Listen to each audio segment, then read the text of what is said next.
You know it's good. You know the song is good when you can picture the exact spot in the game where the song plays. Am I right or am I right?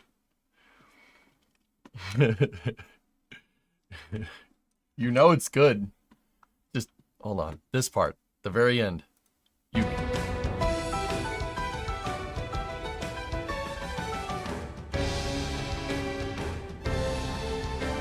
The warthog flips over.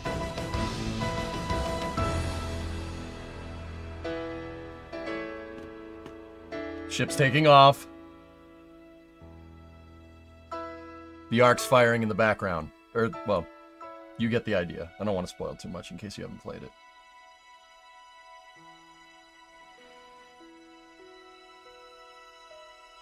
We'll make it.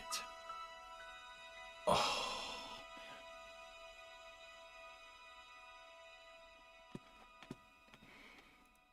Dude.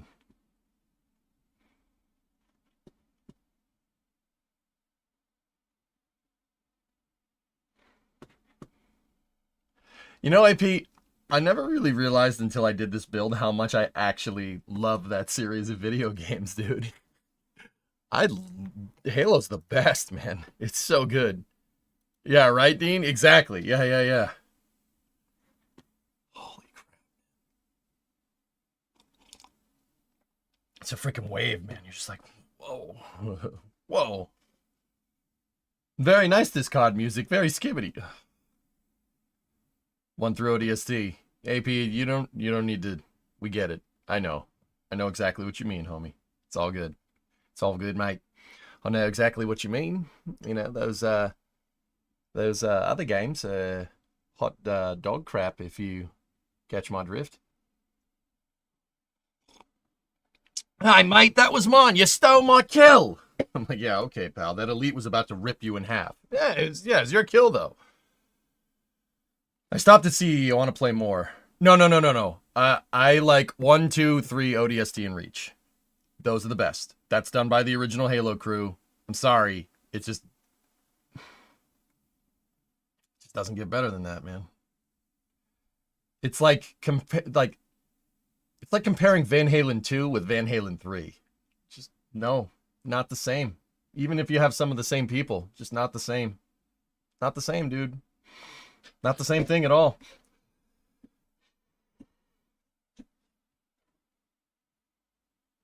Sound is what makes production, girl.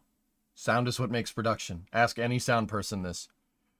Watching you build the Polar of Autumn is making me want to play the Reach campaign again, but with your son. Do it, Dean. Introduce him to the real stuff. The good stuff. Dude, I'm not even kidding. Like, probably about 5 years ago, I went on a binge of just buying all the classic stuff, all the classic equipment. I have NES, SNES. I have my original N64 from 1996. Still works, because it's a Nintendo. I have GameCube. We have Wii. I have Xbox original. Okay. We have PlayStation 2, PlayStation 3, PlayStation 4. I have an Xbox 360. I don't have my original Xbox 360. I threw that out the window because of Halo 2. That's not an exaggeration. Don't worry, I took the hard drive out. Young EJ was a little angry. And we have what is the Xbox? I don't even remember what the Xbox is after 360. 1S or something. I have Game Boys. Yeah, I have my Game Boys. I still have my PSP too. And here's the thing, dudes. In my basement, I have them all hooked up. And I have the games that output in 480p. I have an upscaler that upscales them to a 70-inch flat screen and with no input lag. I can play Duck Hunt on my 70-inch flat screen. Now, if you're an NES player, you know exactly how cool that actually is, because you can't do that with most TVs. Yeah, we have them all there. They're all ready and waiting to go. I have every single good N64 game that you can imagine. I have the OGs for NES and SNES. I went on a binge a little while back, like about 5 years ago, because one of my best friends from high school owned a used game shop, and it's now out of business, which sucks. But yeah, one of my best friends owned that, And I would just go in there and make sure I keep the business going. I bought everything, dude. I have every single N64. Every single N64, the good stuff. The only thing I don't have is the GoldenEye N64 demo. We have Conker's Bad Fur Day. I have GoldenEye. I have Mario Kart 64, Super Mario World. Every single good one. Every single good one. Tony Hawk Pro Skater on N64 with the blue cartridge. Donkey Kong 64 with a yellow cartridge. We got all the good stuff. I got all the good stuff. Good luck trying to find the GoldenEye demo. Yeah, you're not finding those. Yeah, that's why I have 2 copies of GoldenEye. I have my original copy and then a copy that a friend left at my house and I tried to give it back and he never wanted it back.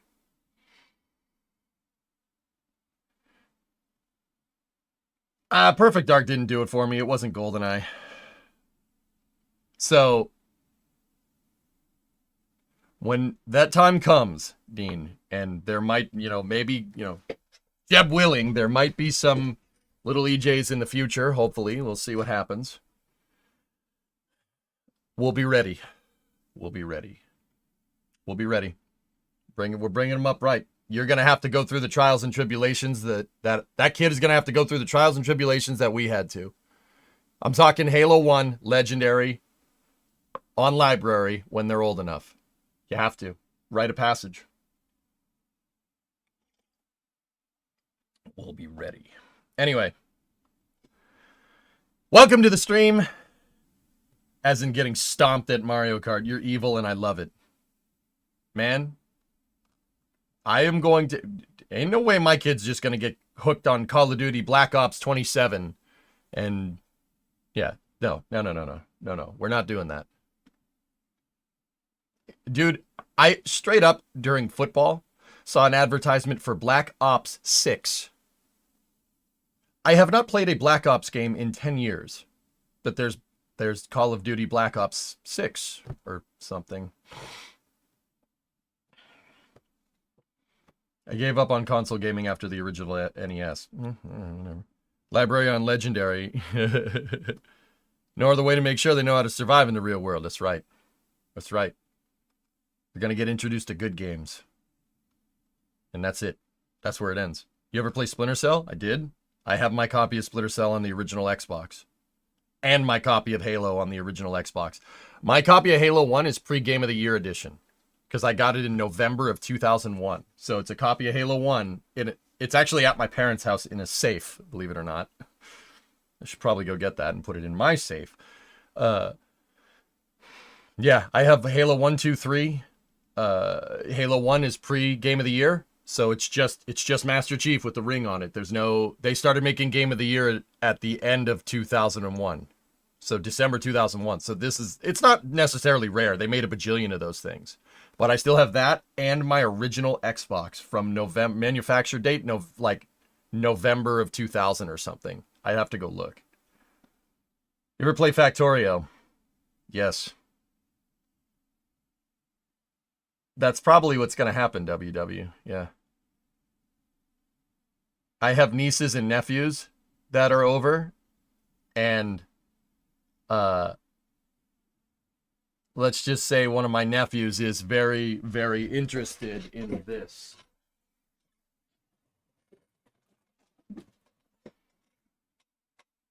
If you know, you know. He's like, can you teach me how to use all the buttons? I'm like, yeah, yes, I can. I can do that. Don't worry, EJ, your kids will play only Roblox all day, every day. Nope. Nope. Oh, yeah. Also, yeah, I got a new shirt. Oh, yeah, some of you noticed. Yeah, it's pretty cool. Pretty good. I'm a fan.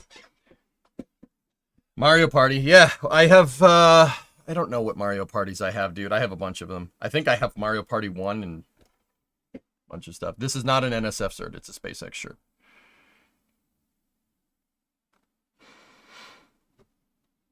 There you go, Yum Food.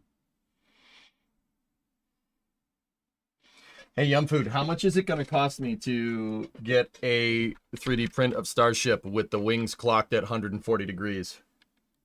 How much is that going to run me? No, shut up. I'm paying you.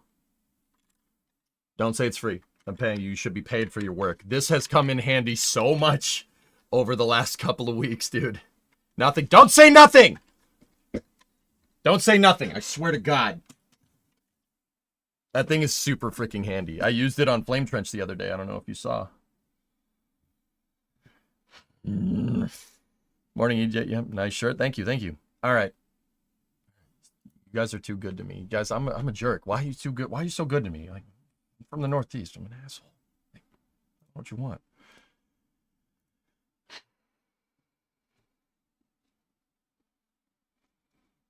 Not sure if you already know, but when placing down walls and foundations, if you press and hold E, then left click or right click, you can change the material to concrete or default easier. Huh.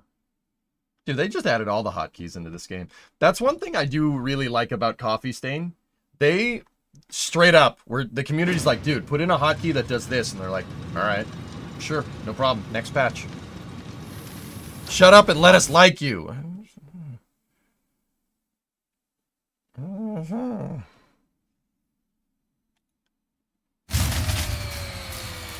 That was me. I've seen the tweet, Grab Shark. Yes, I know. I'm going to ignore them. I'm not going to let a brand tell me what to do.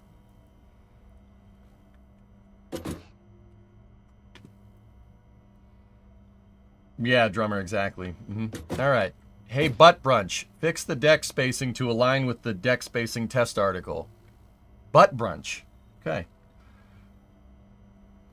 YouTube memberships today? I'm working on it, man. I'm working on it. I only have so much time in the day during the week.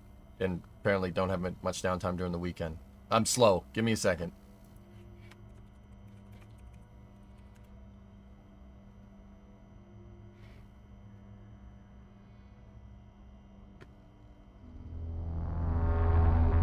There we go. We also have a Starlink launch tonight for anybody that cares. All right, so where we last left off, we had a very, very tough stream where your boy's brain decided to go walnut for a second, hence the perverse message here. No hat? Nope, no hat today. We're professional today. But we did get our deck spacing figured out. What I have to do is switch the sub-assemblies for my the deck pieces. I have to switch them so they snap together on 7-meter increments. And yeah, this thing should all start jiving together very nicely. What time is that Starlink? Starlink Group 6-61 out of Slick 40. 6:52, so it'll be during Space News. And it looks like there's another...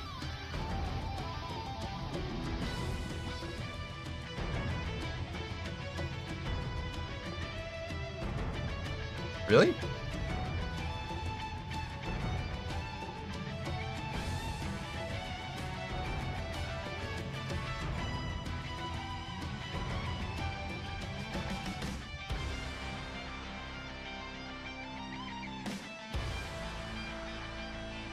Holy crap, you could be Sawyer's cousin. You look really similar. I'll take that as a compliment. Sawyer's a good-looking dude. Is that the one that scrubbed? Yeah, I guess so. Oh yeah, it did scrub. That's right. Huh.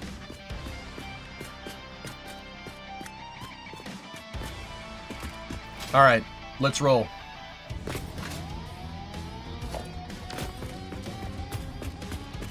What you building there? This... Oh, okay. Let me give you guys the spiel. So, I don't have the Halo music playing in the background for no reason. This is figuring out hull deck spacing for the factory that I'm going to build. Hey, Nova. The factory that I'm going to build is right there. See the octagons? The octagons are going to basically define where usable and not usable space is. Now, what is that thing? What is this? It's that.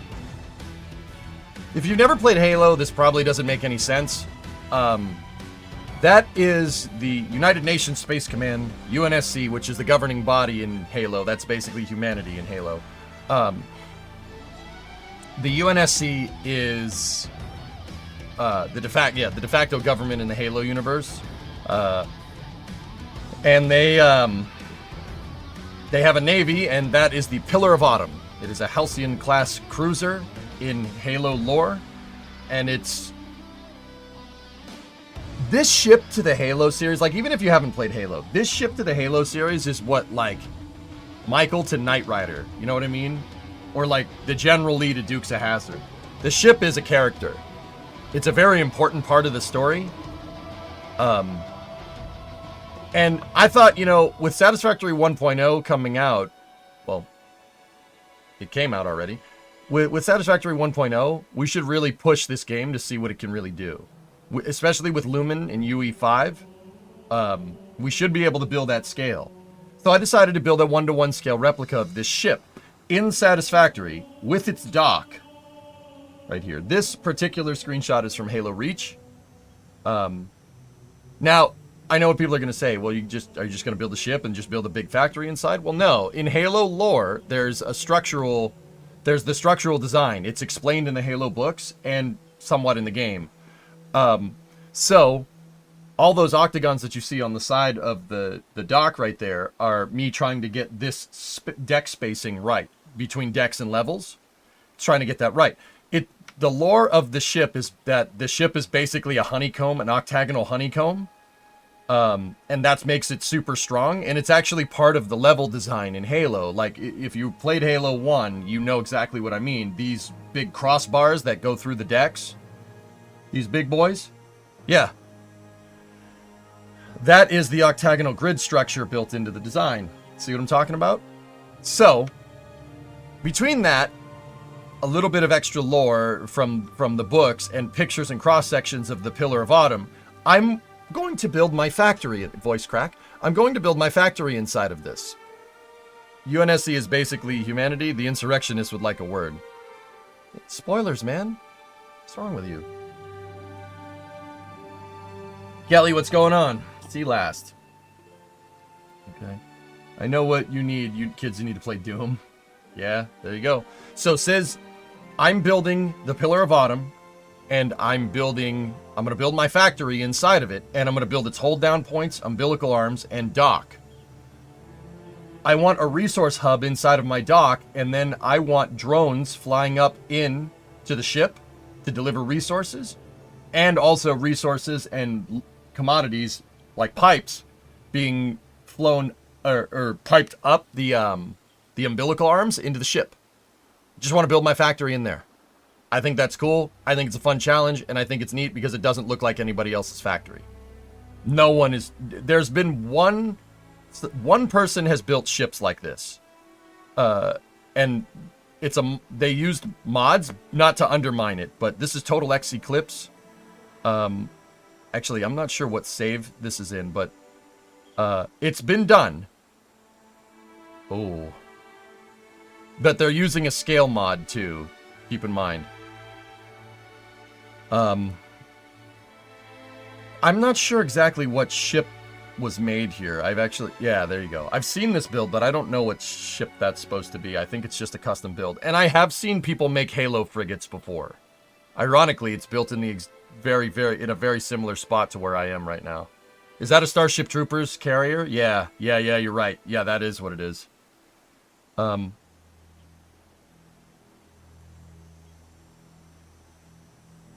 don't think that's a Battlestar. I don't think the engines are in the right place. That's definitely Starship Troopers.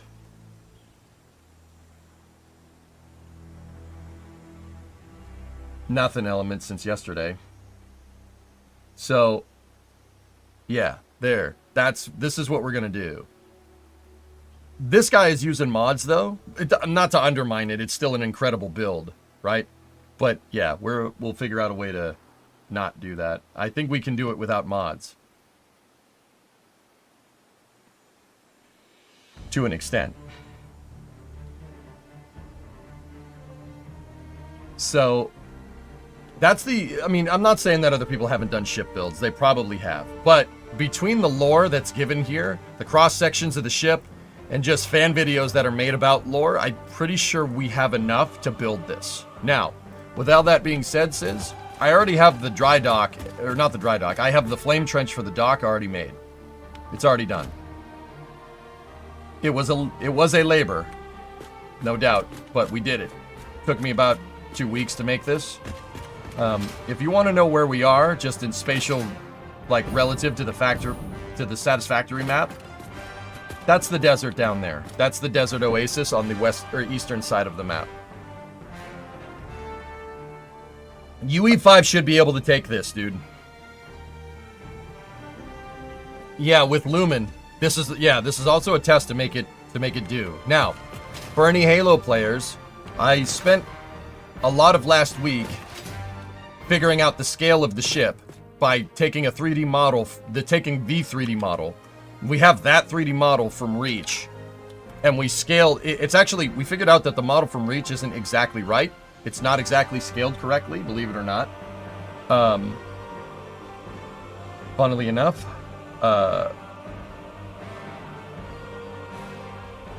so we took the model from Reach, scaled it to what the lore says. So the ship is 1,170 meters long, so 1.17 kilometers. No, that's not a coincidence.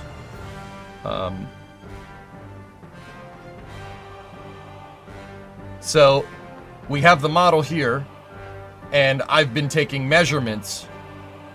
I've been taking measurements off of the scaled model of the pillar, and I use that to make outlines of the ship in Satisfactory. So there's the outlines. That is kind of the cross-section outline of the entire ship. Warthog Run says otherwise. Yeah, we know the Warthog Run wasn't scaled correctly. We know. So, yeah. What I'm trying to do now... Hold on.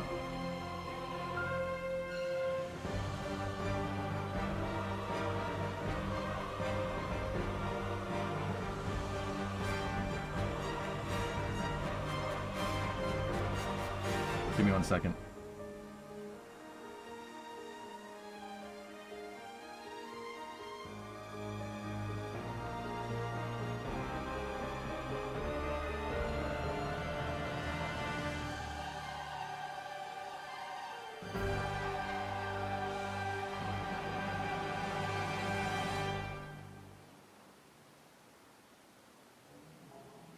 Give me 1 second. I'm giving my uncle, who is a Chevy guy, I'm giving him crap via a group text right now.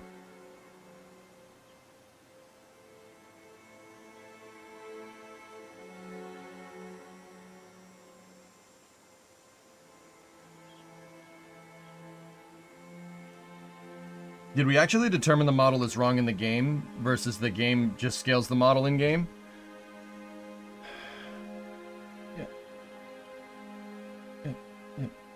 He says, is there a prize for last place or second to last place? And I said, sorry, I didn't understand that. All I heard was something about going bankrupt and needing the government to bail you out.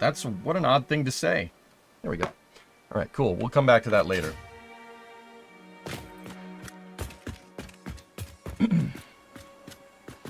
So, Yarg, Lunprod ripped the model. Not ripped. He got the model from, I think it's from, Lunprod, where'd you get the model from? Either way, I haven't built any Mega Factories in 1.0 yet. Yep. Sent you a DM.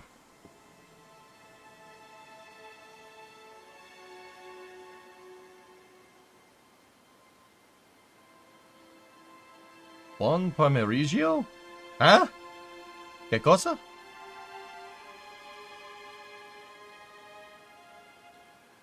Sawyer, what the funkin' waggles? Oh. Getting your stuff ready for liveries. Nice, man. I'm glad you're into it, Nova. That makes me really happy, actually.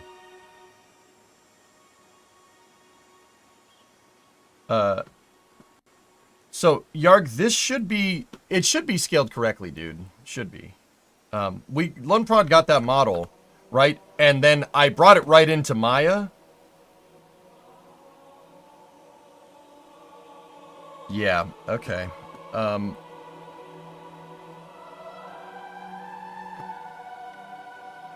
And I scaled it to 1.17 in Maya. Yeah, I noticed it was a little bit short.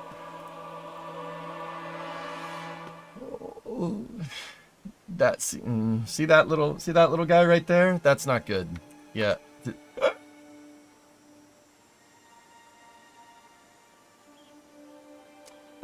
Make sure to change your oil, kids. I'm doing valve covers because they're leaking onto the exhaust.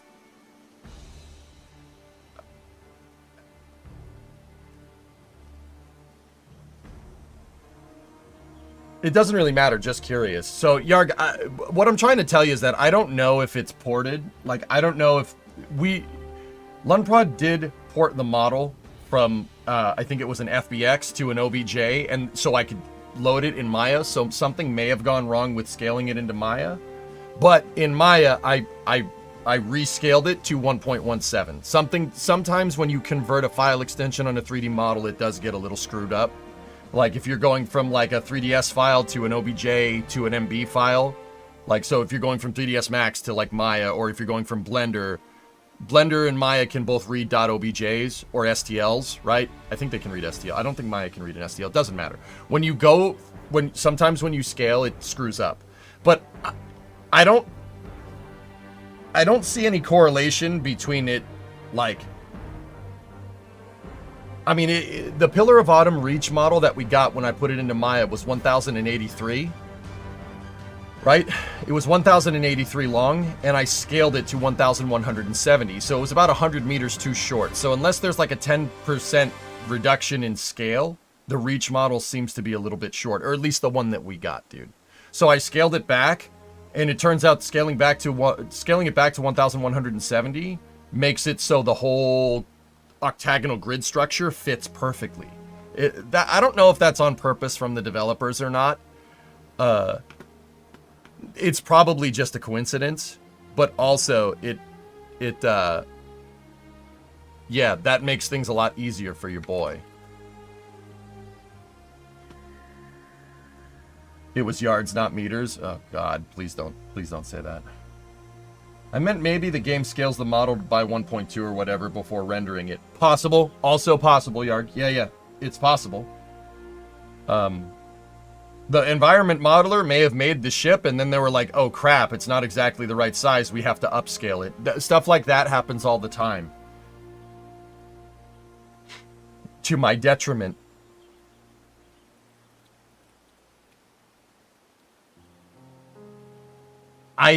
Dude, I am a sucker for scale. You guys know that. It's probably because I went to school for environment modeling. There are video games that are notorious for not getting your scale right, and it absolutely drives me up the freaking wall. Let me get you an example.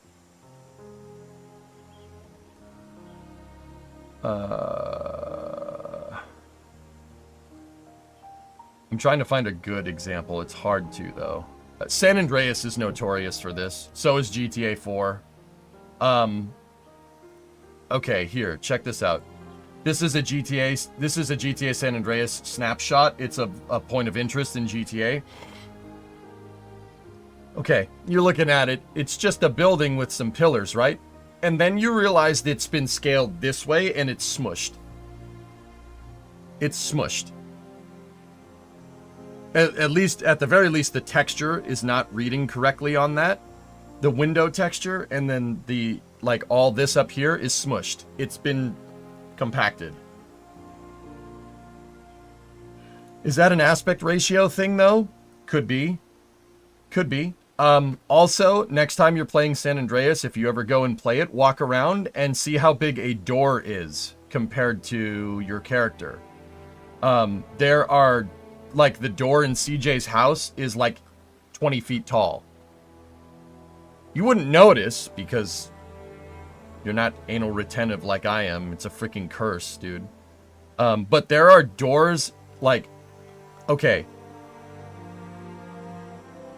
There are... Like, this is a bad example right here. Most of the stuff is scaled pretty damn well, right? But there are doors and windows that don't scale correctly. They're all over San Andreas. You'll look at like a door and that door will have a texture of like a door that you'd see in your house with like the wood paneling on it, right? or like a residential door, and that residential door is like 20 feet tall. You look like a child moving through some of these doors. Now, don't get me wrong, that there are doors that are like that in real life, but they don't look like a residential door. Like San Andreas is notorious for this.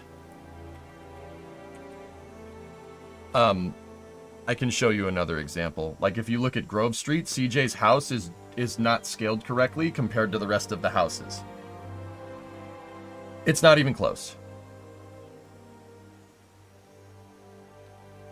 Like, it's not even close. The windows are not, the windows, which are the same texture and stuff, are not even the same size. Trust me, there's stuff that you have to fudge in video games. Like that fence right there. That fence right there is taller than the car. No. That's a chain link fence. You don't see it. It doesn't matter because you're not focusing on it, but there's so much stuff that's out of scale here. And even Rockstar admits that. Like, hey Dodo, tier 2, 107 months. Like, look at the size of the windows on CJ's house compared to the size of the windows on Ryder's house. Look, man, windows are similar sizes. Like, it's very rare that you're going to get crazy different sized windows, especially in like tract mansion housing like this from LA, like that you saw in LA. Like all the urban sprawl in LA is World War II troops coming back from the Pacific settling in California. So they just prefabricated a bunch of houses. So they're all built, they were built in tracts. Like they built hundreds of houses at a time. So they're all very similar, right? And they all have similar windows and stuff, right? Visual poetry showing his narrow view of society. What?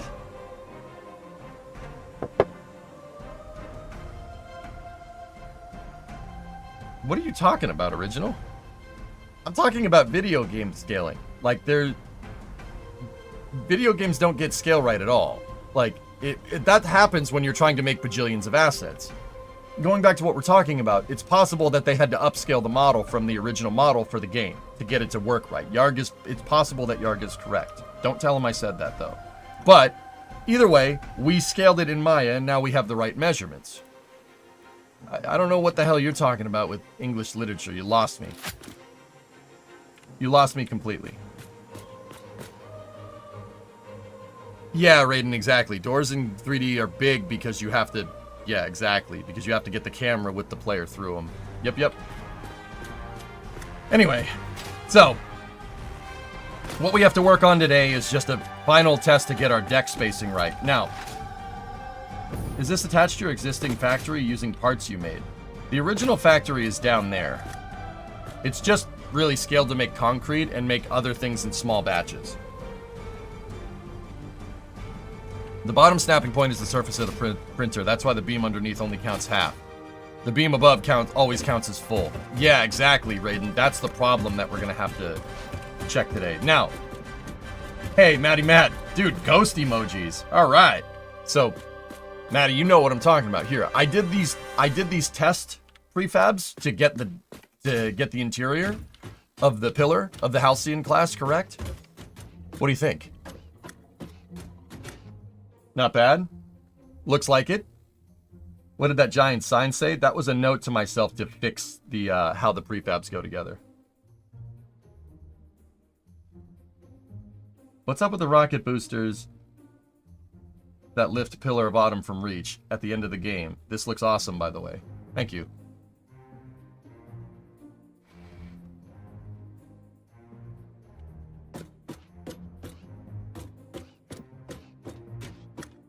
We spawn coveys. Yeah, Hawks, these are all prefabs that I'm basically building them modular so you can attach them together, which is not that far off from how ships are, like actual naval vessels are actually built. See, like if you look at the blueprints, they're all in sections. This was me doing, this would be called pallet testing in environmental modeling, where you just model a bit and you put it together and see if it feels right. But yeah. What's not included in this is the honeycomb.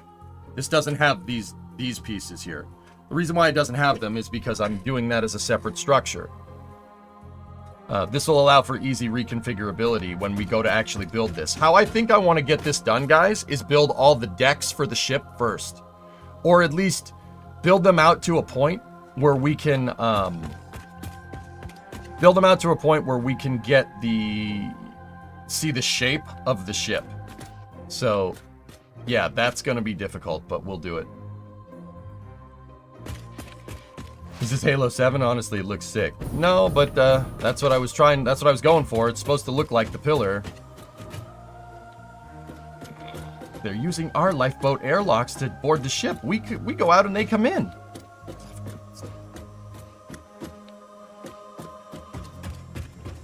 I don't know why I put a chain link fence there. I thought it looked cool.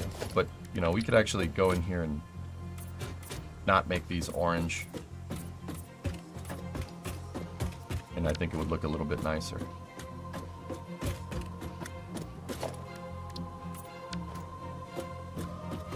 Yeah, Dean, that's why I'm so incessant on getting these prefabs right.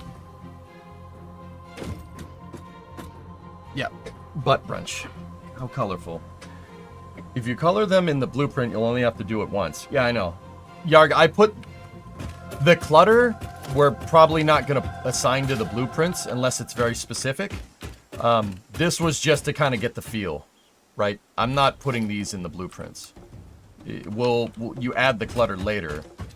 But yeah, basically what I want to do is do this first. Make the decks first so I can get this line here and we can get that shape to an extent. That's what I want. And then we still have a lot of prefab deck pieces that we need to make. Now, check this out. Somebody put on Sketchfab, somebody ripped the entire Pillar of Autumn level, and it's from Halo 1. It's not remaster. But we do have ideas of all the different prefabricated pieces that they use to make a level. See?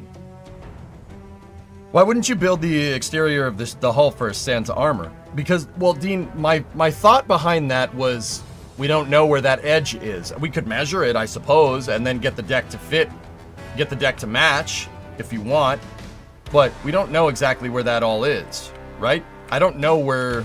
I mean, I suppose I could figure out where this holding edge is. Come on, model. Right? Like, right here. I don't know how far to go out here. I mean, once again, we could just measure it and call it a day.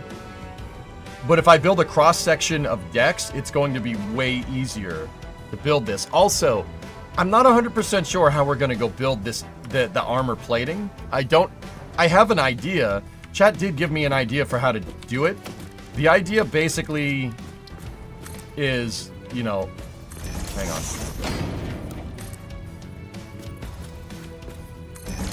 The idea basically is using beams and then using the backside of large billboards.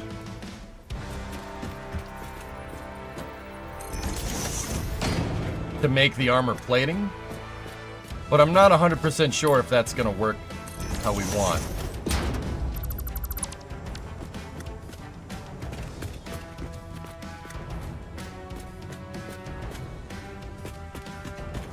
Kelly, you work for Sketchfab? Alright. I didn't know that. Why don't you tell me that?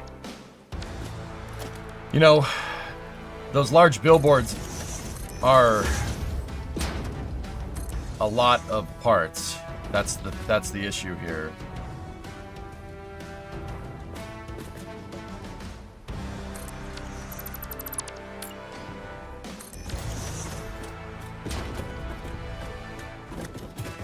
We're gonna have to, like, set the layout, right? Set text here.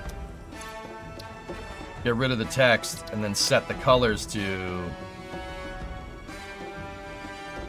make it look like armor plating. Discovery, go at throttle up.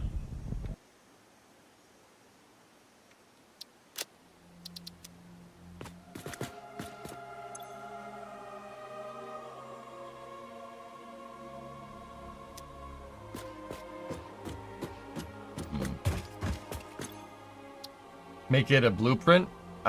Well, yeah, of course. Hey, Hando, 49-month resub. This is just me testing, dude. Relax. Gargles, go relax.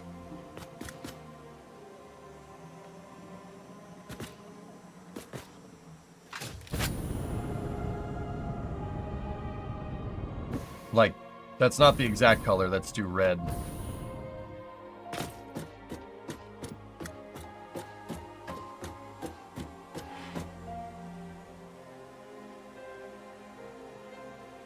Yeah, Epic Games, alright. Let's go.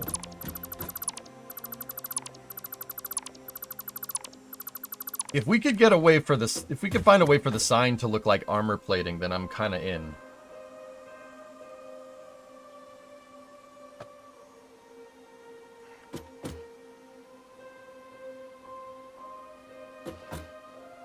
Yeah. So even if we use signs, getting some of these shapes, that might be difficult.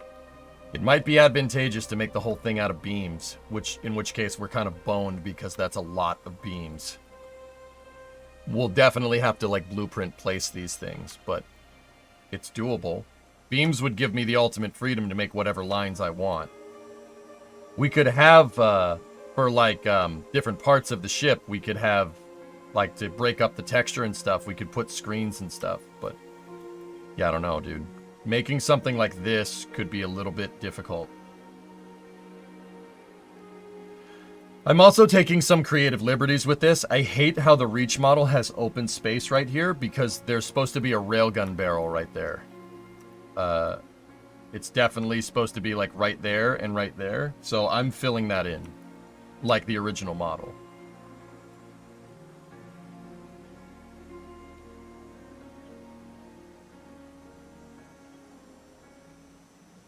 But we can do it. Either way, we'll figure out a way to make this work.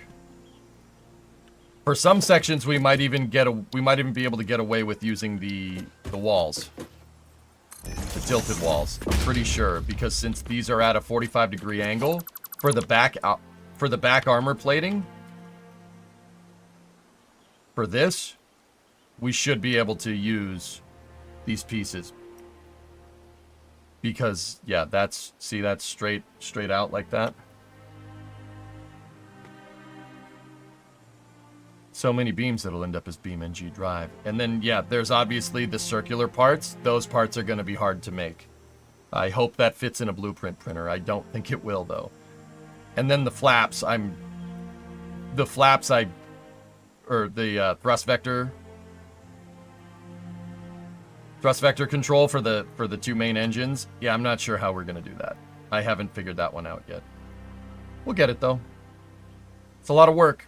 But, yeah, let's get our deck spacing right. It starts with just getting that right. What I was doing over here is testing out spacing to make sure that our octagons are the right shape and to make sure that the deck spacing reflects the lore correctly. Not because I'm, like, anal retentive about getting the lore right, but because if you don't get this right, there's going to be a deck that's sticking halfway out the top of the ship. You have to get the spacing correct. So, we need to figure out the right spacing on our prefabs, right? And then we need to make a couple of different types of prefabs here. I've already started making some of them, but we're going to have to redo a lot of these. Yeah, but we have a pretty good color palette and a pretty good template to get this right. I think we can do it. And making these into prefabs will basically just make it snap together like Legos. The hard part at that point isn't designing the ship. The hard part is just putting it all together.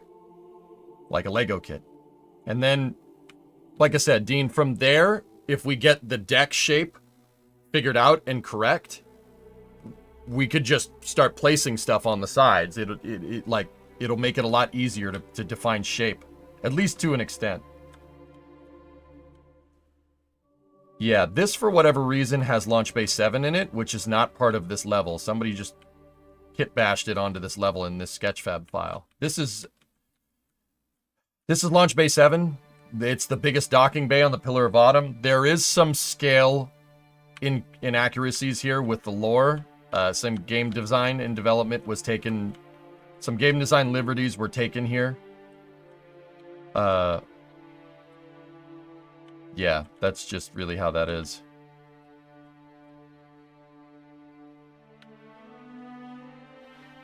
Yeah, that's supposed to be, this. Oh, no, not that one. That's supposed to be that. This is where the Maw ends, the final level of Halo 1. I'm not going to say when or how, but yeah, you drive down here and stuff is exploding. Now that bay is like actually bigger than the ship per the lore, per the level design actually. So see that over there? That's the scale model of that's to scale. This is the last level of Halo, to scale. So I don't know where Launch Bay 7 is supposed to go. I have no idea where that's going to end up. If I had to guess, that ends up... Launch Bay 7 is probably right there in lore, because that's the biggest bay. That's the biggest open area. Because I don't see any other spot for a bay that big, because the bay is as wide as the damn ship. There's also the Maw level on this guy's Sketchfab page. Yes. I am fully aware of this. You told me about it, dude.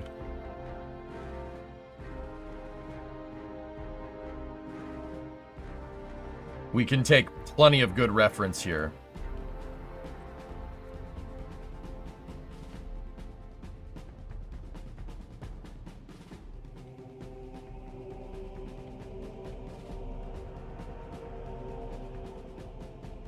I leave home for a few days, and look what happens.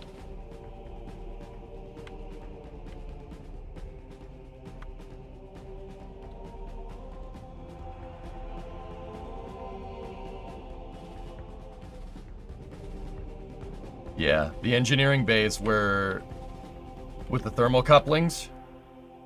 Well, not thermal couplings, those are cooling ducts. The engineering bay here is going to be a good spot for all the power distribution systems on the ship. Yeah, we're going to have to make this. Are there any detailed internal layout diagrams? No.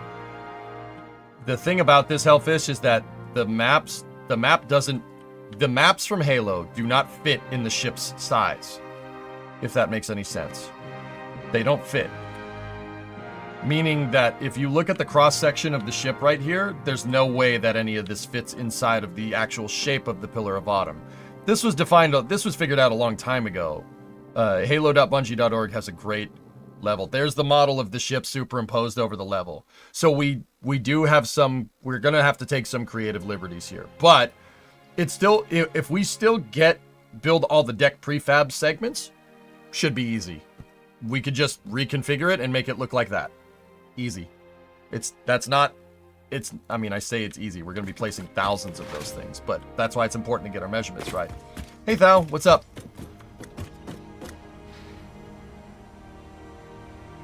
All right, so let's go into blueprints. There are some blueprints I really just need to get rid of.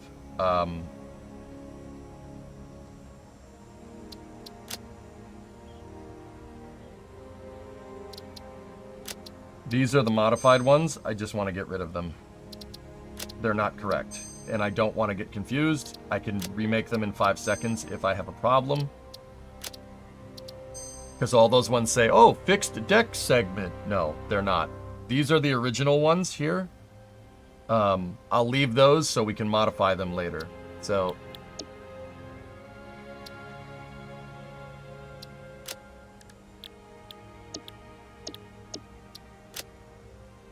okay, cool.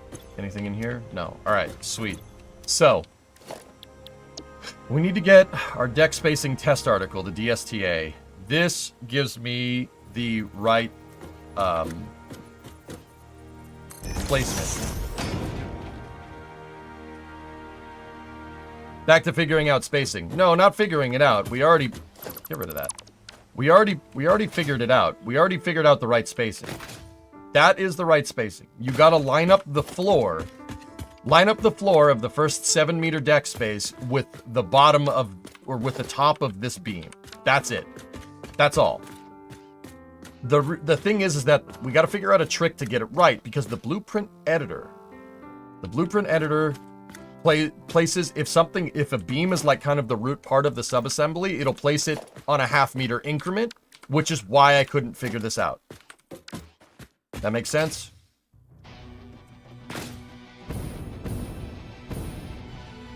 So, get rid of that. Let's go.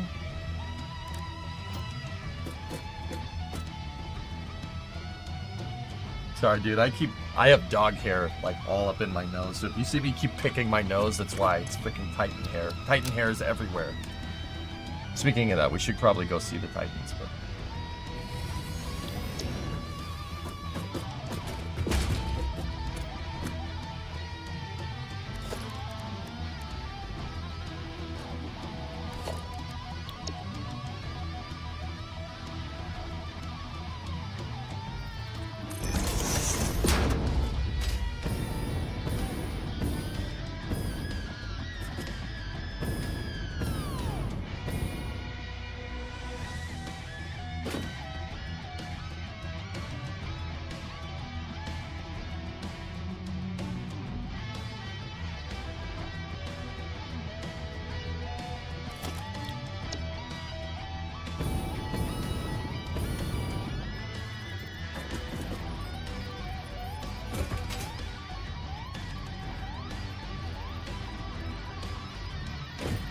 See? Okay, take a look.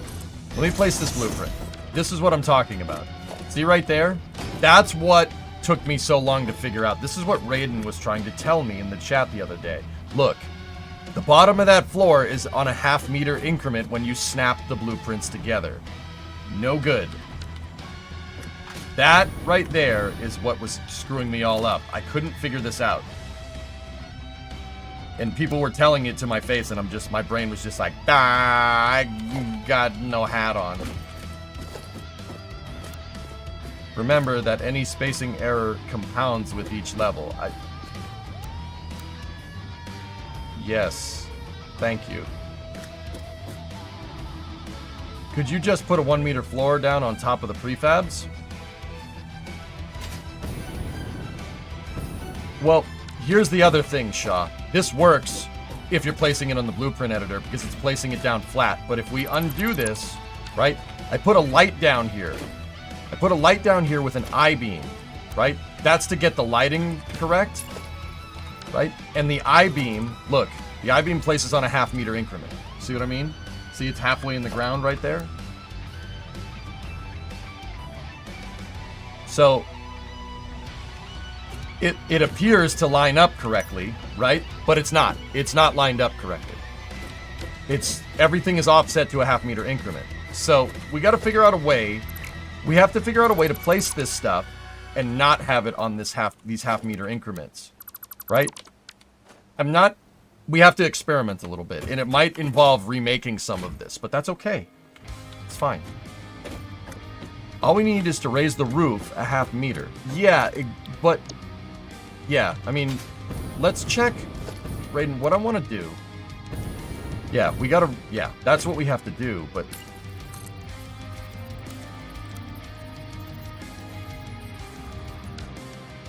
Yeah, hold on.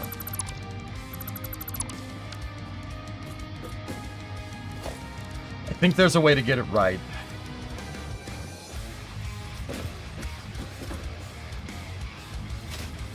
We figured out a way to do a half foundation over here. That was a big breakthrough. See? How did we do that?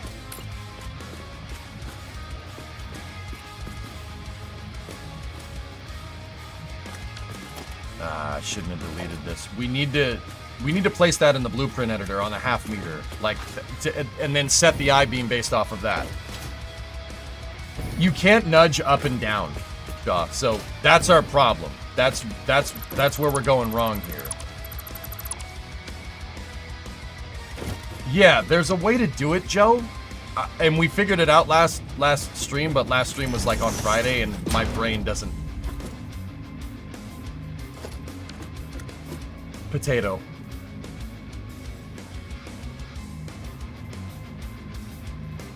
I think the way to do it is to... No.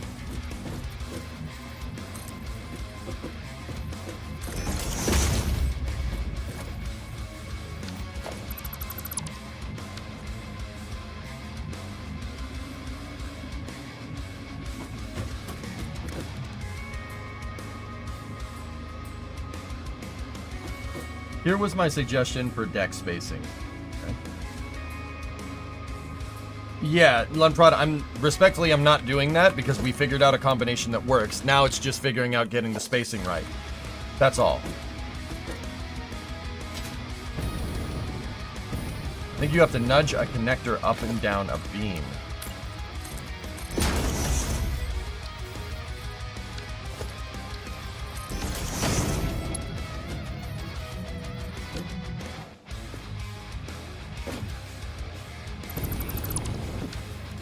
Yeah, always had it. We could always look at it, but I want to try and figure it out again, as weird as that sounds. I want to try to figure it out again so it locks in up here, you know? How did we do that? There was a piece that we used to get it to lock like that. I just don't know what it was. Because if you get the half-meter increment, right?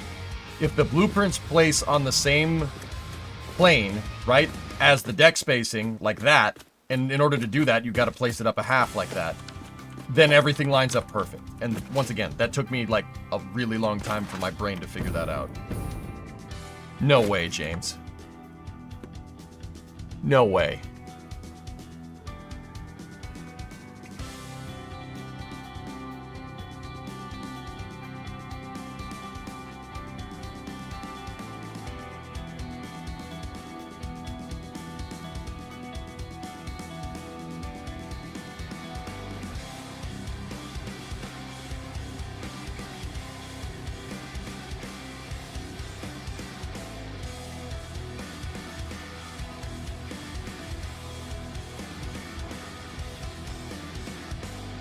How?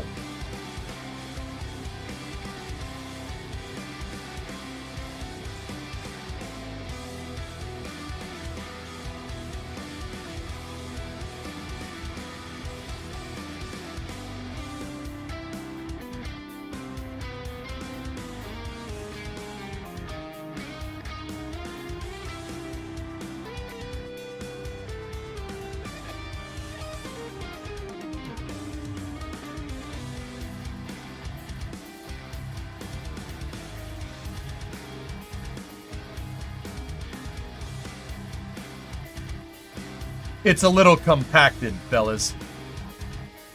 That's a little compacted. It's a little smushed. If I'm looking at this right.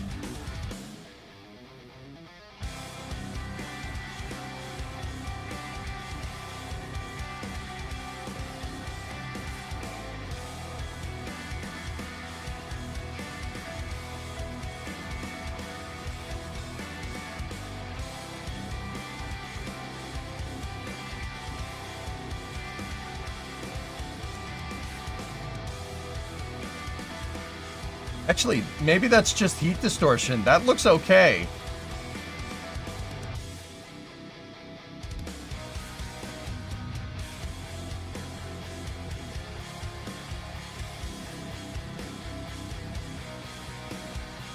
Dude, that doesn't look too bad. I originally thought it may have been a little compacted, but it, you know, if it was compacted, that line right there at the top wouldn't be so damn straight.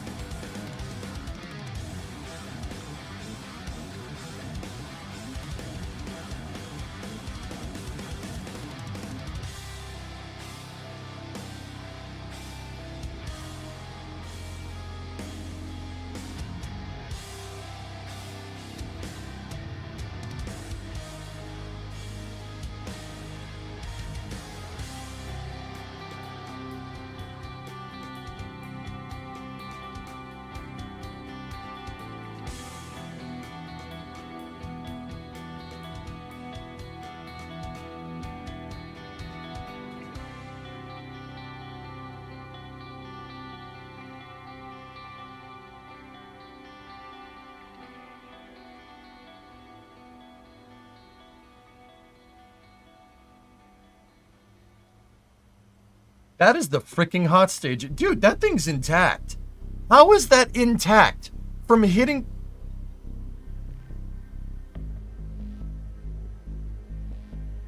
Wait a minute. Wait a minute. Wait a minute. Wait a minute. Wait. Hold up. Hold up. Let me look at that hot staging ring.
Guys, here's the thing. Here's the thing about this hot staging ring. If the hot staging ring came down with the cup facing down, when it hits the water, the entire thing can act as a hydropneumatic shock absorber. Yeah, if you ever wondered how the space shuttle and not SLS, the space shuttle SRBs got reused, how do they not do a landing burn? They just have parachutes. Like, isn't the thing too heavy? Well, yes, it is. The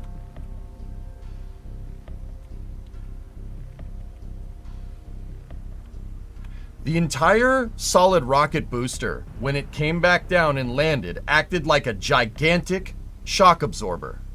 The reason why is because this thing lands nozzle first, right? When it lands nozzle first, okay, because of the parachutes, water starts to flow in through the throat, right, of the SRB, because the SRB is basically a gigantic pipe with an open spot at the bottom, right? So when this happens, water starts rushing in and it starts compressing air inside of the SRB's combustion chamber. Gravity is pushing this SRB down and water is being forced up in. You compress the air inside of the combustion chamber and it actually absorbs the shock of landing. Because the SRBs did come down a little bit hard, right? What are they fishing out of the water? Miles, that's the hot staging ring. The SRBs have any attitude control? No. Totally passive system. Look, watch. So you see, the SRB, it jettisons the nozzle because the nozzles are ablative. They're one-time use, right? So now you just have the casing. You have the 4 casings stacked on top of each other, but they are airtight because if they weren't airtight, well, we figured out what happens when they're not airtight in 1986. Right? Now, watch. When the thing hits the water, it absorbs the shock. You see the booster stop, but you see right when the thing tips over, it absorbs it and it slows it down. And right when it tips over, all that compressed air shoots out the nozzle because the thing starts to tip. It's like if you take a bottle and you pour it and it starts going bloop, bloop, bloop, bloop. Same idea, right? And it shoots all that gas up in the air. That absorbs the landing. It makes it so the SRB doesn't really need big parachutes. See what I'm talking about? See all the gas that shoots out? The hot staging ring did that. That's the only explanation for that thing coming down in one piece. That's the only explanation that I can think of.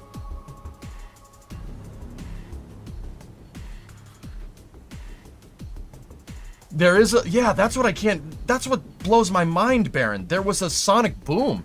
That thing was transonic when it hit the water, which is bananas to me that thing is in one piece. But, once again, if it hit it just right, if that thing, so you're wondering what parts this is? Miles, it's this thing. See this cheese grater looking thing on the top of the booster? You can see how there's kind of a bulkhead right there? It's this piece that they just fished out. This thing jettisons because, frankly, the booster isn't really designed to land with it because it was SpaceX changed the way they stage Starship, the way the stages break apart, right? Long story short. But once again, see this cone? If this thing came down perfectly with the cup facing down of that cone, if it came down perfectly and landed perfectly right, it would have absorbed the shock, which is pretty crazy. That has to be perfect for that to happen.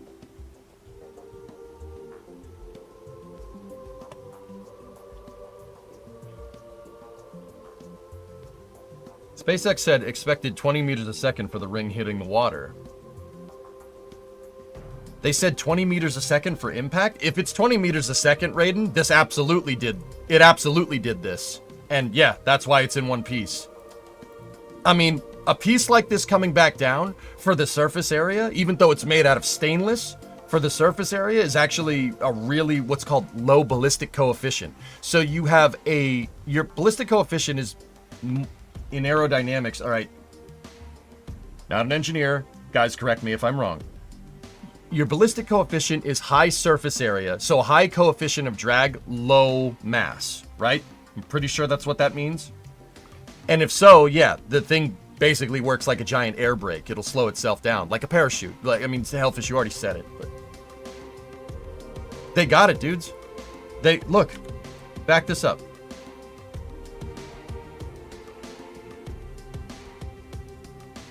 And it looks to be intact, which...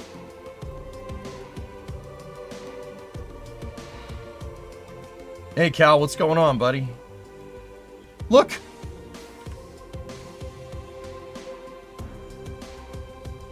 It looks to be a little damaged right there.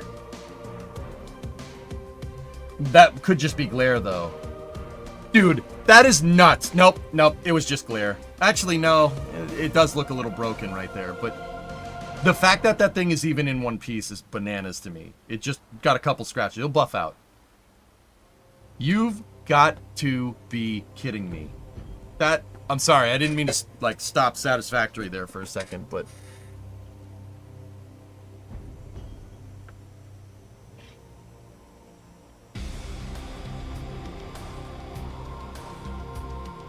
Well, other companies, it doesn't make sense. We expend the booster. Even if we could go get it, even after it sank, it just doesn't make sense to recover. SpaceX. Nah, we'll just go get it.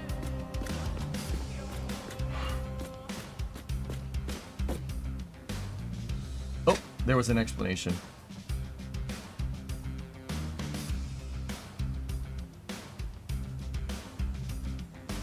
Think they can reuse it? I mean, I don't know, Hired. There's some heavy reinforcement underneath the ring. Yeah, dude, I wonder if that started flipping in the air like a coin, would it slow it down? If anything, Mowgli, that would probably speed it up. Because of the, what is it, the Magnus effect? Magnus? Magnus effect? It's not Coanda, it's Magnus. I think. I don't know. I'd have to go look. They caught a booster, dude. They did catch a booster. Anyway, back to getting this offset correct. Like, he's a dude. Apollo, guy understands scale. I don't care what anybody says. Like, you can hate him, that's fine. But guy understands scale. He's damn good at it. Nice hallway. Thank you. Are we gonna get another Jack? What video? I hope so.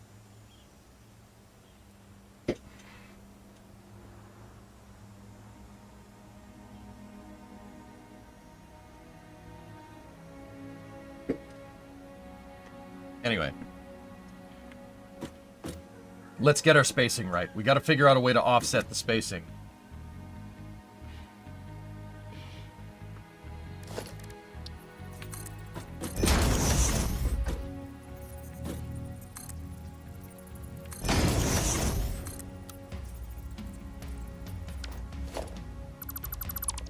Can you explain why catching a booster is a better option than landing it like they've done with previous rockets?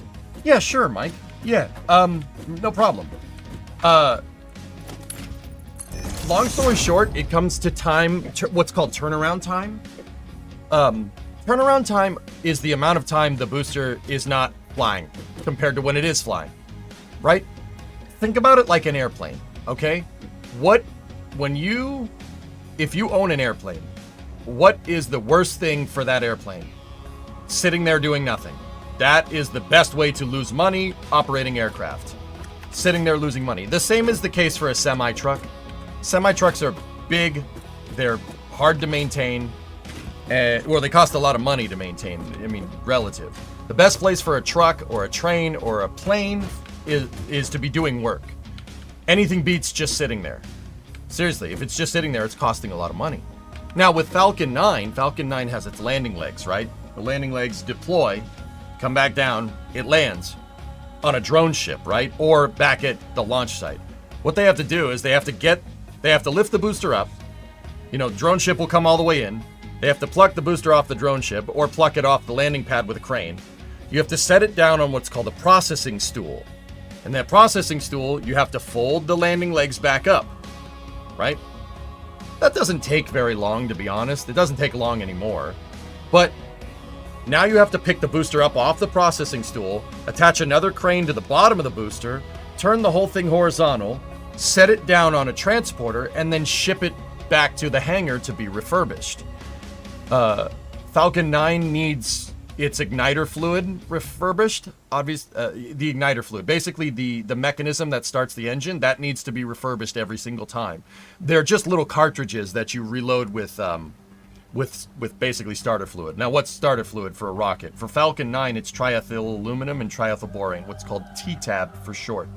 You need to reload the T-tab every time, right? So the booster has downtime, all right? And it's not where it took off from, right? So you have to take it, you have to fold up the landing legs, you have to, take it horizontal, bring it back to the hangar, you need to inspect it, you need to look over it, you need to reinstall the starter components, inspect the welds, etc., because Falcon 9's made out of aluminum. Aluminum is susceptible to cracking under fatigue. Aluminum cracks like concrete. Not a lot of people know that. You think it, when people think of metal, they think it's malleable and they think it bends, right? No, aluminum cracks like concrete. You got to inspect the welds, you got to inspect the stress fractures, etc. It's this whole process. Now, with the SpaceX booster, first and foremost, stainless steel. Stainless steel does crack, but it doesn't crack like aluminum. It's a lot stronger because steel is stronger than aluminum, but it's higher mass. So there's a reason why SpaceX put a lot of engines at the bottom of this thing. Now, here's the big one. The booster lands right at the landing pad, right? You catch it with the chopsticks. And then what they can do is the chopsticks, which are designed to, the huge arms, they're designed to put the booster together before it launches, and then a received booster, they can set it back down on the pad. That's huge. That bypasses the whole folding the landing legs up, needing a crane to take it, put it on the processing stool, have to take the thing horizontal, shipping it back to the launch site. That's a whole process that gets completely bypassed. Like I said, it's turnaround time. SpaceX is trying to get it so the booster has minimal turnaround time, like maybe an hour at best. The Raptor engines don't need that igniter fluid that I was talking about. They use a pneumatic system, a spin starter. Like if you took keyboard cleaner and shot it against a cooling fan, or if you have like an air compressor and you blow it at a pinwheel, right? It'll make the funny noise, right?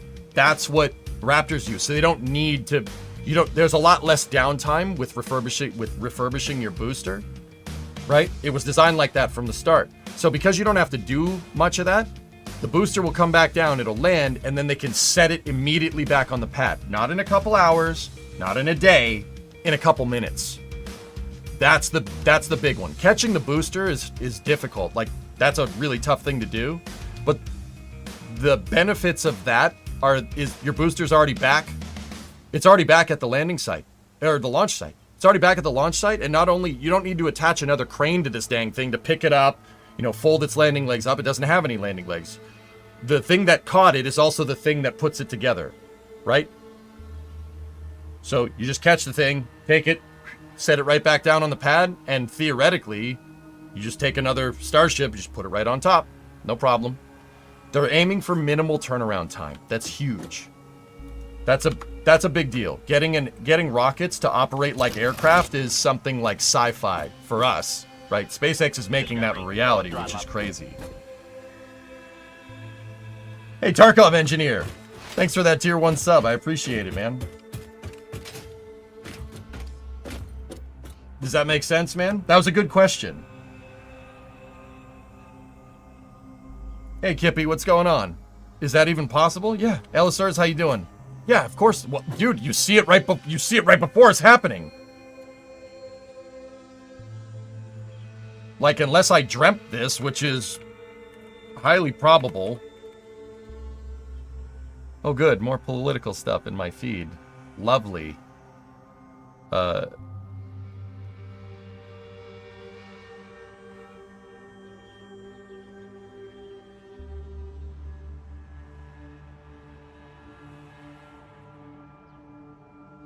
Here. This. Look. So that booster is coming right back down. And the thing that catches it is the crane that also integrates it. Right? So the booster, they land the booster. They have shock absorbers there to make sure that the booster doesn't get shock tension. It's to protect against shock tensile load. Basically, they don't want it to stretch too much when it lands on the pad because you have a force pushing up on the booster, the rocket engines, And if you shut the rocket engines off, you have to shut off rocket engines quickly. If you shut them off quickly, your force affecting the booster goes from the bottom to the top. If that happens too quickly, it'll shred the thing. It'll rip in half because the engines are heavy. That's why you have those shock absorbers there. They're there to lessen the tensile forces being put on the booster. Tensile shock is what it's called. Watch, see? They shut the engines off. You can see the smoke from the light from the engines, and then they just set it down. So, Mike, they can take this thing, dude, set it right back down on the pad, baby. That's huge. Especially considering that booster right there is as big as an SLS core, which is not small. It's about as tall as a 23-story building, and it has twice the thrust of the Saturn V. The fact that SpaceX is getting to the point where they could... I mean, dude, they did it with Booster 12. They set it right back down on the pad and used that to evac all the propellants. They used the pad plumbing to pull the remaining fuel out of it to make the booster safe to go back to the launch, go back to the production site. The fact that this is happening before our eyes that's insane. That's the kind of stuff we dreamed about, or I dreamed about when I was a kid. That's what we wanted the space shuttle to be, you know? But you're dreaming right now. Wake up.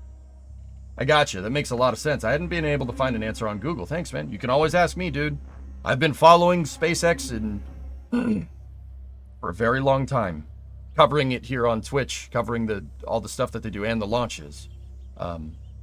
Yeah, I'm very, very, very, very well practiced in what they're trying to do. I've listened to Elon talk way too many times. Can they launch the booster with a payload alone, or does that need the Starship bit? You should put a Starship on top of this, Sig. You think that's air you're breathing now? Yep. Fuel it and go again. Fuel it and go again. That's what they're trying to do. Minimize the turnaround time. What they want to do, and keep in mind, this is what they want to do. They haven't achieved it yet. They want to be able to launch this thing multiple times in a day. Like, go to space 2 to 3 times in one day. Maybe more.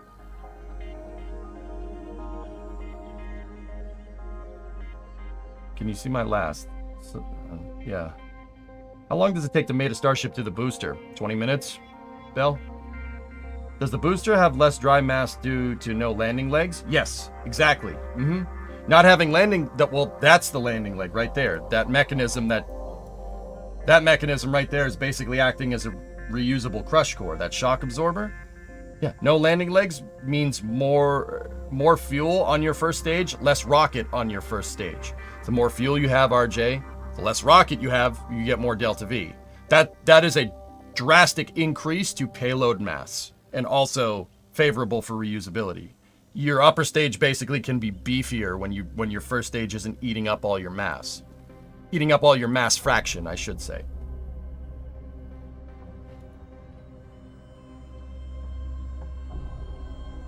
Twice the power, but less than half what the Saturn V could take to orbit, right? No. Cornbread... Starship in its Block 1 configuration right now has about 40 tons. 40 tons to Leo, give or take, from napkin math that I've seen from NSF. Yeah, about 40 tons. Which I would like to remind everybody, that's like moving a Mack truck into space. Like a semi-truck. Full. Into space. And that's the crappy version. SpaceX's stakeholder expectations, what they want is 150 tons. So right now it's less than the Saturn V to orbit, but with reuse. They want to eventually push it to 100 and 150 tons in the later variants. Full reuse, which destroys the Saturn V. Now, here's the interesting thing, Cuban. Just some poignant thought here. 40 tons to low Earth orbit with full reuse is already better than the space shuttle. The space shuttle could only do 25 tons to space. 25 tons to Leo, and that's about it. This thing, in its crappy configuration, its unfinished configuration, can do almost double that. Just some interesting thoughts there. I thought the baseline was 100. How'd it drop to 40? Because rapid iterative testing, Yarg. You over-design stuff, and then you simplify and add lightness as you go. That's iterative testing. So Starship could launch the space shuttle to orbit. Yeah, almost, RJ, yeah. Anyway, let's get our deck spacing right. But yeah, that's what's going on with Starship, man. Dude, this is... Like, I know we always say, like, you've heard a lot. If you're a spaceflight fan, you've heard a lot over the years. Oh, this is going to change the game. This is going to change the game. This will change... The space shuttle will change how we send stuff into space. Yeah. If we want to send stuff into space for way more cost and, you know, not as much, yeah, it did change the way we launch stuff into space. It made it worse. And I'm saying that as a shuttle fan. But also at the same time, you know, you see like, oh, this is the next generation. This is what's going to work. This is what's going to work, etc., etc. That is actually a big breakthrough. Starship is ridiculous. It is truly humbling to even be a fan. Like, it's a privilege to be able to sit here and cover this stuff. Like, as a science communicator here on Twitch, like, it's a privilege, dude. Booster 13 is moving on NSF to the pad. Oh my goodness.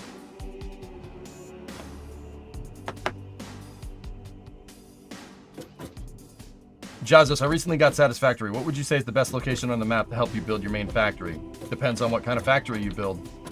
Jazos, I needed a big wide open space to put this big dock, so I went to the desert. But it's harder. It's harder out in the desert because their resources are a little bit more scarce than they are on the rest of the map. Will JPL have to hire a bunch of new interns to reevaluate the orbital refueling parameters? Nah, SpaceX will just do that in-house, Transposon.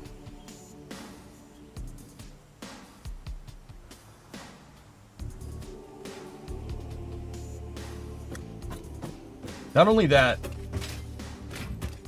but every certification you get better data. You build something that can do 100 tons, but you don't work 100 tons off the rip. You need to go empty 10 tons, 20 tons, especially if you're doing rapid testing. Exactly, Tarkov. Yeah, you got it, man. Thanks for that sub, dude. You'll like it here if you like to have these conversations. Yeah, Tarkov, it's what I tell people when you play Satisfactory.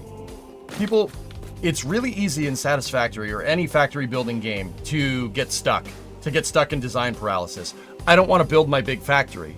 The reason why is because it's not 100% efficient. Well, guess what? You can't optimize something that doesn't exist.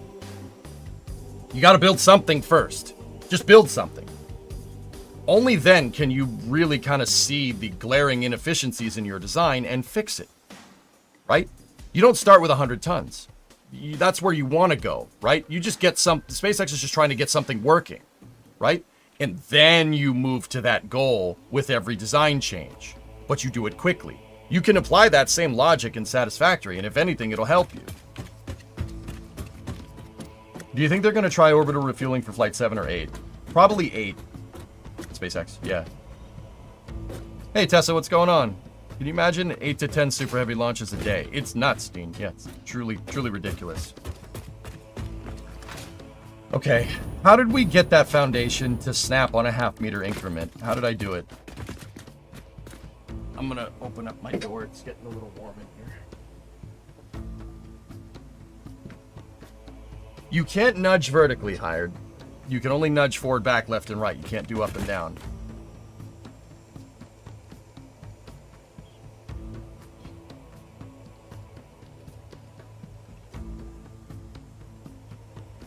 Hellingar. Squadron 42. Oh, Star Citizen, huh?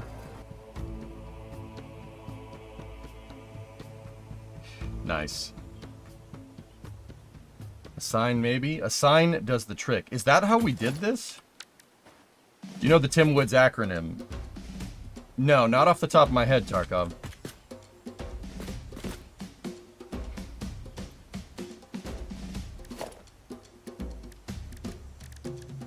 Pokey, you're the one that told me how to do this.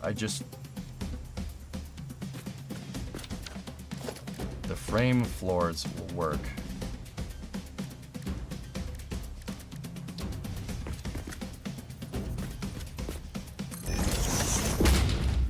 That's how you do it. Thanks, Cirrus.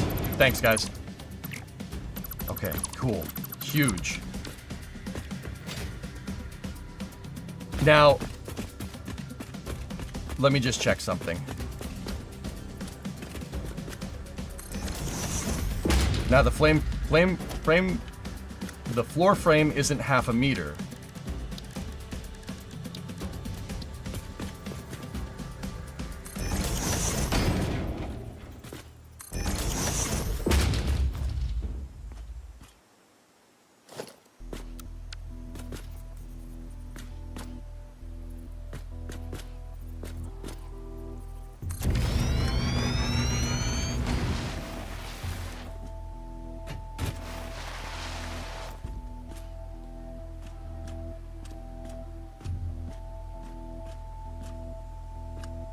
Holy shnikes, you're right.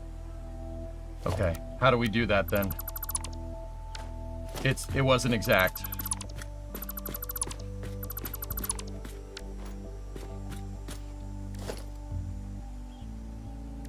What was the other way that we used, Hokie?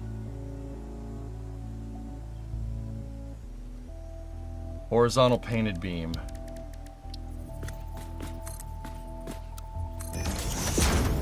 And then snap a 1 meter foundation to it. Okay, cool. All right, let's go back to our prefab. Give me 1 second.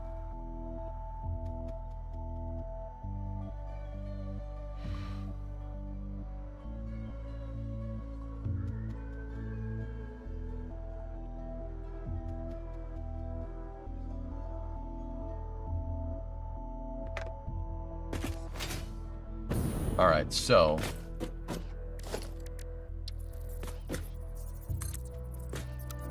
we'll do what we did before with our prefab snap. Prefab snap, and then we need to take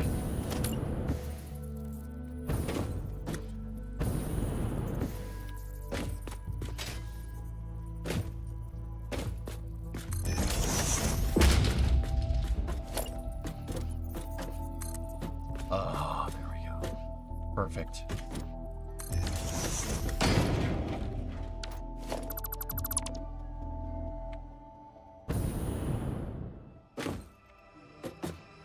I think, Hired, I think we got it, dude. Yeah. Get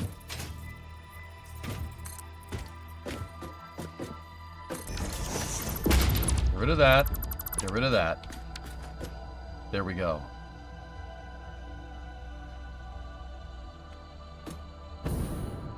You can use it to get 20 centimeter increments.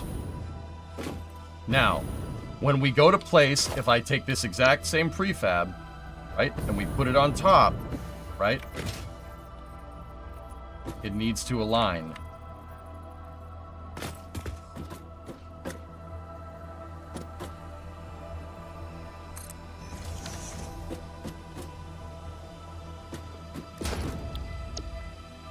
Now, if we use our deck spacing test article,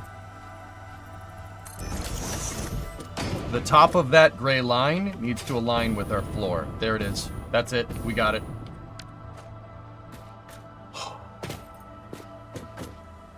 Now, the real question is this walkable space? Oh, maintenance. Maintenance corridors. Cool.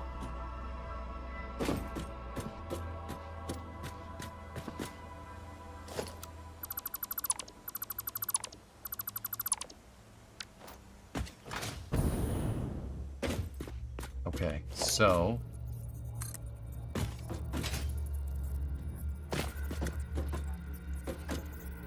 snap that 1 meter on either side.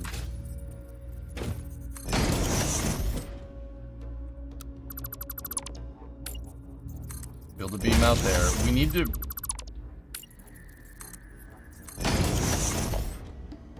I was about to say, we need to make these 1 meter, or we need to make these 3 meter wide for how some of these snap together. But you know what I'm going to try to do? If we're going to redo the prefabs to an extent, I'm going to see if we can get them to snap center. We'll save a ton of parts that way if we can figure out a way to do it. Because before, these things had like 3.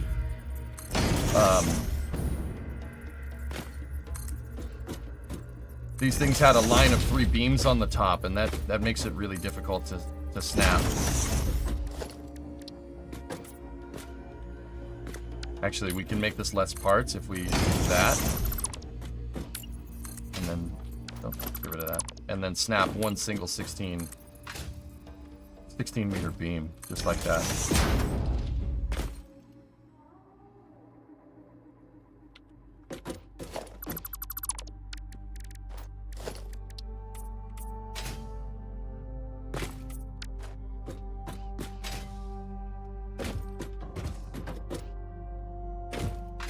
Yeah, as long as we get our snapping height correct, we're good.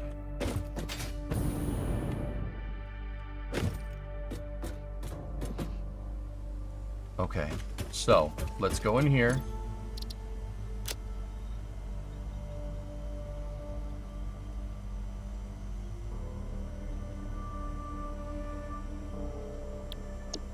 Let's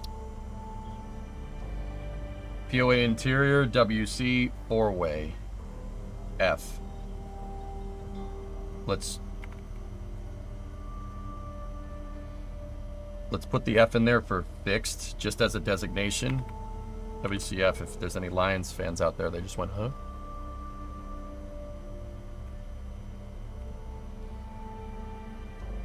Fixed spacing. Let's change the icon. From the beam, we'll switch it to the frame foundation, so we know. Save the blueprint.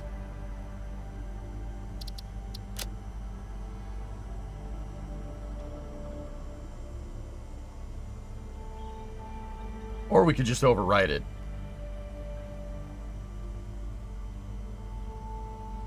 No, we'll delete that blueprint later. Okay, cool. Now, that's a set print, right? There it is with the right spacing. Let's go over here and we'll test it against our octagons.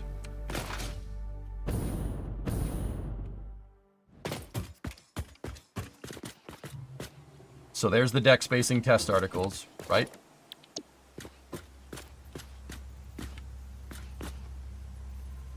Let's set this to nudge.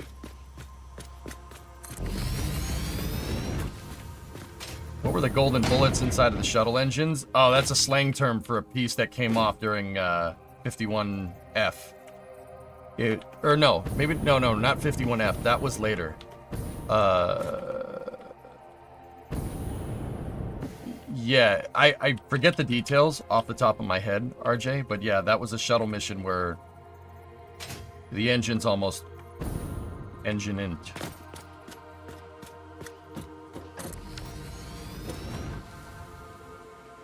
Plugs for the injectors. There you go. Yeah, the injector plugs. Thank you, Dean.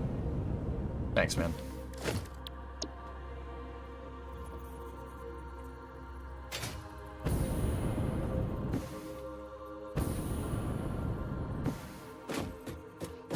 Thank you.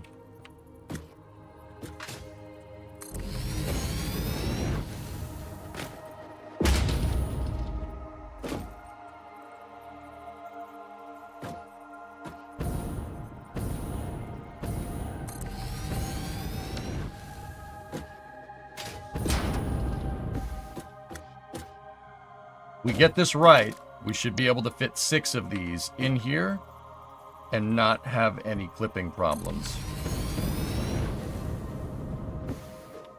At least on the very top here.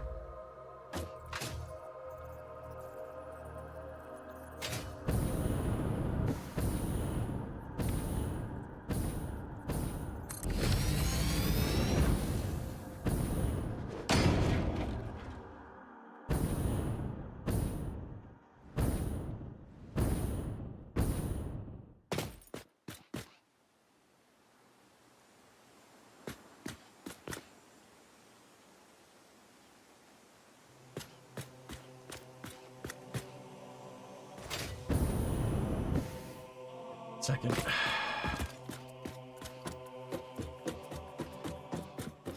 Crispy just shook his head in disgust, but he doesn't know why.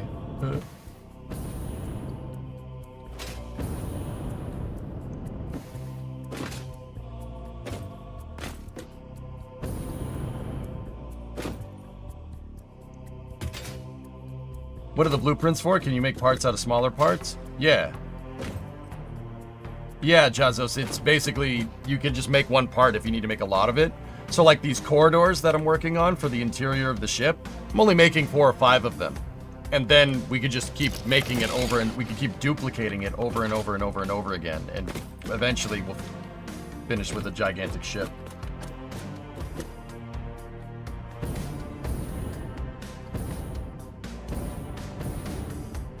I'm now a little concerned because this spacing... Did I screw something up?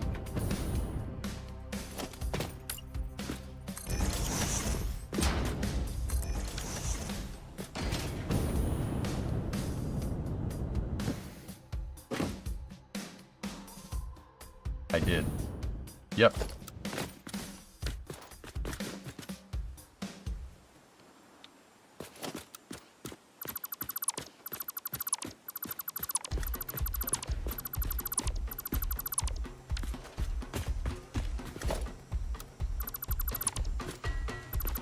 So those lines right there were the deck spacing lines that work. And I've noticed that these are not lined up with them. At least that one isn't.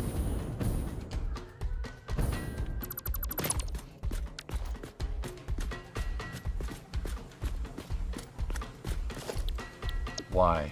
What did we do wrong?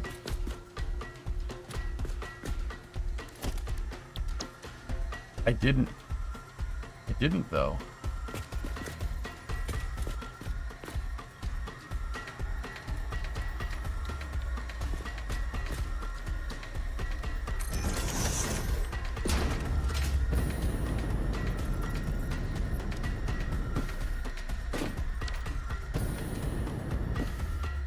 Mr. Dick. What's up, geek? The 40-meter mark of the octagon is the outer, up there. See that right there? That's the beam that we need to line up, and we weren't lined up with it, Raiden. But I noticed my decks, I lined it up to deck spacing test articles that I placed that weren't correct.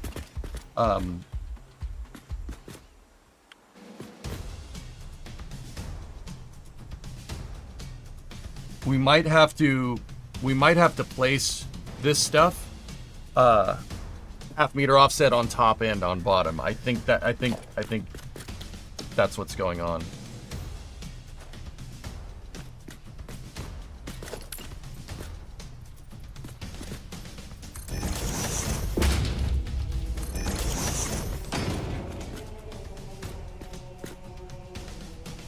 Because of the 40 meters on center. Let's check it.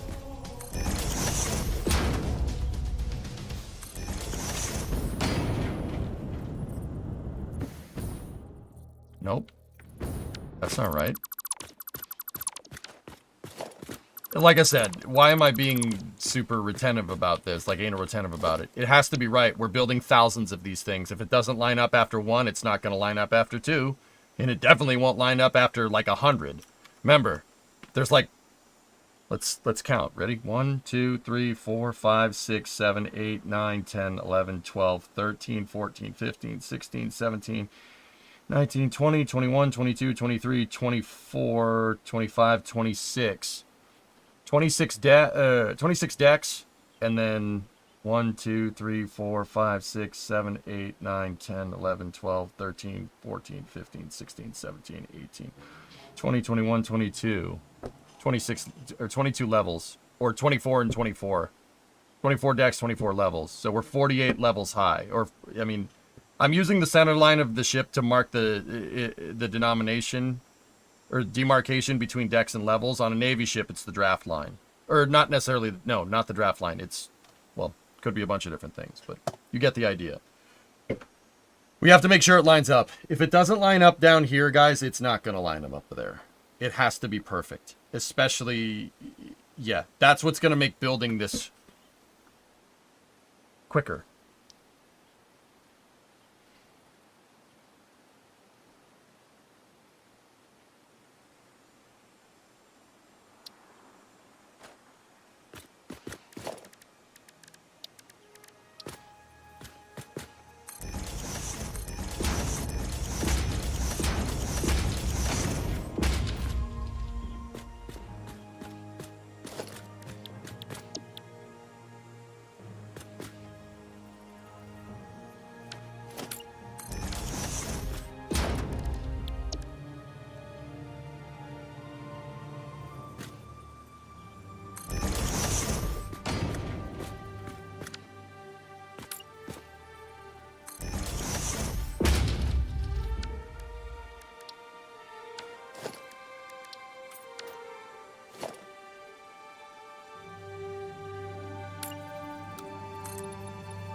You're crazy for doing this. Thank you.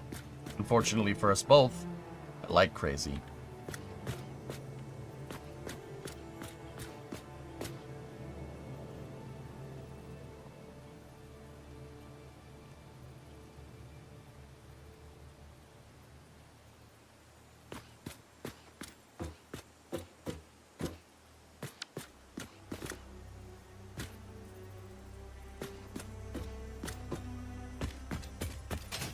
You respect it? Thank you. We'll get it, man. We'll get it. The fact, like, I wanna believe that the Bungie developers knew that this could all be put together, but I think it's just a coincidence. Either way, credit to them for making an amazing game and filling it with enough lore that we can basically extrapolate what the interior of this ship looks like. That's super cool. It's something that's not necessary, but a surprise to be sure, but a welcome one.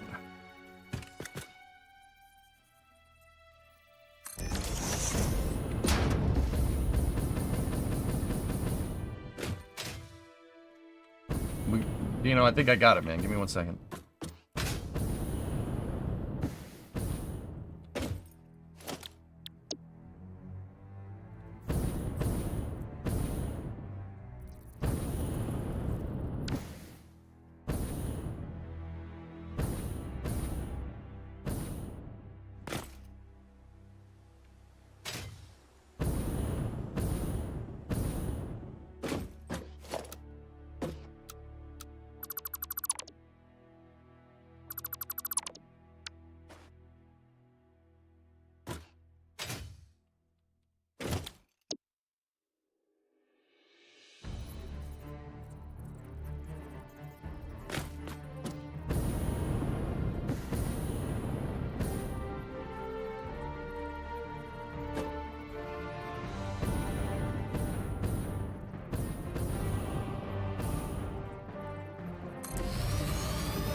How are you gonna get the lizard doggos on the ship?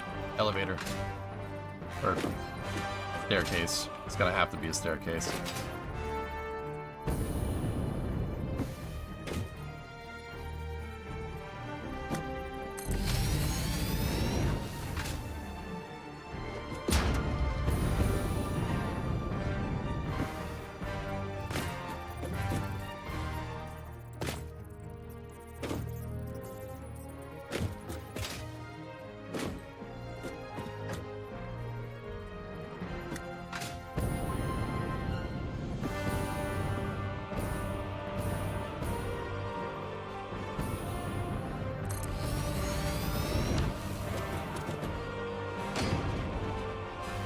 Shuttle stuff. Stack is 616 parts. Cool.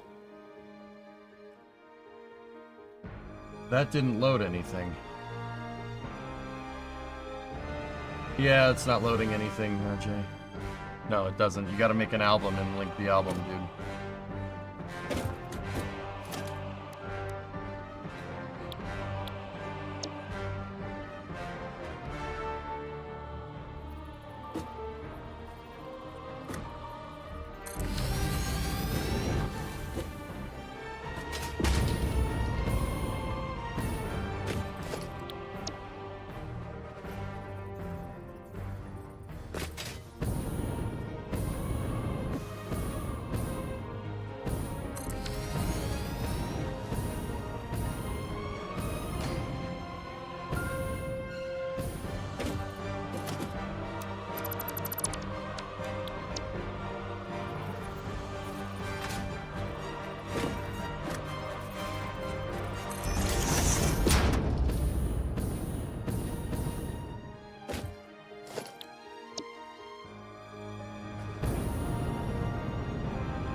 Yeah.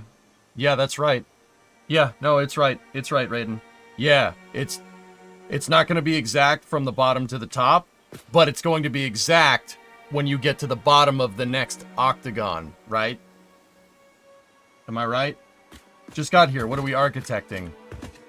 Hey, Animox.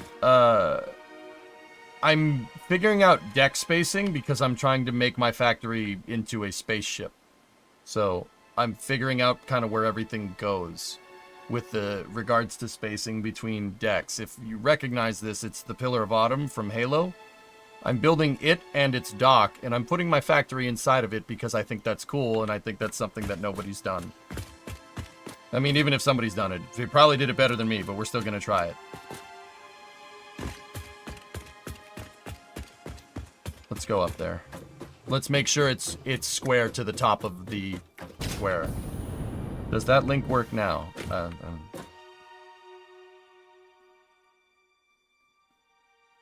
Ah, yes. Very nice shuttle stuff. Very nice. A little hokey? Yeah, it is. No, I know it was a typo, dude. Yeah. Crazy, right? Should be a good time.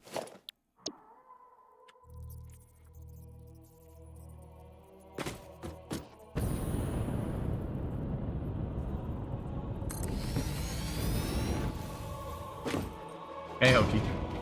How you doing, buddy? So what I'm doing is I'm figuring out what the spaces are going to look like inside of the ship, and I've already built the dock for the ship right there, and then I have an outline for the ship right there.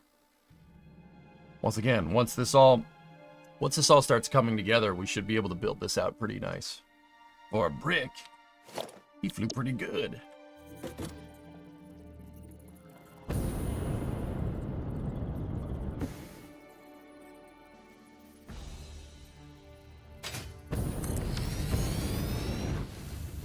If you had to pick a universe from game, TV, or movie series to live in, which would it be? Not Halo, that's for sure. Because that means the Flood exists, and yeah, you know, not about that life.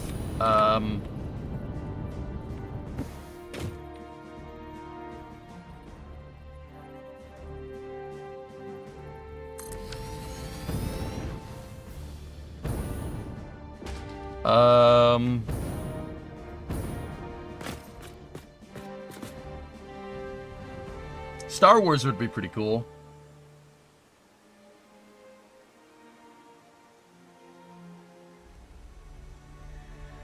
What do you think, Drool? Does it scratch the shipbuilding itch or what, brother? Stardew Valley. Yeah, there you go.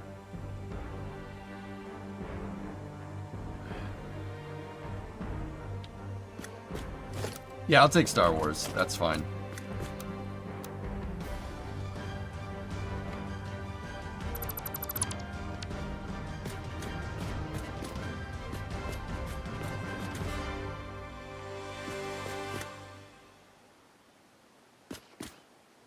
Okay.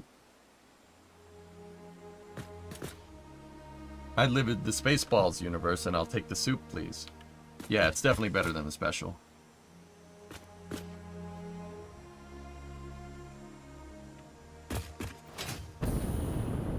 Now, Raiden, are we 2 up? Are we 2 meter up from the bottom of the square on the 7th deck?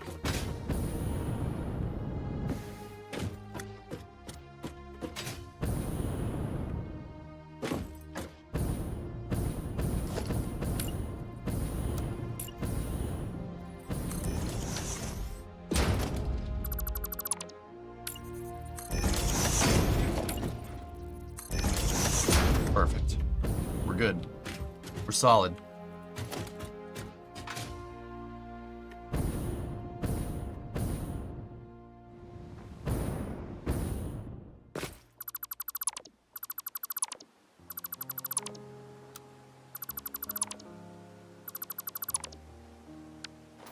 Okay.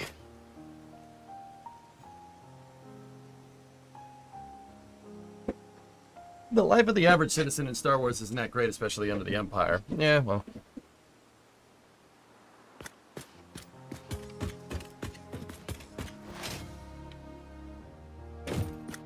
That's right. Okay, I'm gonna leave that there for measuring purposes later.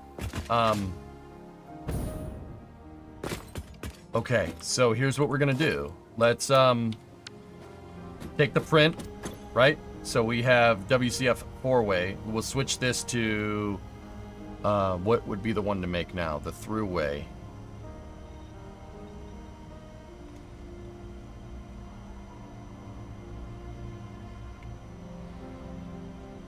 Actually, hang on. Cancel that.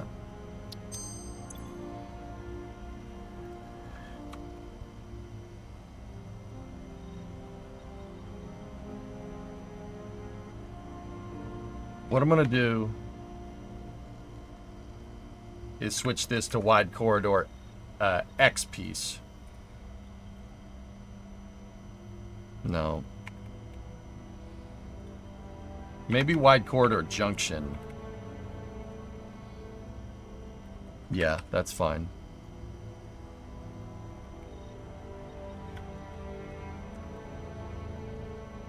Wide corridor junction, 4-way, fixed spacing. We don't need fixed spacing, so I'm going to get rid of the other prints. Okay. Save. Alright, cool. Let's go into my blueprint designer. Get rid of that one. Nope. Dump that. Let's go into edit. Remove that print. Okay. Cool.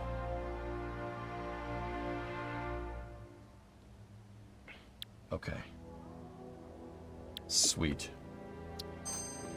Alright, now let's do... What would be the next one to make?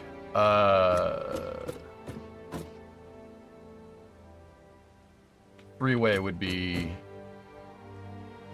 Yeah, we could do three-way. Alright, so...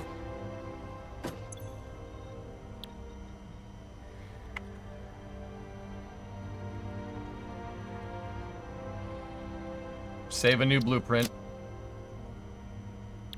Right. Now let's get rid of this side.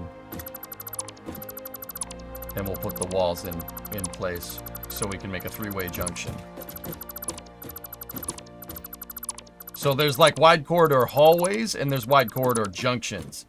In the Pillar of Autumn's level design, this is right from Bungie, right? Like, in the Pillar of Autumn's level design, you have these junctions. The junctions have the X's on them. So we gotta make the X's first. There's three-way junctions, two-way junctions, three-way junctions. So we need a junction with 1, 2, 3, 4 entrances, which is what we just made. We need one with 3, we need one with 2, and then we need one with 2 horizontally, like a through-way.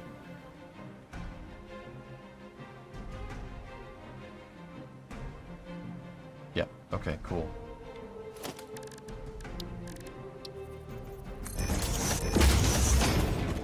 Booster 13 is moving to the launch mount. I told you guys that this is going to happen a lot faster than you might think. I said that, man.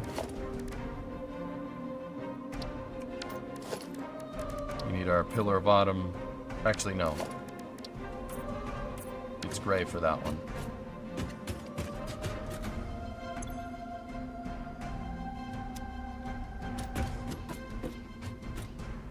Okay. That's the three-way. That has the spacing. Go. Save. Overwrite it. Now we need the corner.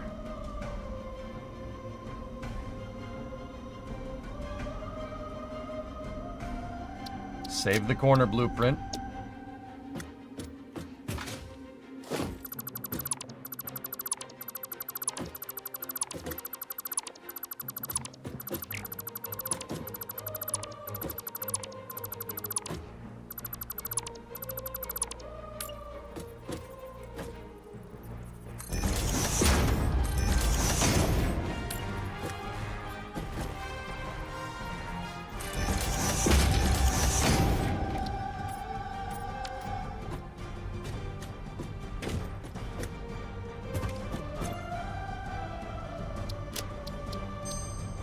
Okay, clear the blueprint designer. Take everything. Now we go back over here. Load the four-way junction.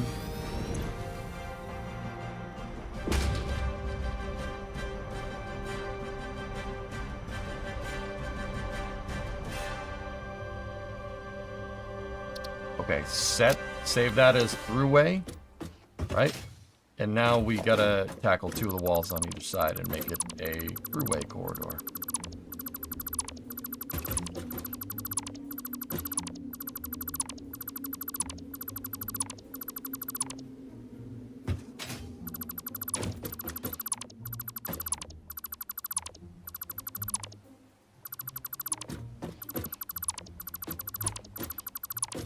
Yeah, it was Fix It Gray for the walls on these ones. It's the,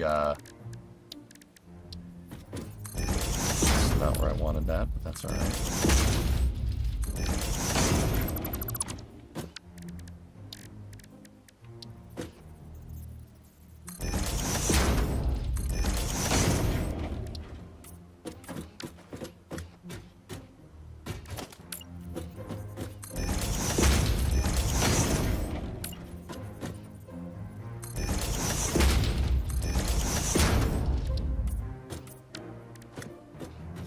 Okay, there's your throughway.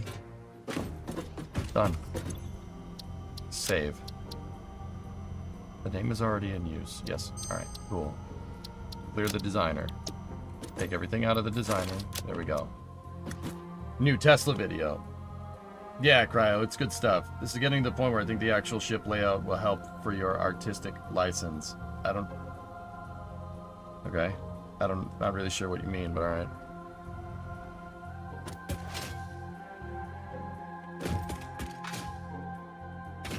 Alright, now we need to set spacing on these things. On the wide corridor, not junctions.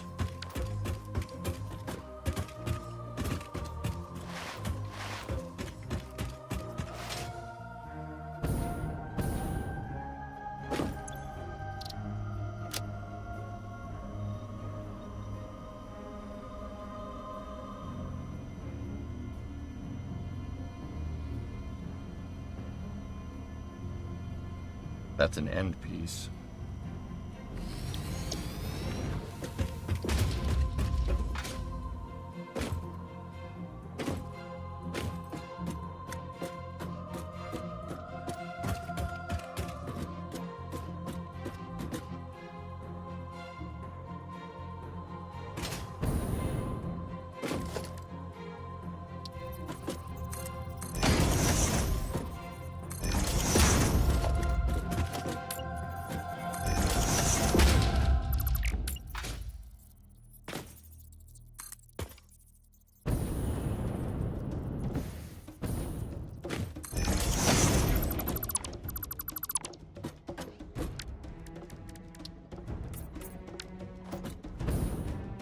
That's your fix.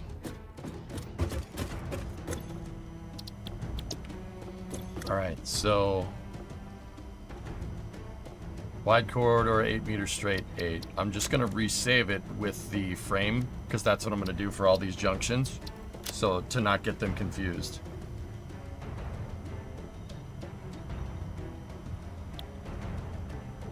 Check with the test article first. Okay.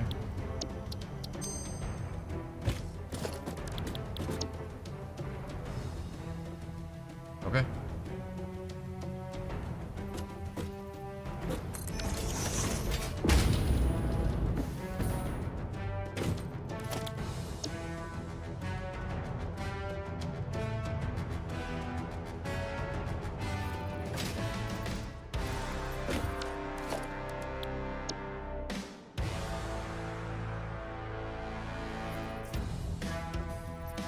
Now this, the thing that I placed, because I didn't save anything, I didn't save the blueprint yet,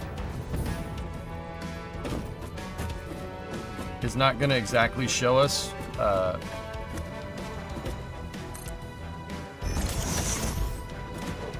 it's offset.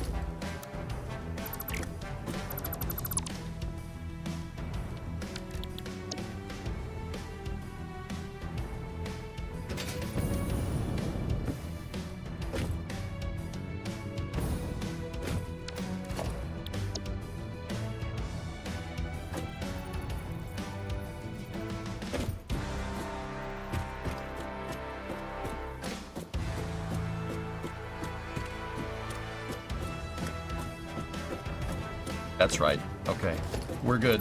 Brayden, are we good? Double check me. I'm serious. That's right. The other one is lined up when we snap to bottom, right? But it's not, it doesn't have the top piece, so we can't stack any higher. The height is correct. Good.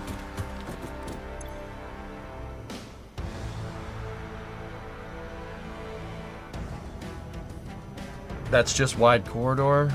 8 meter long straight piece. We can just resave that with the frame piece.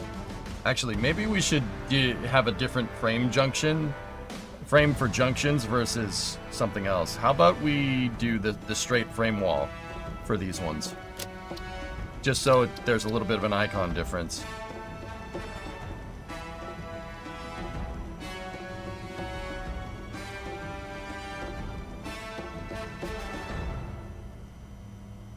Yeah, I like that idea.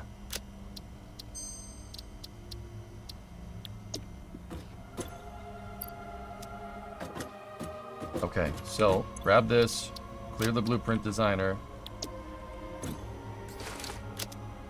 Go here like this, load up a new print.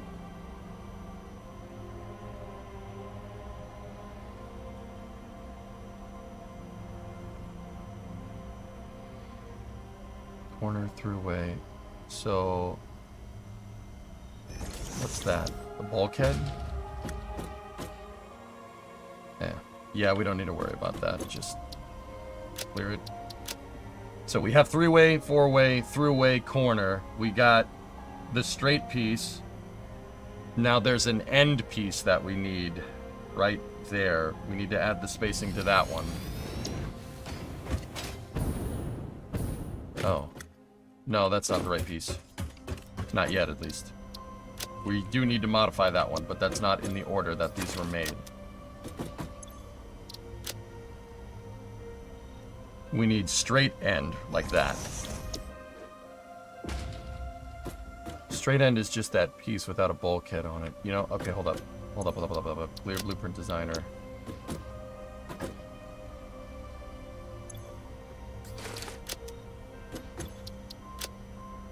Actually, that one already has the, yeah.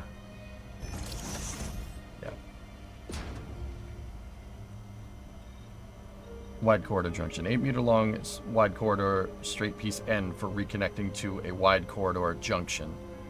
Cool. Select the icon. Put it in as a frame wall, like that.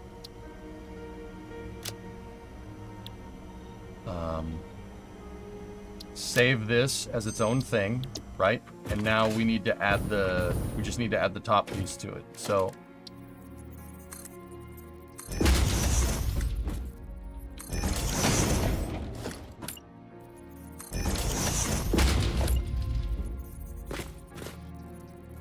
getting this spacing right is going to make this a lot easier to make. There we go.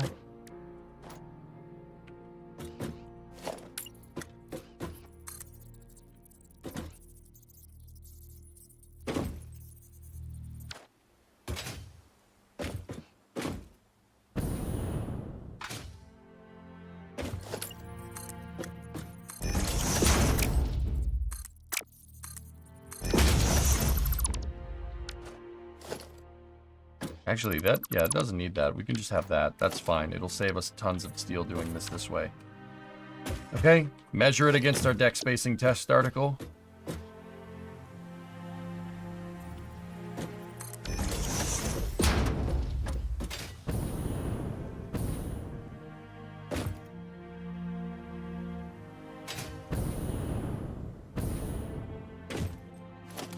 Nope.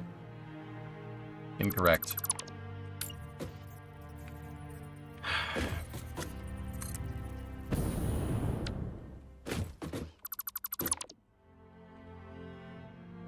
Sorry, I know this is a little bit of busy work here, but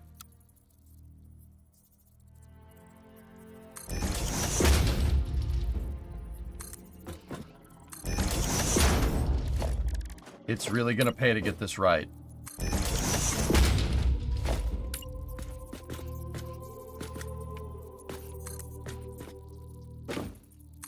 I'm locked in. I'm on fire.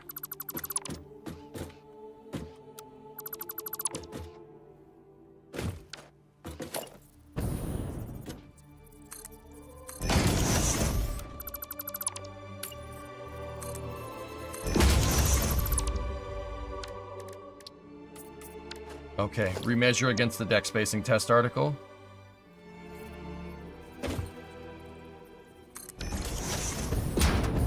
Top of the I-beam should be coplanar with the top of the spacing article. It is. Cool, we're good. All right. The end piece is good to go. Save the blueprint, confirm. Clear blueprint designer. Take all. All right, load up the next blueprint. See, I changed the icons of the ones that we've already done, and the wide corridor original ones we can get rid of. So that just leaves the clipped wall types of junctions. It's just those two. So let's load up that guy. Load up the deck spacing test article.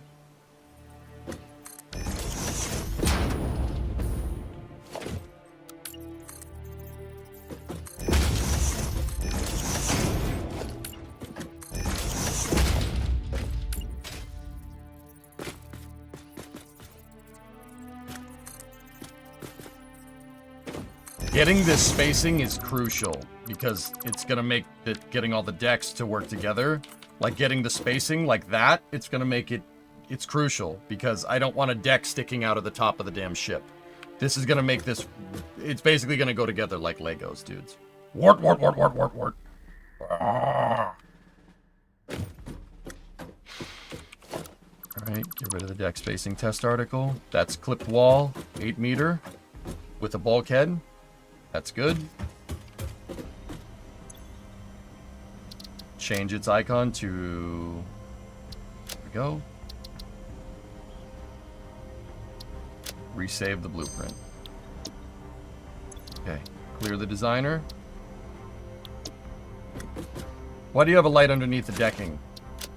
So they're lit appropriately, Dean. The top-down lights that look like the ones in the game don't actually light this correctly. And there's a thing with the lighting in-game where they can shine through these catwalks. So it basically fills up the corridors with ambient light. Otherwise, this would be dark. These basically don't shine the light like they used to. So we basically fudged it and put one in the floor. That kind of became a happy accident because it does change up the flooring. You get some variations in flooring texture here. See? Get variations in flooring texture, you know, between the grip metal and the catwalk, right? And yeah, and I think it just looks nicer. Last thing you want is to expose your deck. Yep. Okay, load up. We need 8 meter clipped end piece right there.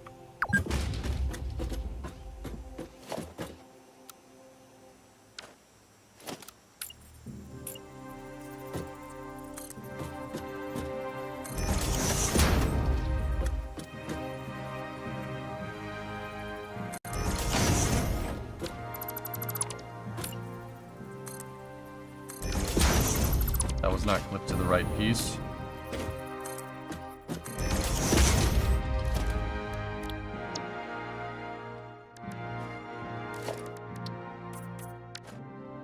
Oh, no, that's not even the pieces that I'm going to end up using. What am I doing? Did a step out of order there.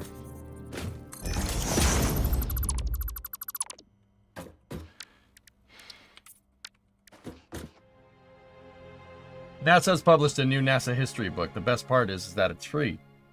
Cool.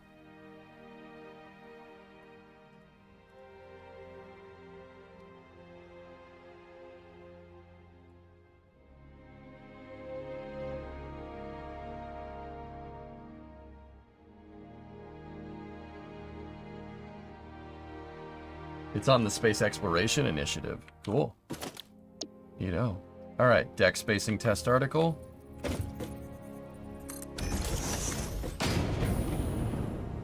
Good, we're aligned. Done. Okay.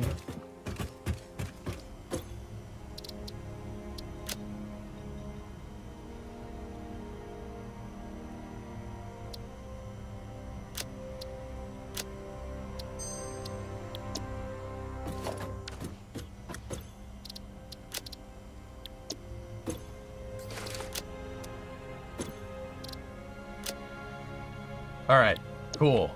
That's all of the different pieces that we've done thus far. We're still gonna need to work on making small corridors, which are 4 meter by 4 meter corridors. We can work on that now and get the spacing right. How are things in ASZOD? Good, good, good. We got the spacing figured out, which I'm very happy about. We actually don't need this one anymore. And I'm getting rid of it so we don't ever get confused that this is the right one. I don't think I will after what happened, but you never know. Don't trust future EJ. Past EJ. And then simultaneously, we can't trust past EJ either. Nobody can be trusted.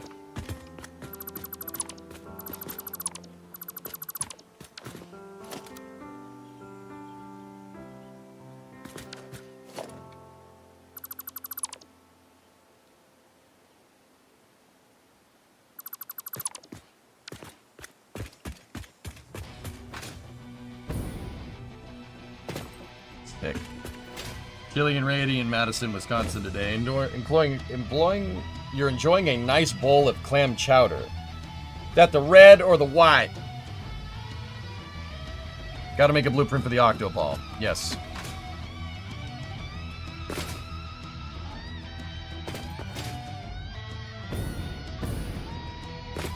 There's a console command that can return the side lighting back to the update 8 settings.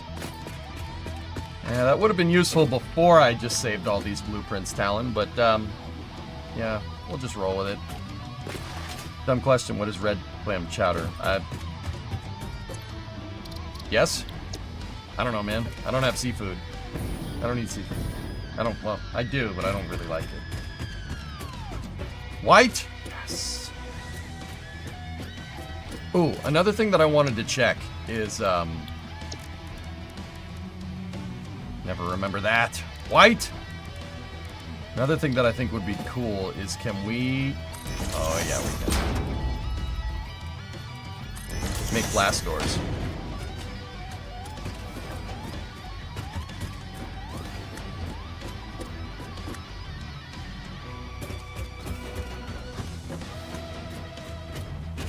Dude is next to the ocean and doesn't like seafood.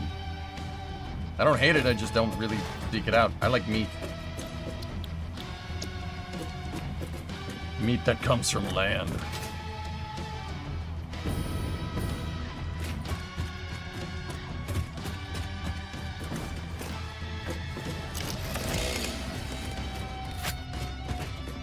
Little people first!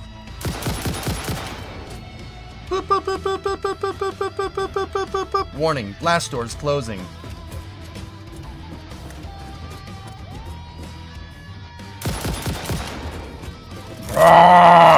Wart.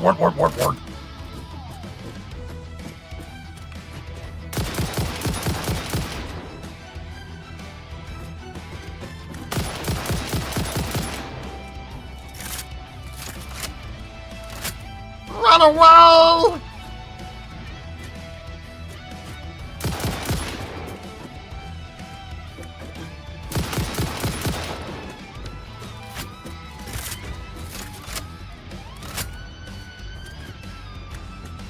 It's not a sign-specific setting, it's a global thing. Yeah, I figured.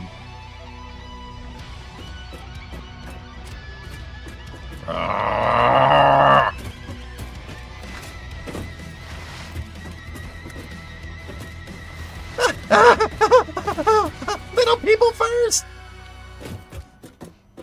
Anyway, I think we did good. The cool thing is, guys, is check this out. You know, all these parts that we just made. Actually, I gotta delete the old ones. We don't want those. Move it. Remove that. Anything that has the orange thing there, we can just get rid of them. Because I don't want to ever get these confused with spacing and have to undo work. Cool. Watch. So, what we can do...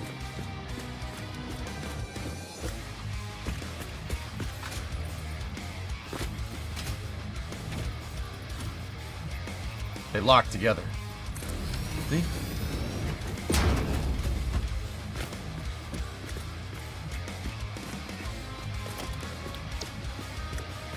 Now, could we...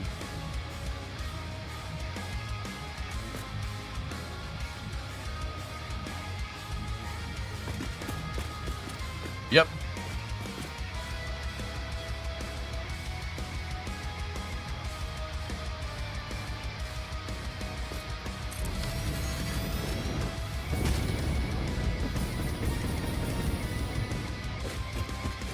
See?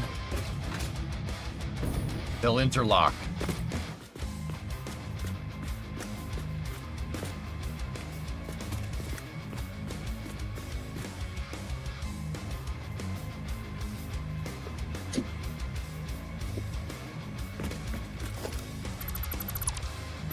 Cool.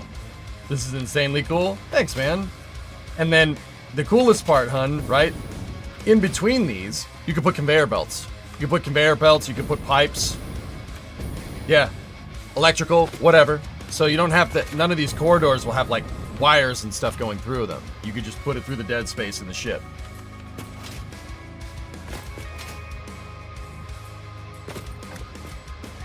Sick. Yeah, drummer, it's good. It's sorted. The next thing we have to do is we have our wide corridor. There are some wide corridors with doors on the side, but I figured, you know, if we want to do a wide corridor with a door, we just modify it. Like, the way I made those things is that they can, the way I made the corridors is, I built them so you could just punch out the wall and put a door in there instead, like that. But we do need to work on the small corridors here. Yep. Just like how the game has. The game has those maintenance ducts as well. And the maintenance ducts are only 2 meters tall. See? We could even do a brush set like that if we really wanted to. Medium corridors should be 12 meter.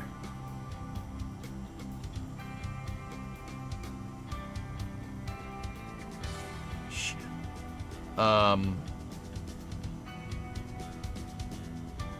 Okay.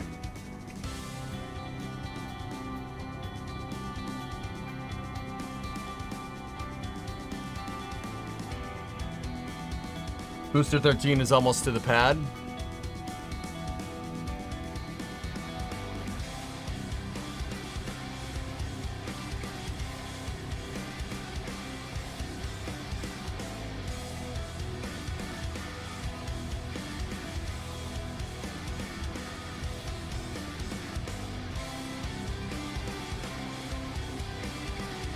Next one up. Let's go.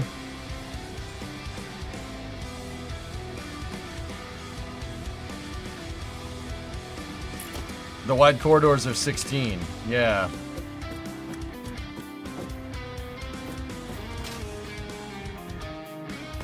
Hey, it's your resto. Alright.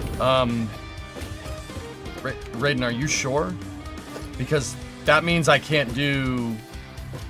Like, if I wanted to fill this area in, we'd have some pretty hard trouble doing that. I thought they would be 4. Aren't they?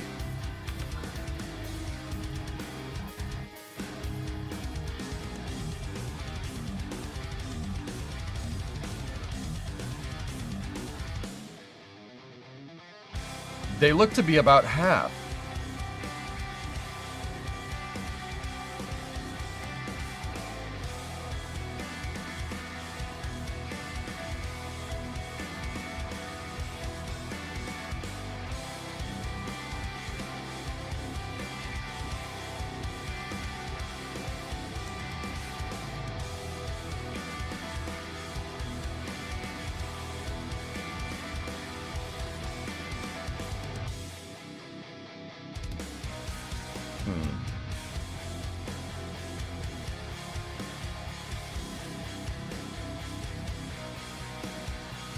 Well, I'm just thinking, see, like this space, if I had 8 meter between junctions like this, if we had an 8 meter corridor between junctions, right? And say we wanted to do something like this. See, I made these so you could just modify them very fast. 4-meter junctions would work very well with this, you know?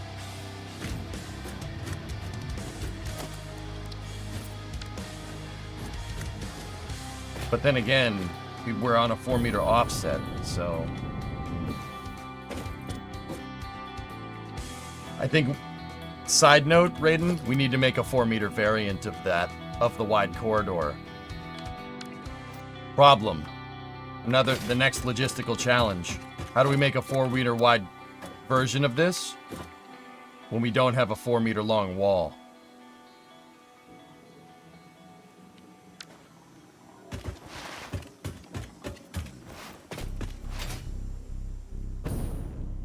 Nudge the wall. You're not understanding what I'm saying.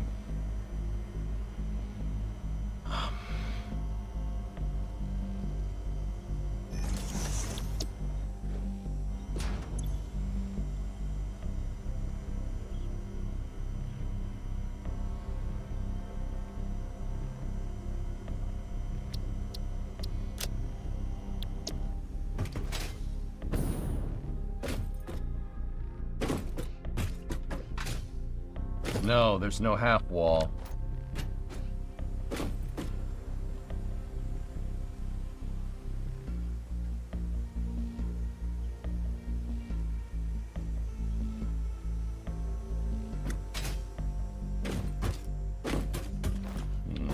We're gonna have to think about this. Uh-oh. Is that a Primogen? Oh god, that's a Primogen raid. Oh, I don't know what to do with my hands. Whoa.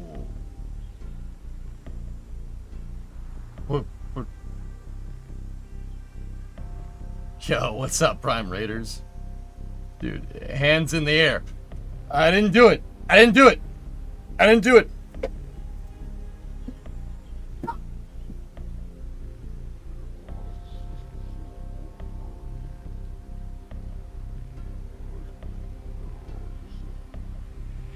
Oh, you're under arrest, criminal scum. Why are you running? No reason. So what's going on? That's a Primogen raid, guys. That's a huge raid. What's going on, Raiders? Guys, if you don't know Prime, he basically does what I do with Space News, but with coding. Very, very fun streamer to watch. Good dude. Good dude. Also likes trucks. I am a fan of trucks. There's a live shot of my garage. I love old trucks. Prime likes old trucks. So we're good. We're good. I hear you like viewers. Oh, I'm a pretty big fan of viewers as a streamer. Prime says no aliens. Yeah. No. We should kill them all. I'm from Buenos Aires and I say kill them all. NASA? No, Cold. I'm not NASA. I do what Prime does, but with space news, with what's going on in the space industry. Like Prime does the coding stuff, right? Which I'm not really a coding guy, but my wife is. My wife's a software engineer. I can tell you how a rocket engine works, or how an old truck works, you know? Like Scott. Actually, LoJack, Scott's a good buddy of mine. Yeah. I've worked with him on projects before. Yeah, Scott's cool, man. Is SpaceX legit? SpaceX is legit, dude. My wife is a coding guy. Yeah, how'd you know? No. No. Yes, I'm not from Buenos Aires. I was quoting Starship Troopers. Sorry, man. But anyway, are we close to fusion? There are people that are working on it.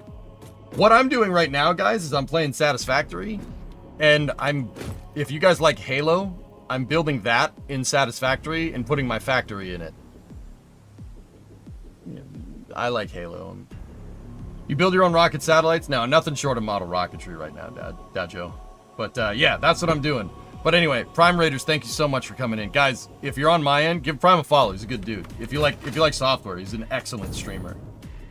Halo 1 only. Did you read an article about the satellite catapult? I actually have, Mozzarella. Yeah, that's crazy. Yep, Synergy gang. That's right. I have to. Do computer setup, man. Prime said that his reason for us not seeing aliens is because they don't exist. He said that if they did, it would likely they have covered the entire galaxy by now. Please explain some of the reasons why that would not be the case. The galaxy's huge, hippie. Huge. Huge. Across the galaxy to us would be as remote as, like, North America would be to somebody 1,000 years ago. Dude, you don't even know what's out there. The universe is gigantic. Like, gigantic. Like, our little monkey brains can't comprehend that scale. It's, yeah, kind of the Fermi paradox. Yeah. Dude, it's huge. Yeah, the thing is, that's what she said. That's what she said. What are you building? So this is I'm building the ship from Halo, and I want to put my factory in it in Satisfactory. I already built its flame trench and dry dock for it. But right now, what I'm working on is getting my deck spacing right. Yeah, I know. There's some math involved here, right? So the ship in Halo lore is built out of an octagonal structure. So there's a cross section, and that's the outline of the ship right now that I have.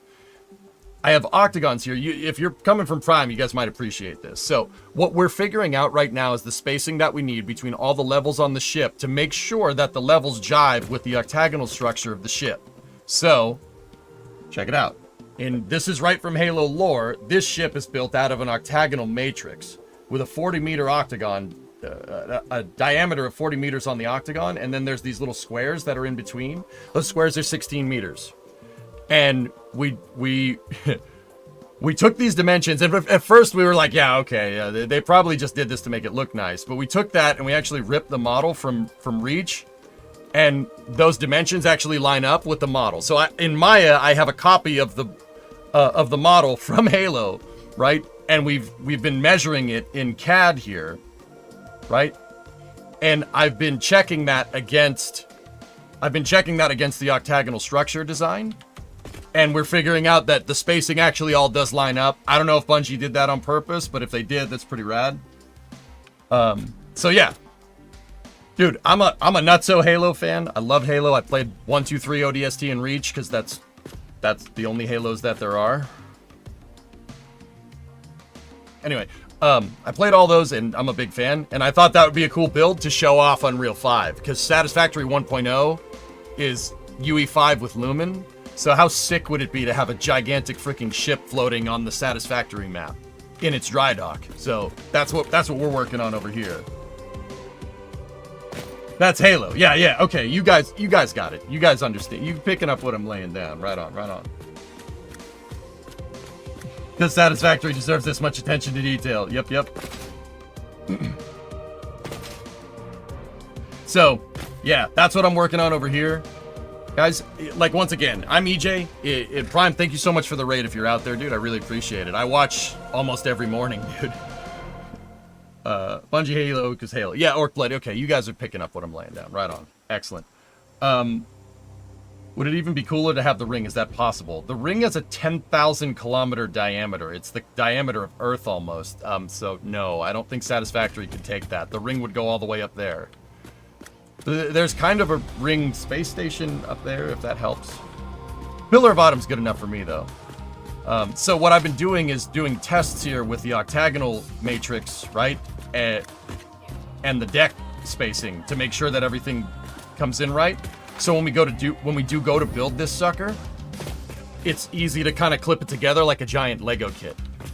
I'm not sure what the coding equivalent of this would be. Remo, maybe you can help me out. But I'm basically making like libraries, I guess, would be the coding equivalent, dudes. You know, EJ trying to explain things in code. How do you do, fellow kids? You know, components, frameworks. There you go. How are you producing the needed material? Right now, Pick, I have a small factory all the way down there that's producing the basic of the basic materials. Libraries is fine. Yep. Object-oriented design. Yeah, there you go. But yeah, I'm gonna make it so the whole thing snaps together like it's like modular. So you could make the whole, all the decks and levels on the ship. You should just be able to put them together, as long as the spacing is correct. But getting it to jive correctly with the octagonal matrix proved to be a little bit difficult for my caveman brain. It'll all be done in an hour, so you check back. Yeah, you know, it's good. So right now I have a concrete factory that produces copious amounts of it because I needed a lot of concrete to make that. Yeah, I have a basic factory going right now. You're not gonna need that much of crazy components, just a lot of the regular components. But, so this is what I want the end result to look like. I did kind of just a little testing over here with how the dock and everything should look like. I want it to look like, I was kind of trying to get some like sand trap vibes here if there's any Halo players out there. Yeah, that's what we were trying to do here. Trying to get some real Bungie multiplayer level action going on here. And I think we did it. I think we did okay. This is an amazing game for programmers. It's designed for systems and scaling. Exactly. Yeah, Sabbath, exactly. These industrial engineering games are prime for Prime Raiders. In fact, I'm not sure why. Does Prime play Factorio or this? You probably dig them. You probably like those games. I placed a lot of these by hand, Jabberwack. Yeah.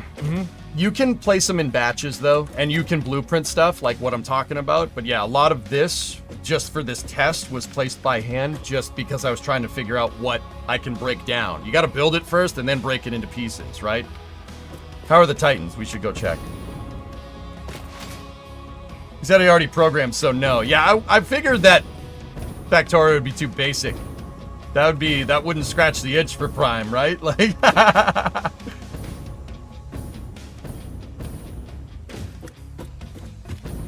it's just an oasis over there. And then, yeah, you in Satisfactory, you have these little lizard doggos, and they give me cool parts. Like screws. Hello. And rotors. And steel beams. And cables. And encased concrete beams. And turbo motors. Yes! The Titans were good to me today. Hello, Titans.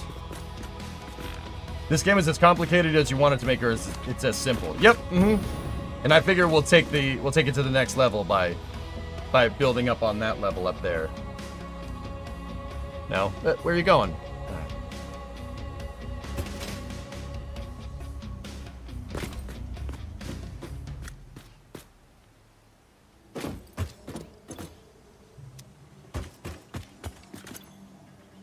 Anyway, welcome Raiders. Prime, thank you for the raid. We'll get back to it here, dudes.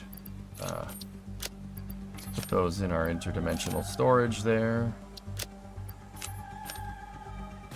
So Minecraft for adults. Sure. Will the ship be able to fly? Nah, it's stationary. I think the game would take a gigantic dump if we tried to make something that big fly in this game.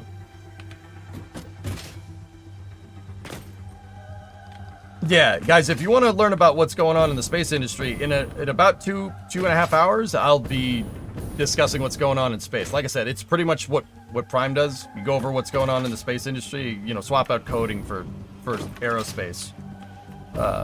Yeah, that's good stuff, man. But yeah, right now we're playing Satisfactory. I gave myself a couple of months to finish this thing, and you know how it is.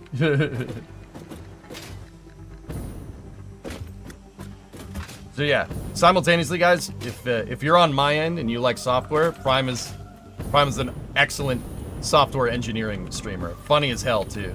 Really, really good dude. You'll stick around till then. Right on, Moon. Yep. This, you know what, Drummer? The thing is that this isn't scope creep. It's not scope creep. I just chose a gigantic project. That's all. It's not scope creep at all. It's just, yeah. Prime is also very handsome. Yeah.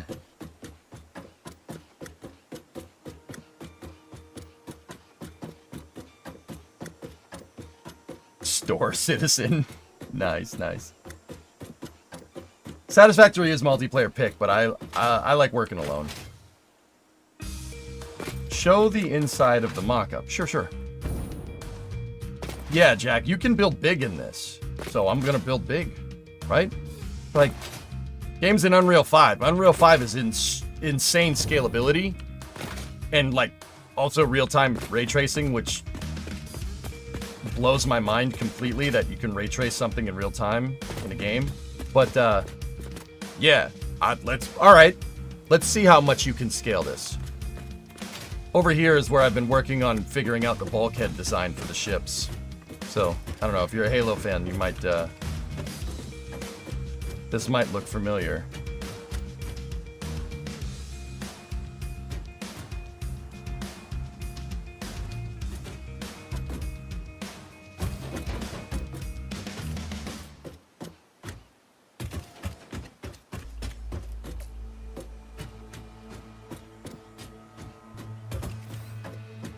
You know, I obviously have not finished, but yeah, that's what we're working on, dudes.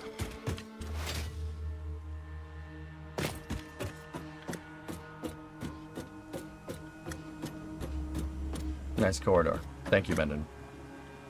Alright, so we were working on making a 4-meter variant of this corridor because we figured mathematically we need one. Problem is, you're going to have trouble getting the roof figured out correctly.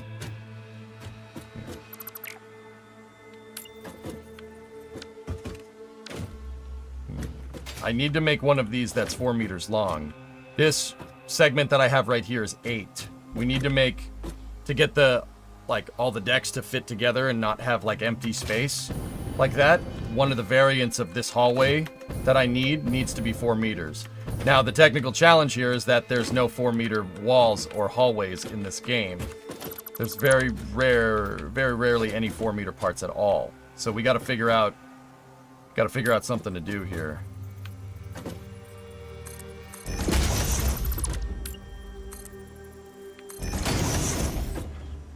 Give tour. I just did. What do you want to see, Delayed? I have the entire dock for the ship figured out. And then that's the outline of the ship right here. Other than that, there's really not much to see except for my small little factory that's been feeding this project down here. Yeah, see, I got some basic iron, basic copper, and then I have a little bit of an oil patch over there. Basically right where my mouse cursor is. That's a pole. I have basic oil production way over there. You can just see one of the conveyor belt lines. And then maybe the smokestacks from some of the refineries. So over there, I make oil, bullets, plastic, rubber, stuff like that. Over 100 hours, your factory is so small. And it's not the size, it's how you use it, something.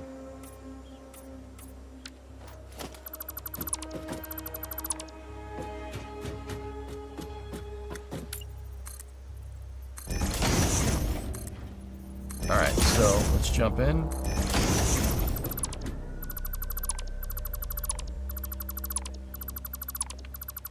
And let's start trying to see if we can make a 4-meter variant of this dang thing.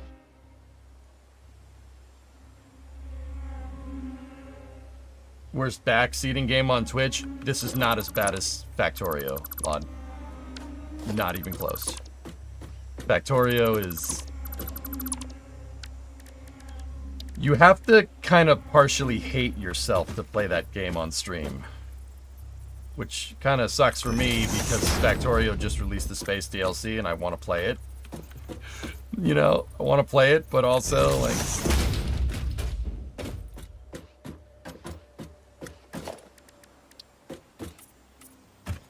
Do it.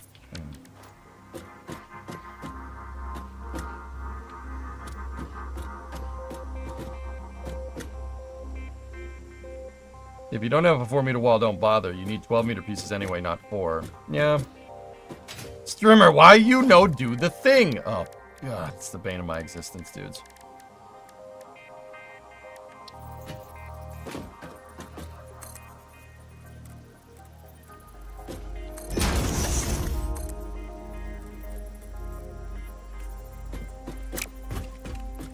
But I mean, I don't know. The other thing is that, you know,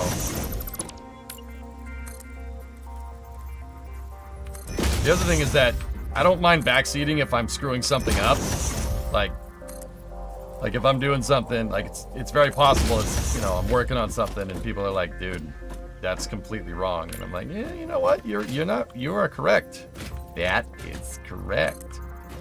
So, you know, I don't mind backseating as long as people are constructive and not like complete jerk offs. Like, you can maybe be like a little bit of a jerk off, not like a complete one, you know what I mean?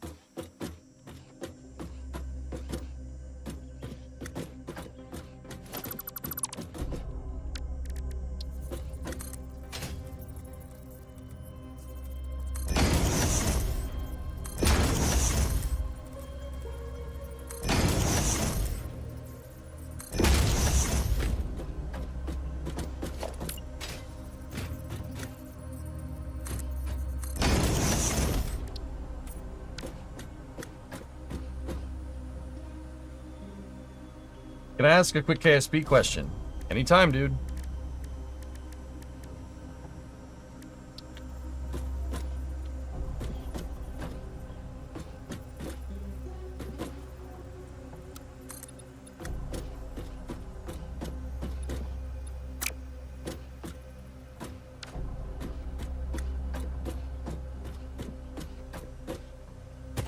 Yeah, and Heroku, right? That'd be actually pretty cool.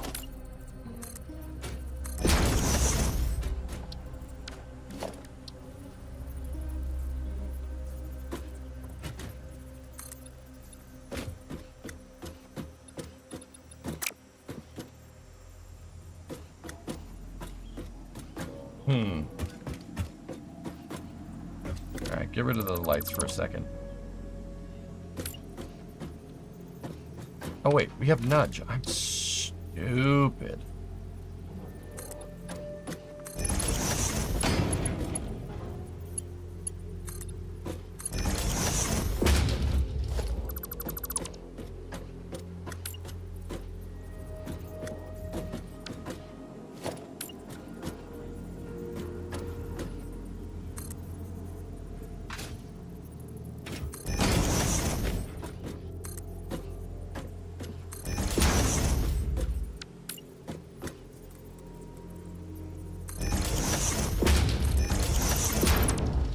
Oops, I forgot to copy the damn...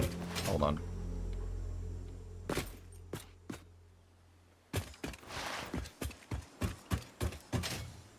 Will the final factory be a bunch of vehicle bays in the corridors? Yeah, something like that.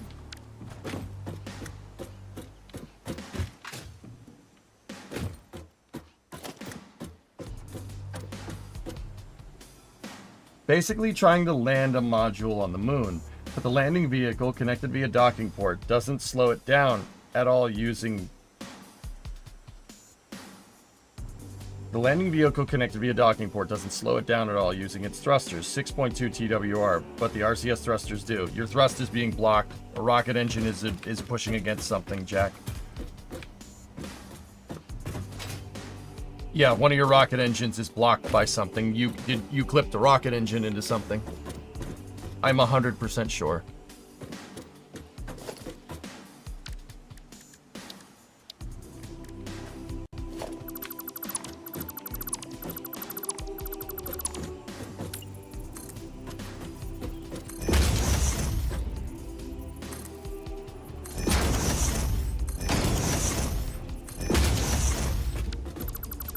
I didn't like the metal ones. They didn't look right.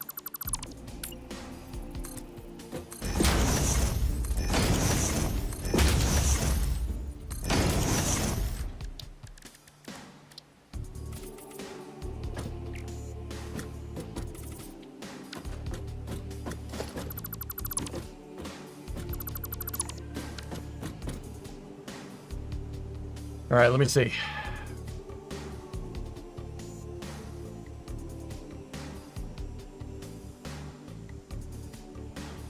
Too many tabs, too many windows. It's Windows! Thrust. You have blocked thrust. Yeah, those thrusters are pushing into this piece.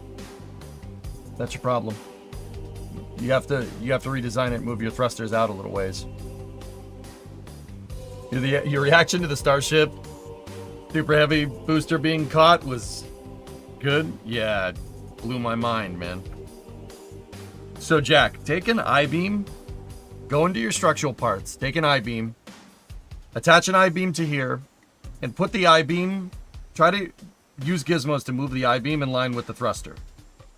Now take the I-beam and move it down and see if it clips. See if it goes through this. If it goes through it, your thrust is being blocked. Yeah, like I said, you have blocked thrust. That happens. So you probably ended up slamming this thing into the surface of the moon, which, oops. Learning mistake, or learning error, goal.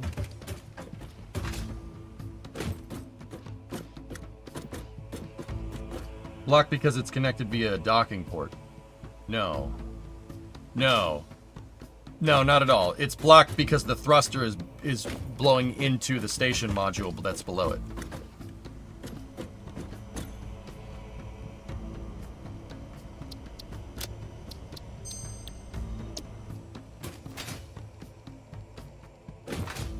Didn't realize KSP cared about that. It definitely does to an extent, man, yeah.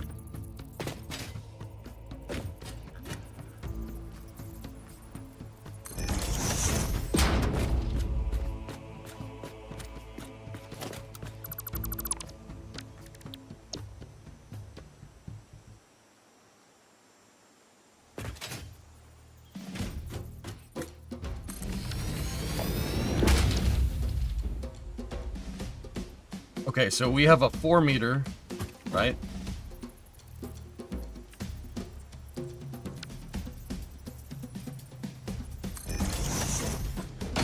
How does that look? Good. Real good, actually.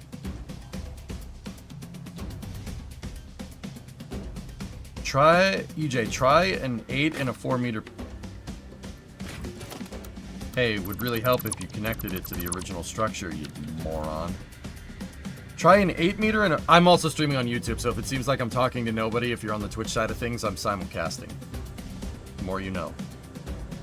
Raiden, try 8 meter and 4 meter piece to the side of your stack and see if it lines up with the cube.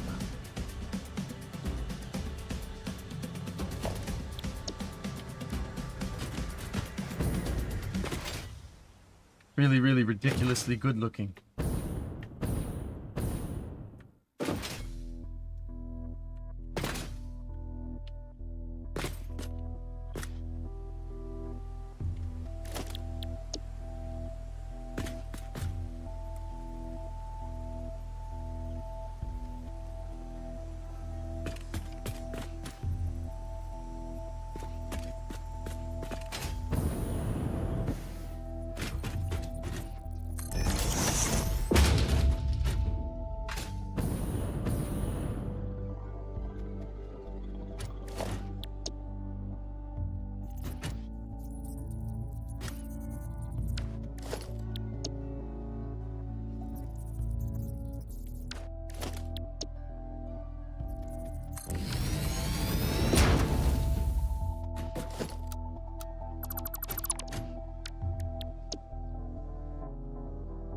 Alright, let's get a straight piece here. Actually, we need straight end.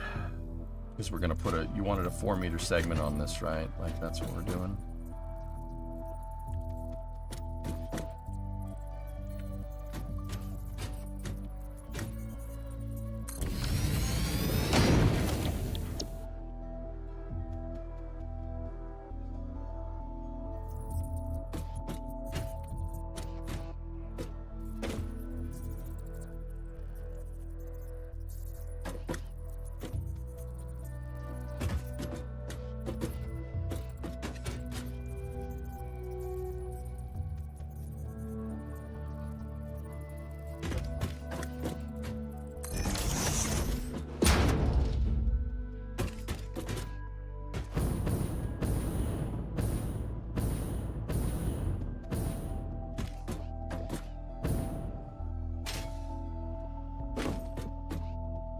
No problem, Jack. I don't have 15,000 hours in KSP to not know what that is.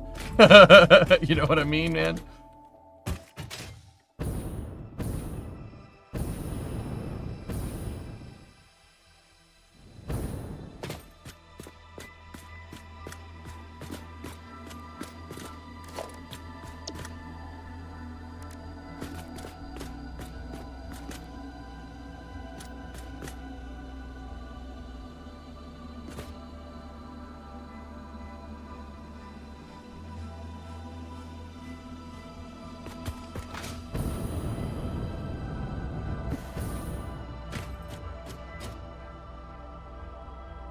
Yeah, the next 16 meter. Yeah, that corridor will basically, a wide corridor is at the width of the cube, or one of the cubes. Is that more or less right? Yeah, it absolutely is. But the wide corridors seem to be staggered because of the pillars in this design. So we're gonna have to take that into account to an extent. Discovery, go at throttle up. And we're gonna need to see if it jives correctly. See? Hey, Pizza King, 42-month resub. Yeah, Jack, I know, man. Dude,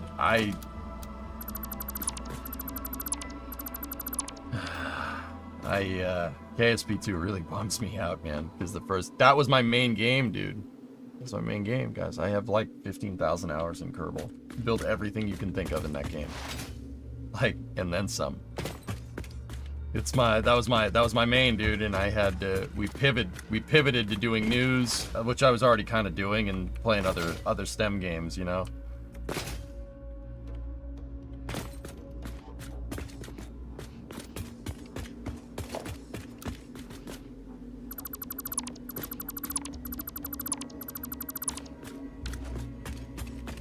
No, Naroku.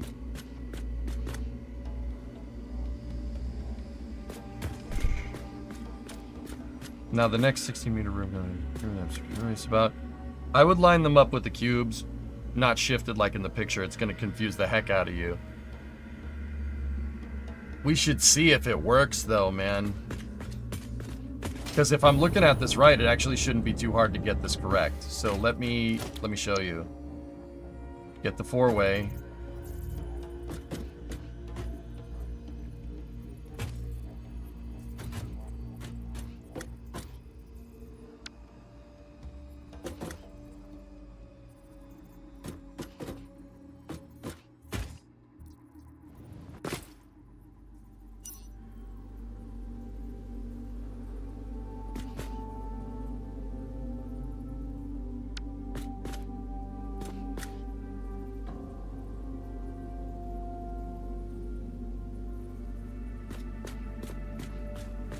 Look.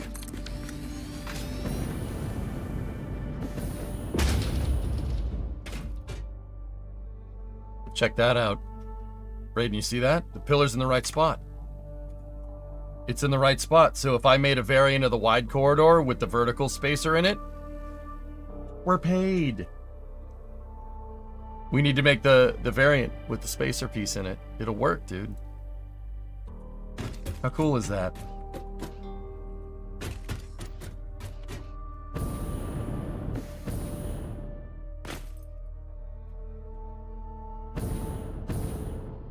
And then if we really wanted to get fancy schmancy with this,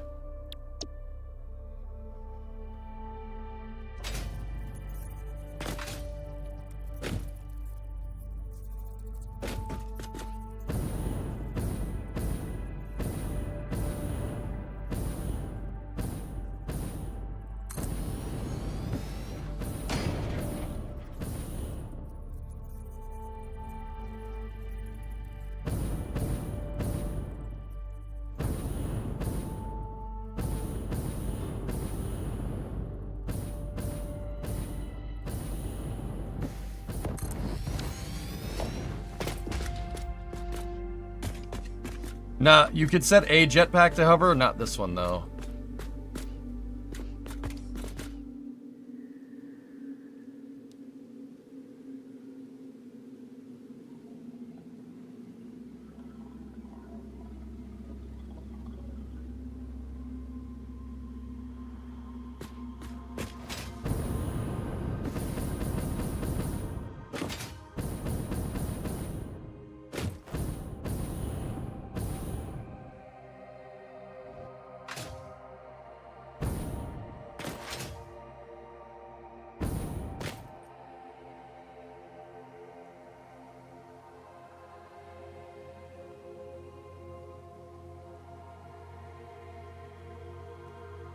Now we got to figure out how the small spacing works in this.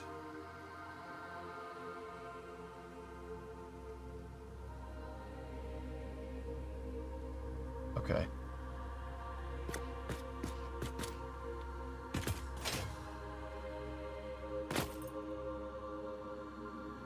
Oh, this is space. Primo. I'm in space. Thank you for the gifted subs. I don't know how I feel about my wife gifting me 5 subs. That's just giving money to Jeff Bezos, but...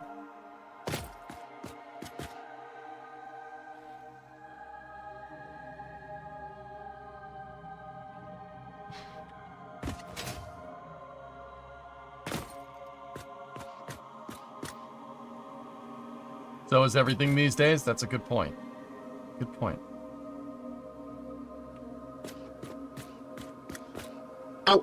Oh, this is space. I'm in space.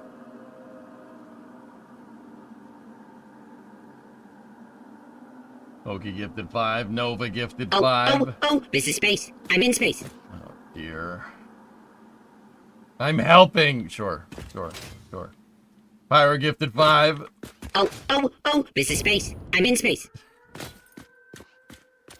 Oh, dear.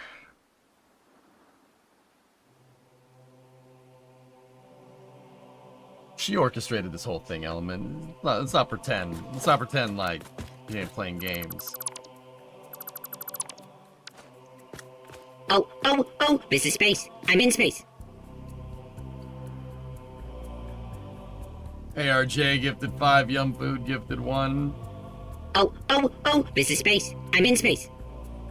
The YouTube people over there are going, I don't know what's happening. Good fella, 32 months. Discovery, go at throttle up. You definitely won't go back in Prime's VOD and seeing me suggest... Oh, God. Hey, Trip. Oh, this is space. I'm in space.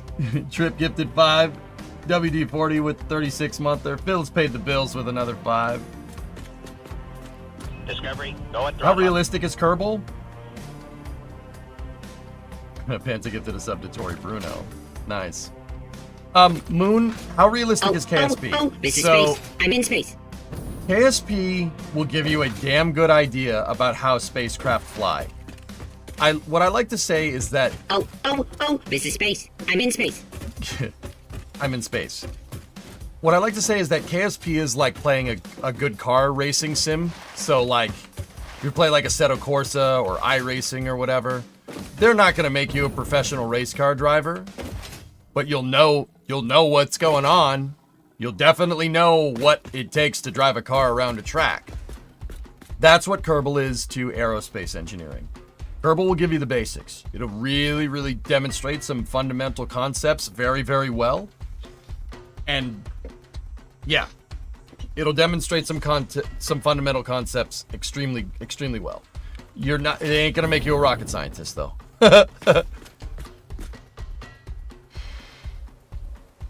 So flight sim ain't gonna make you a pilot, but you'll be damn good at knowing how a plane works. Kerbal does that with rocket science. Or planes too. You can make planes in it as well.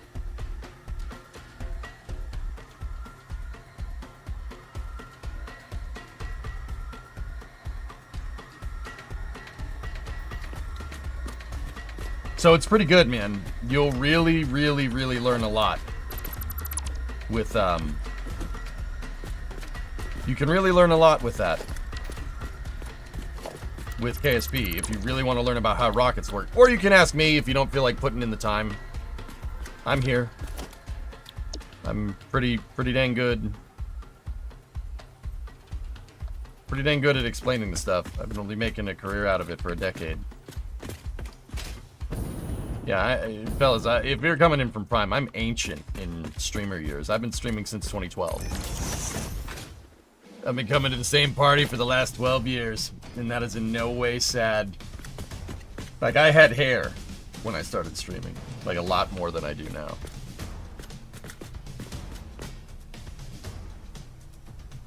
Is there a game like that for engines? Car motors? Automation? Automation is the name of the game. Yeah, automation. That'll teach you about motors. It'll teach you very well about motors. Dave, what's going on, buddy? All right. What I want to do is over here, I want to test out the spacing. We can get rid of those space indicators. We got this figured out.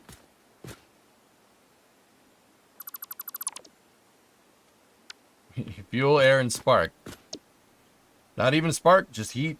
Just the right amount of heat. You could use spark, though. But yeah, fuel, air, and spark is the gist of it, yeah. Summer car is really good. Summer car is amazing. I mean, I probably have 2,000 to 3,000 hours in summer car.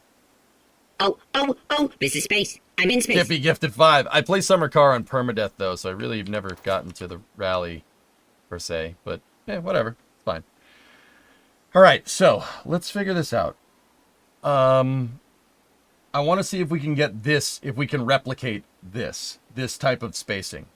So that's kind of the next test here. So we can dump that, get rid of that.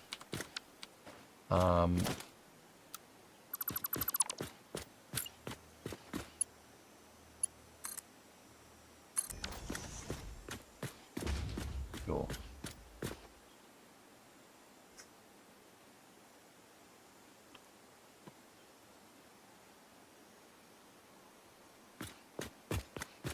Dave, you closed the shop early today. It's nice to have a day in Michigan. Day here in Michigan to be working outside. Or inside. Yeah, there you go. Alright. So now I'm just chilling on the deck with your dog. That's how it rolls, man. That's how it rolls. Best days ever. Alright, so if I'm looking at this right,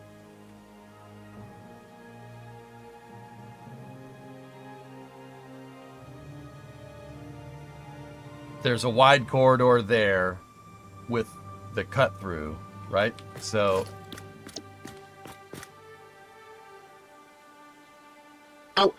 Oh, this is space. I'm again, in space. Tippy? Holy crap. Jeez.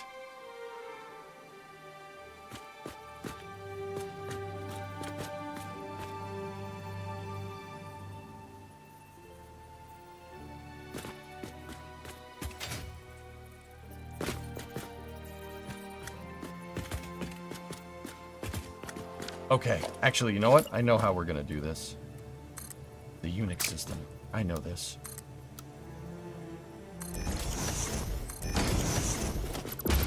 It looks like the bottom deck has an open space right there. And that open space seems to be enough for a small corridor. The small corridors, well, we know are 4 apart. Well, that's 8 right there. So that should do it. All right, so give me just a regular corridor here.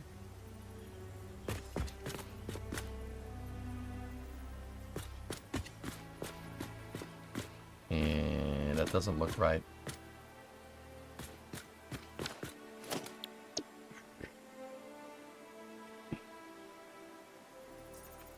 Yeah, Dave, we're making some good progress, man, for sure.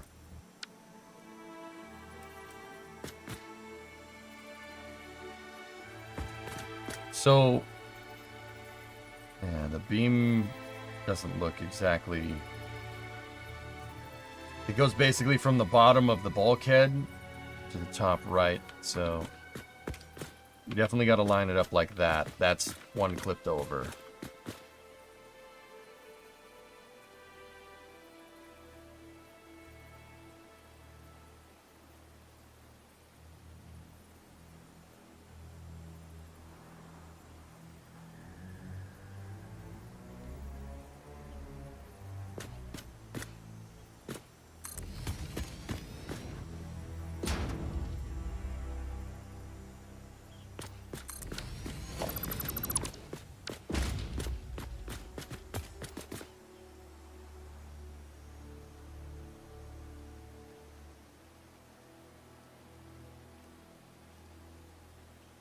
Yeah, isn't that crazy?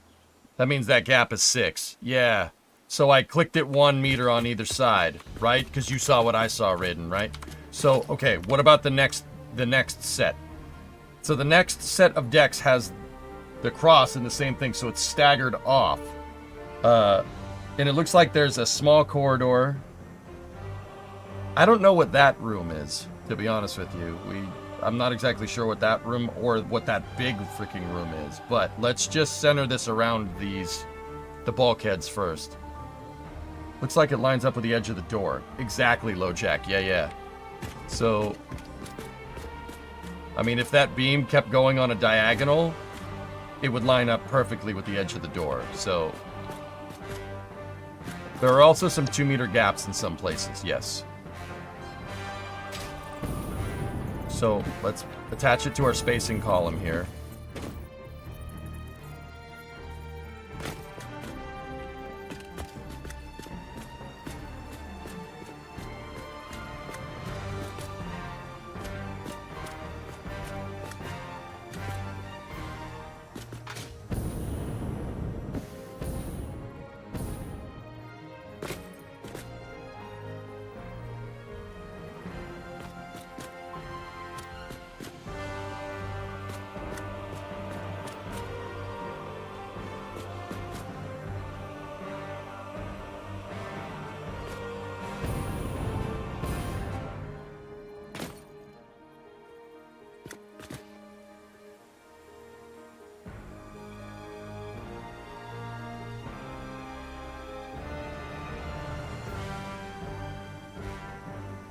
Okay, I need to go into the sketch fab here real quick. I need to see one of these with a vertical pillar going through it. This one. Where does that vertical pillar go through?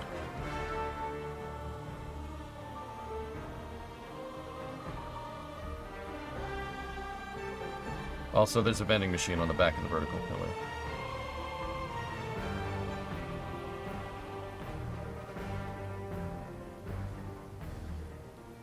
Okay.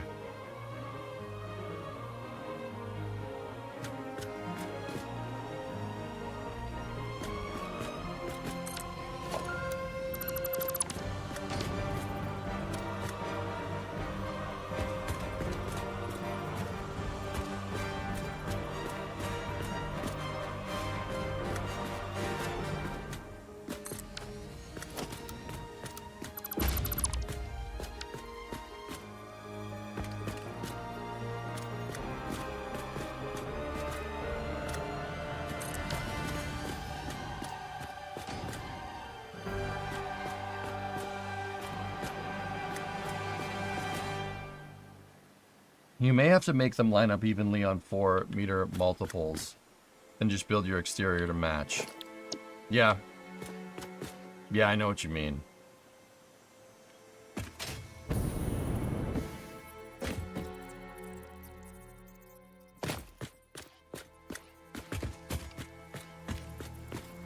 Okay.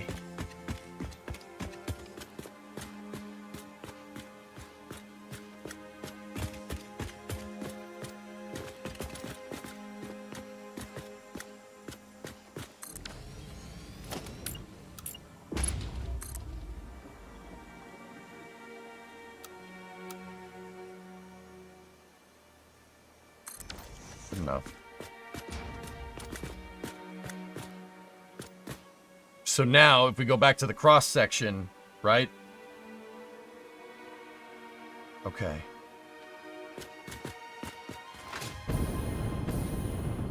You need a double piece with stairs. That's the only place where the floors need to match. Exactly. Yeah, we got to work on the staircase piece. Or I would say make it a stairwell, Raiden, because we don't really have elevators. There's no elevators in this. We could make a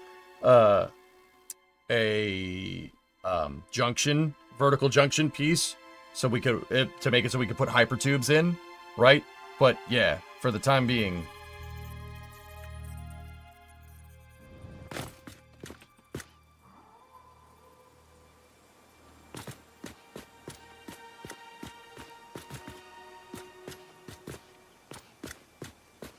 There's a new video from Gitai with the robotic arm showing off far more potential capability than just building a solar tower.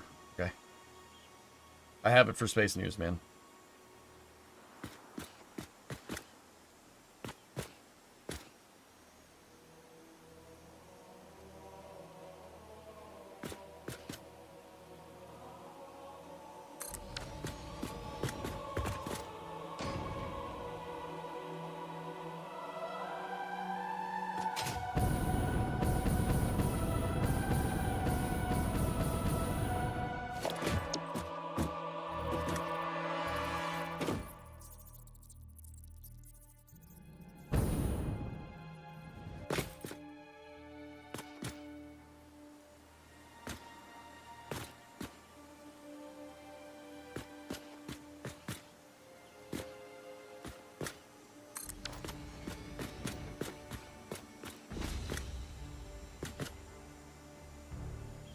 It's interesting because in this they're offset. Or else that one would be lined up with that one, so our spacing is not exactly right there. That's not the right place for that. It needs to go further this way. The bottom one does, at least.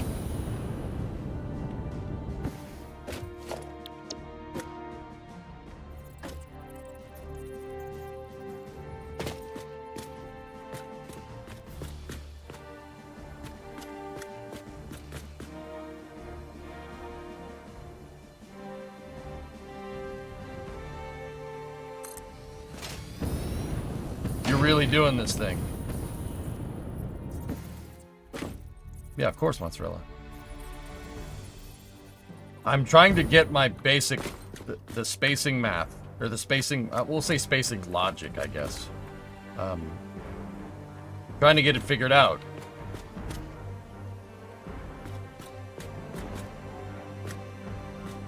If we get it figured out, we're gonna be set to jet, man.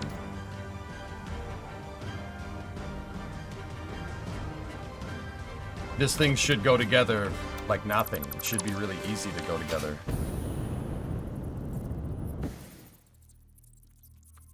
Is the placement around the ring more to maximize the uses inside of it? If so, why worry about the diagram? It's very interesting you bring that up, considering that on Friday you were the one that brought up with spacing side to side. It's very funny to me, actually.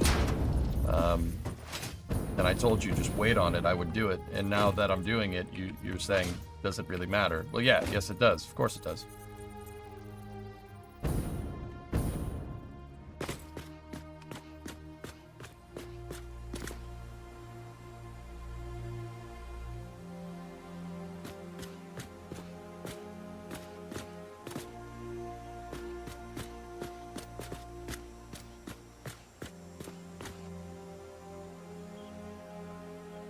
Your memory is insane. Thank you.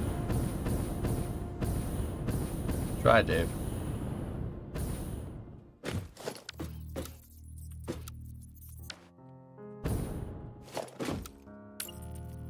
Dude, I want to make sure we don't miss. I want to make sure we get this exactly right when we go to build it, because it's a lot. It is a lot to build. Spending the time now and making sure we get this stuff right is going to help us kind of make sure that the scope of this project is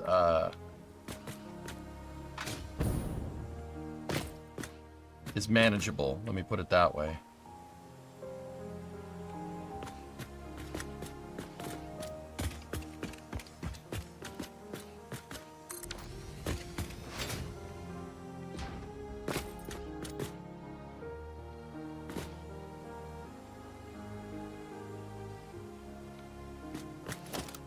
We can just offset that blueprint one more over. We're good to go. How are the factory machines that are larger than these rooms going to work? Not the entirety of the ship is going to have this. There are going to be more open areas.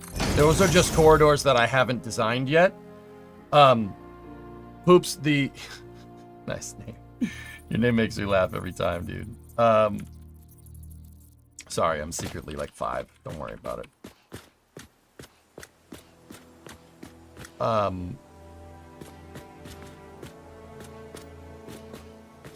Yeah, I haven't designed the larger rooms yet. I'm starting basically with the corridors. If the corridors can fit, we can get the larger rooms to fit as well. And we design around those bigger rooms.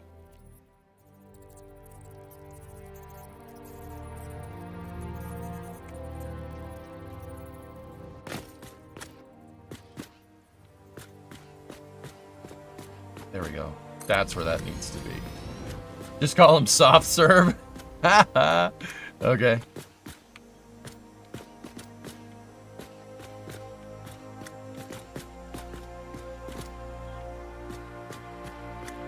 Are the bigger rooms going to be exact multiples of corridors? No, not exactly.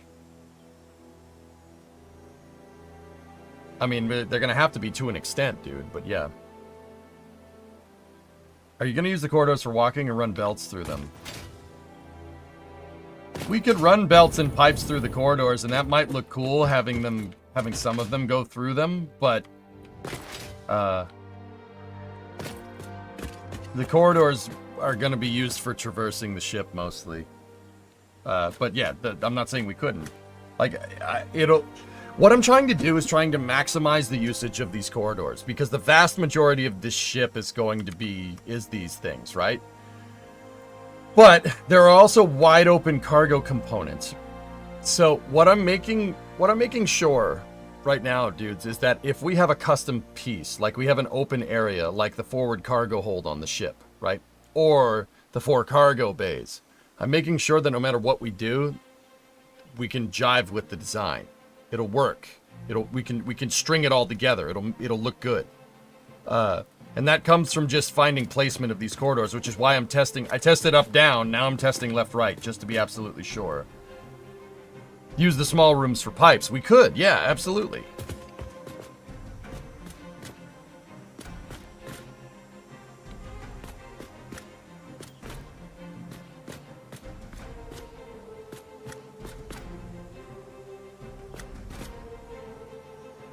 Big rooms will fill the octagons. Yes.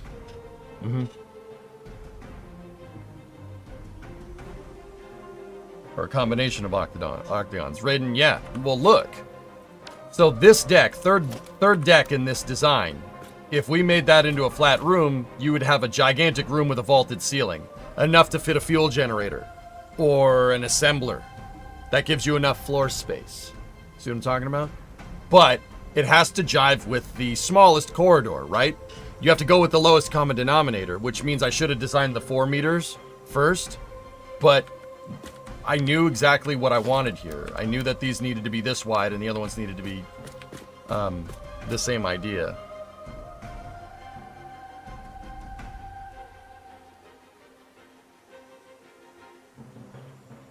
How big is a manufacturer?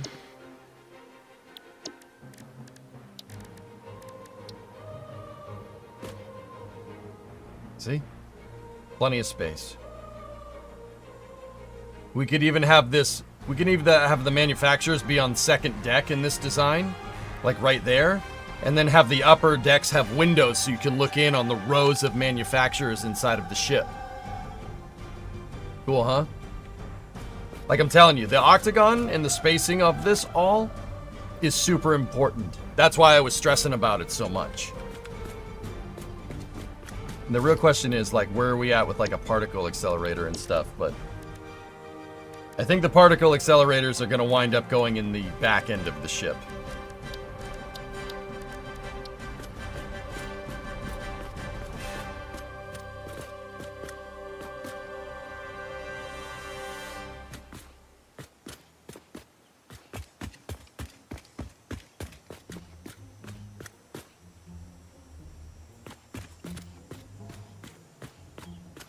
Almost like it was meant for it.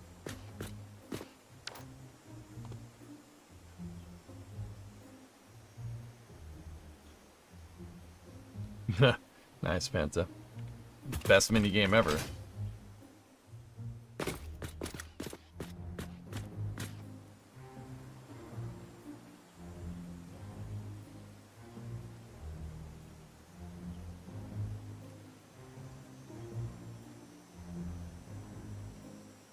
Okay.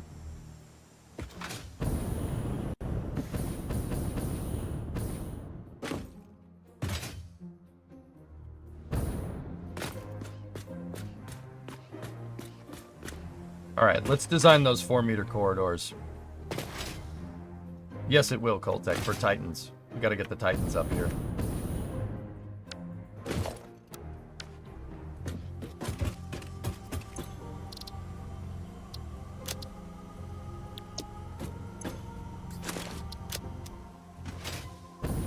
Alright. So, we need to figure out... No, there's actually a couple more of these pieces that we need. Alright,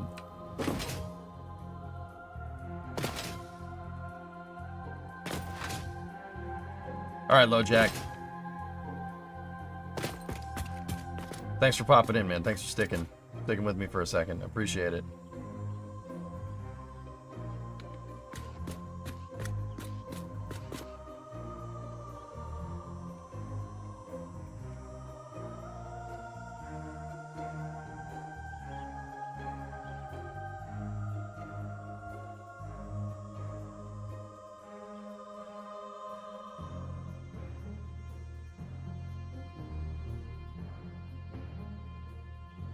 There are kind of elevators, but they're not. They're more of like the tubes from Futurama. There's no real like elevator like you click something and go up.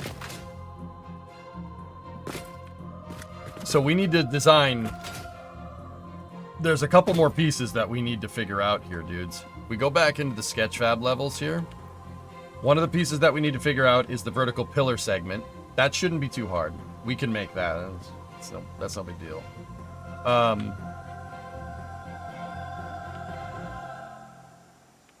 The vertical pillar segment right here has, see this piece? That piece is where the vertical parts of that octagon, if you have a deck that clips through that, you'd get one of those. So we need to make a vertical one, and then we also need to make a diagonal version of this. Where's the diagonal ones? They're easy to spot because they have a rectangle going through them.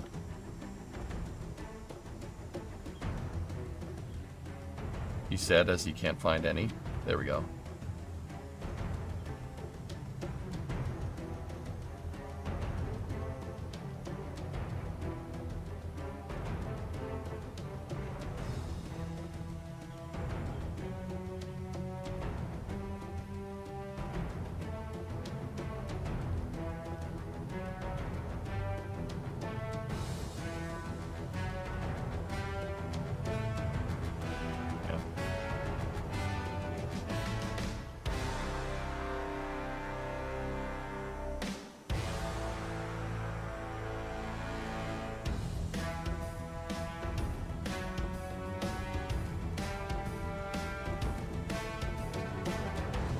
So I noticed that this deck is wide. It's wider than the cut. See what I'm saying? It goes out another 4 meters. Those beams going through the room are your octagonal structure. You don't need extra rooms for that. It's not necessarily that, Raiden. It's making a piece that's supposed to jive with this correctly. Understand? If you look, this corridor is slightly different. It's a clipped corridor on one side. It looks like it's clipped with a door, or on one side. And then you see see how far out it is this way? That's the angle for the wide corridor, right? Clipped on this side. That's the other angle for the wide corridor. These pieces go that far. They go out another 4 meters, I think, from what I can tell. See what I mean? And we can, if we make one of these pieces, it'll make lining this up with the octagonal structure better. It'll help us with our spacing, at least I think. I don't know. Or we could just say screw it and make this piece when we figure out how this all goes together.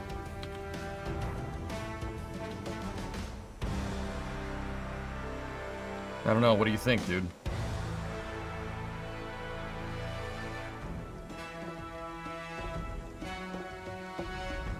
Or we could just focus on the small corridors. It's kind of up to you.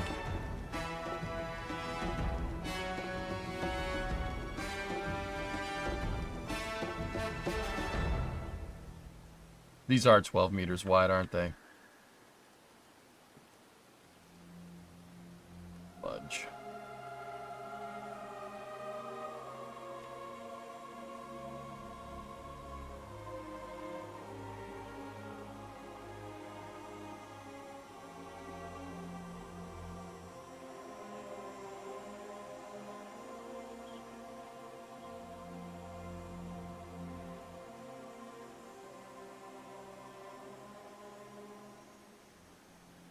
So there's a small corridor.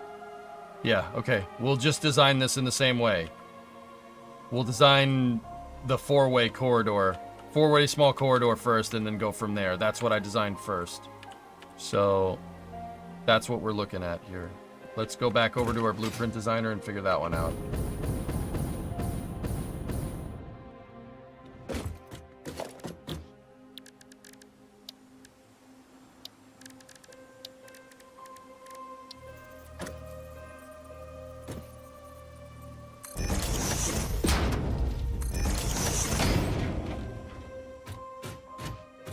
Could be 8. I was gonna say, if it's 8, it's gonna be a lot easier to design. Yeah, it would make it a lot easier.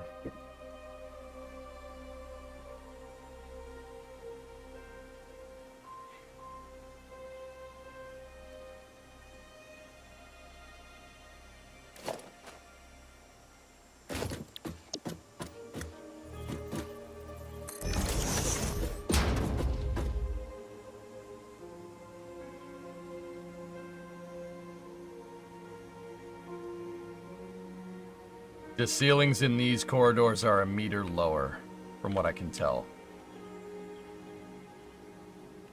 So that's the top for the small corridor.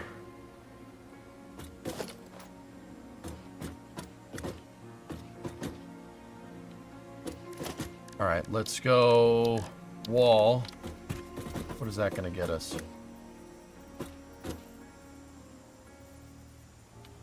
All right, Kippy. Yeah, Matt, it's going to be awesome, man. No, you already made the ceilings in the large corridors 1 meter bigger than they should be. I understand, or 1 meter lower than they should be.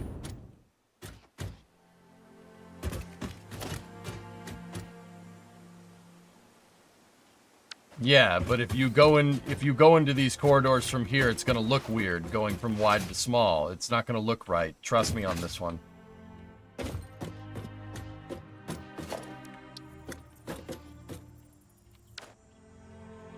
Or we could just remake those the right height.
Just trying to get the door lock design right. That's not exactly correct. These should be 3 meters in.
All right, let's bring the wall, or bring the top part of this down a little ways.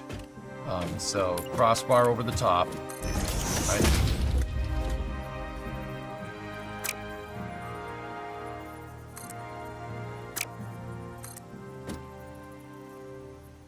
No. Hold on.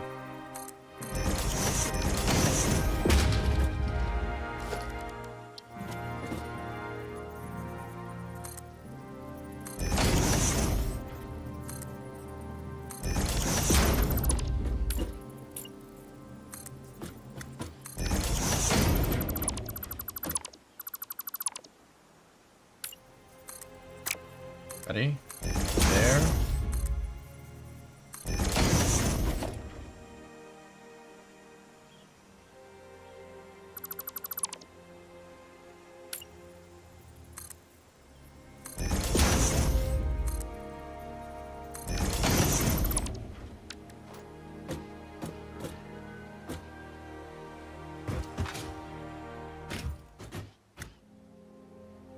Yeah.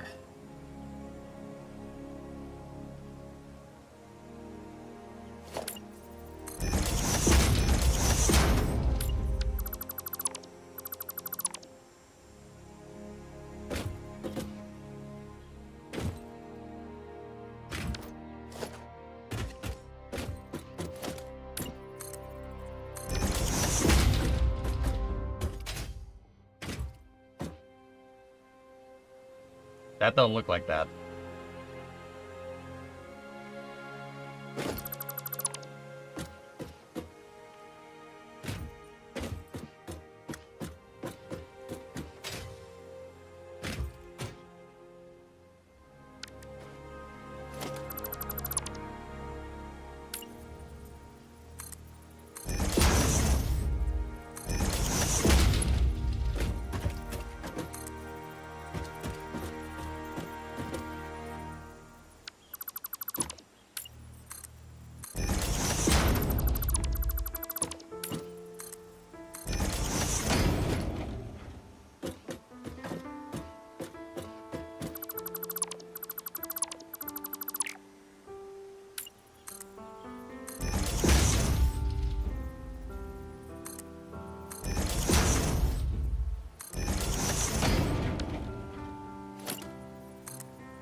Thanks.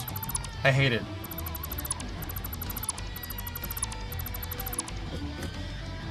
I'm about to go back and redesign these to raise the ceiling up one level.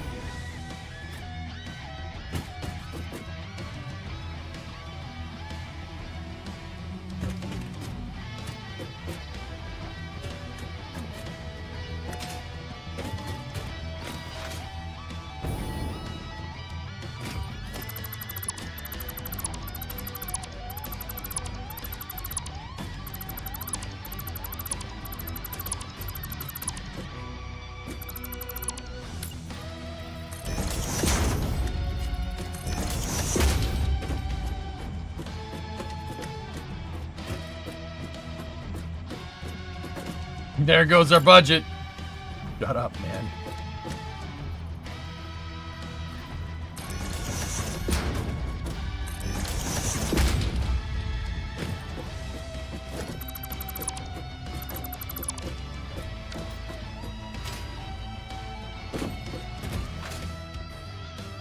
Who is this hatless man? Don't worry about it.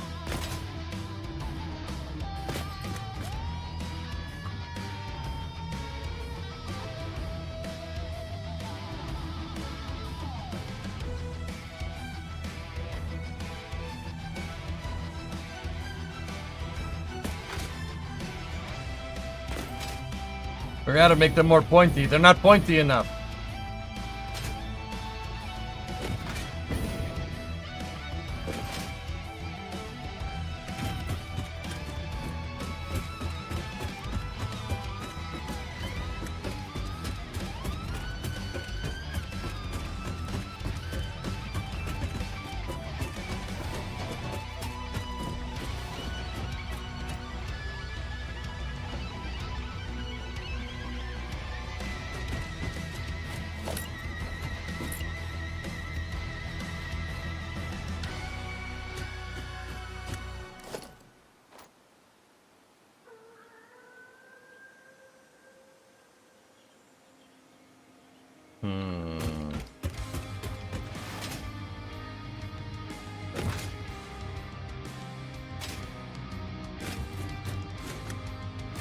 I don't know, Cornbread.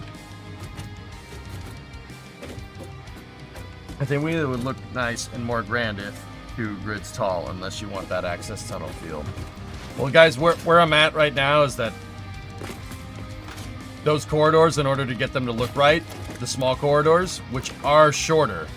Like if you look at a small corridor compared to the large corridor, right? You gotta zoom in all the way here.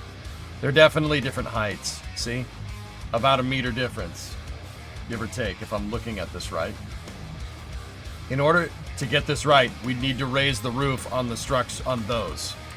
We need to raise it up by 1 meter, the ceilings, which Raiden did over in YouTube chat. To your credit, that's what you said.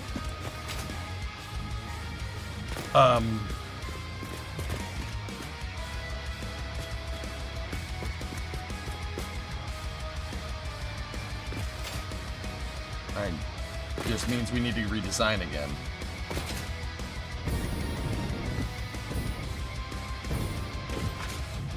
Redesigning isn't too big of a deal, though.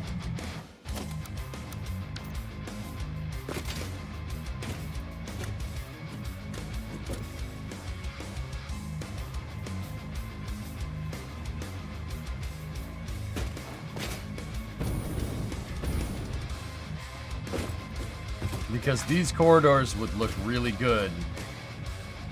Hold on.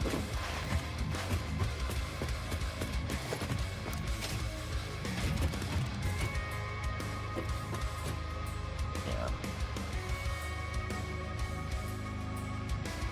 Thanks, Rick.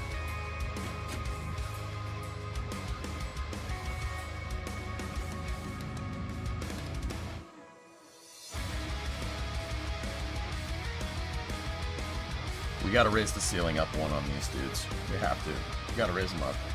Let me design this and then we'll go from there. I think it would look better from the inside and larger if it had the same height. I think it would look better from the inside and larger if large and small had the same height. Oh.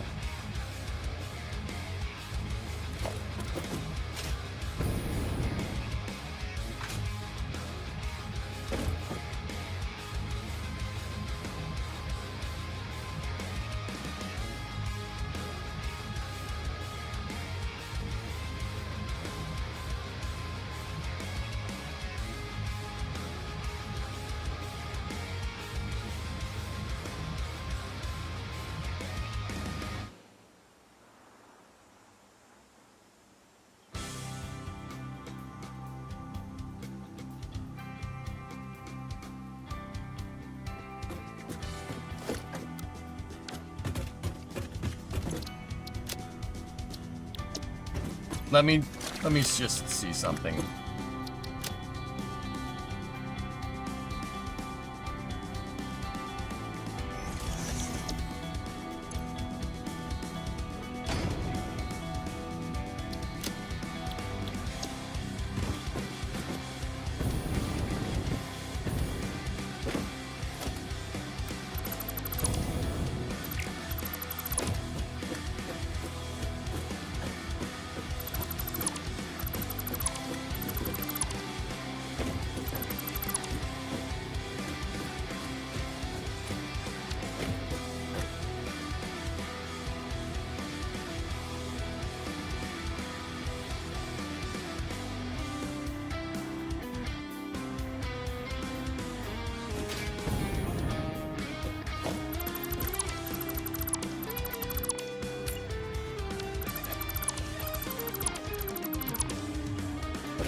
Yeah, see, Raiden, you were right. It's made for this. It's supposed to be like that. See?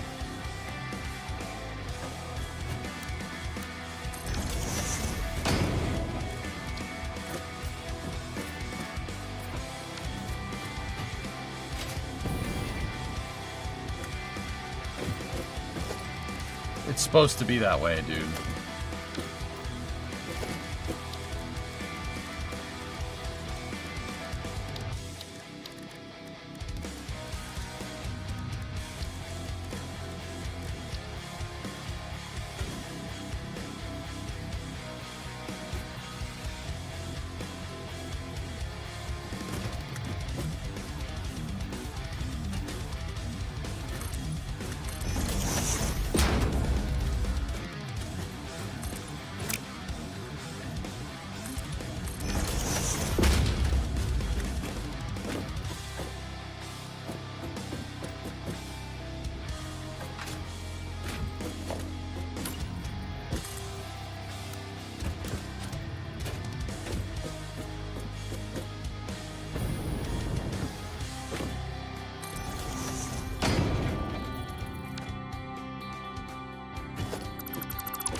Such a good tune.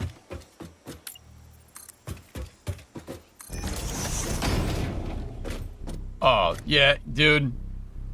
That's gonna look so much better. Yeah, it's gonna look, yeah, it'll look amazing this way. What's up, Cal? What's going on, man?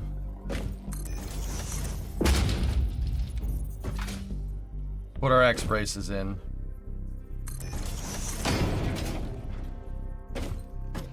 Yeah, I'm happy that we did this.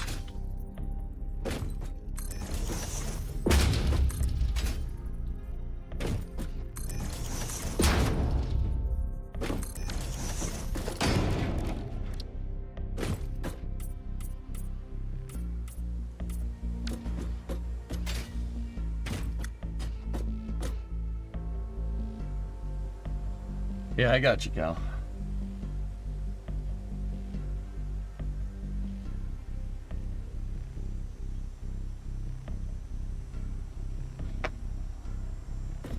Another day, another Satisfactory stream. Keep up the chanting. Will do.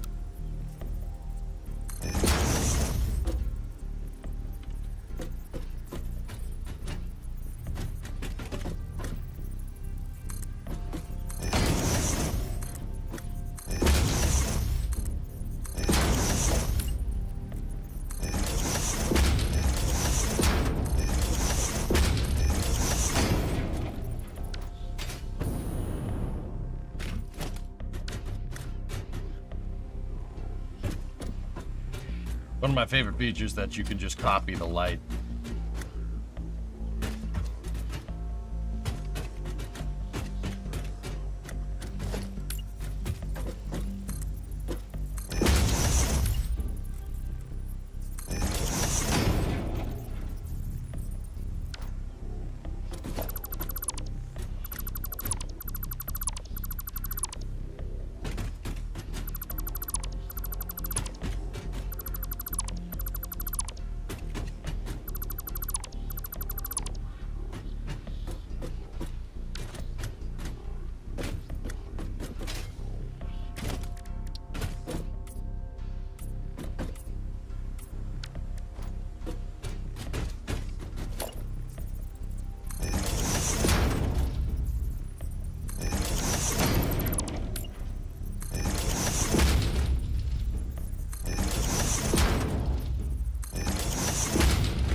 Yeah, sure. See Kraken. Hi, by the way. Cool. And we still have our original attachment posts.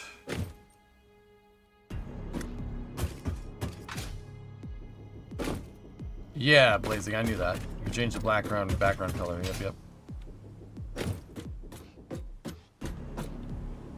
Yeah, Dean, I'm gonna raise the ceilings on these modules a little bit. Trust me, it'll look better. Raiden actually suggested to do this, and I like 2 or 3 streams ago.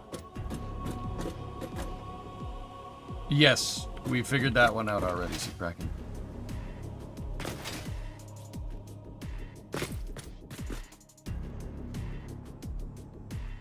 Does he not read your chats at all? What?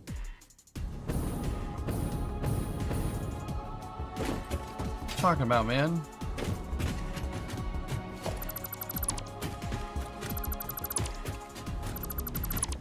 You know what? One light is fine.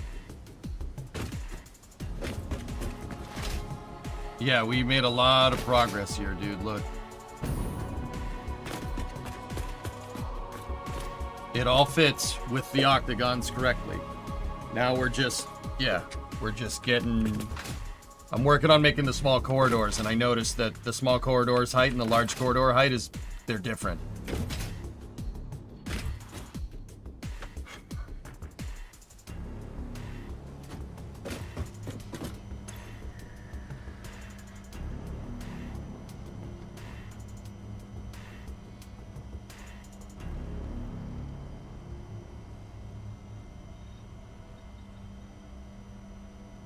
Gonna remake them.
Our roof is lighter, it looks better. I'll go back and modify the 4-way one in a second.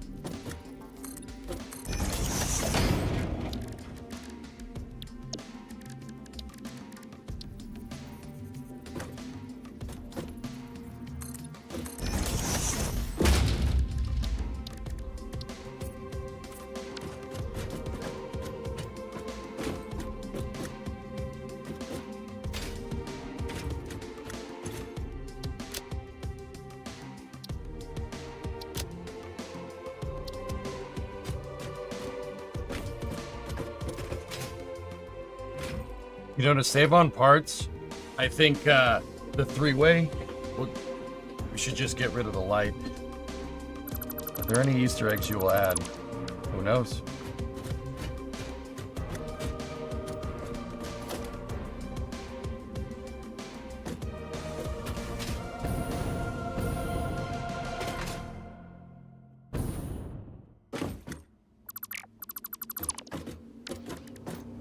Is your neck doing better? I'm keeping it still.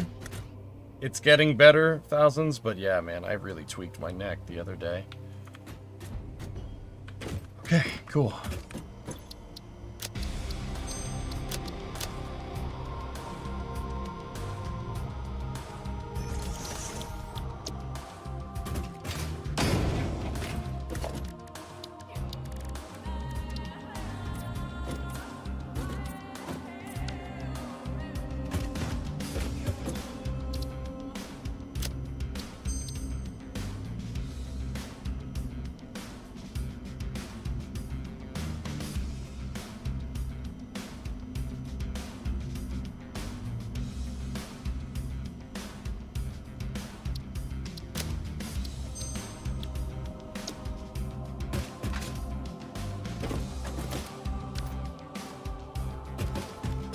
Food's almost done. It's pork taquitos. Do you want it now or later? Later. I think I screwed this up.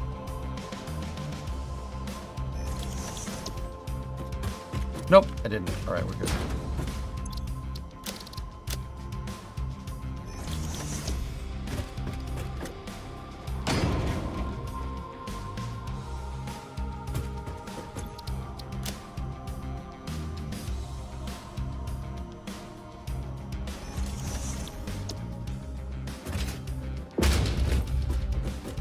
Yeah. The corner is saved as a 4-way, which is not what we want, but it's all right.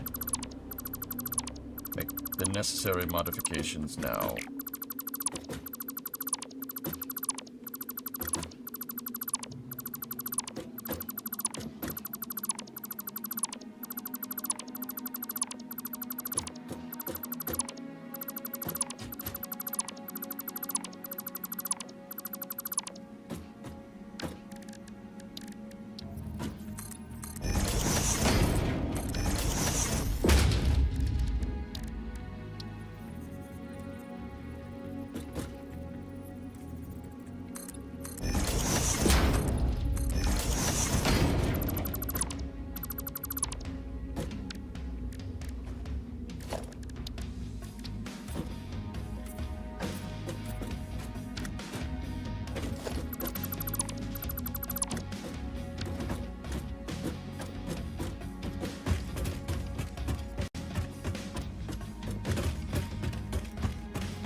So yeah, we're raising the ceilings on these modules slightly. It's not going to affect spacing at all. We had the space. The only thing is that we won't have much room for maintenance corridors in between decks, but that's okay. That's fine with me.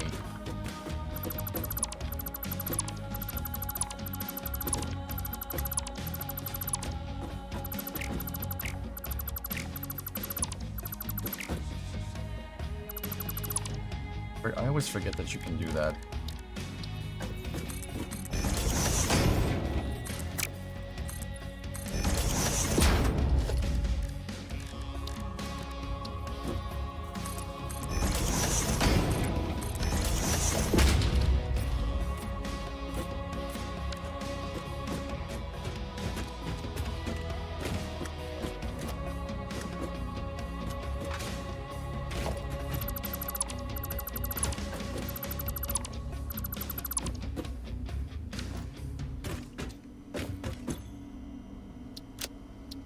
Okay. All of the junction pieces, the X junctions, are working now. With the proper spacing and everything. And the raised ceilings. So now we gotta work on the throughway pieces as well.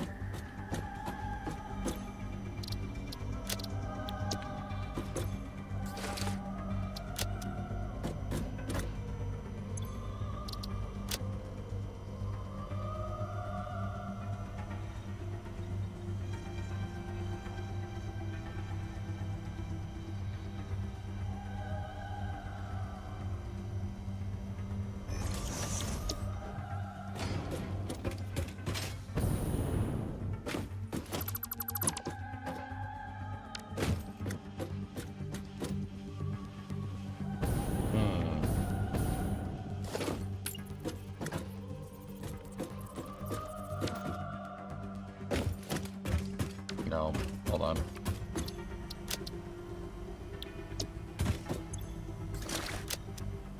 Let's not start with that. Let's load up the 8-meter straight corridor. Hey buddy, how goes the ship? Making some quick modifications to it, Chief, but good. I'm adjusting the walls. They do need to be a little bit higher.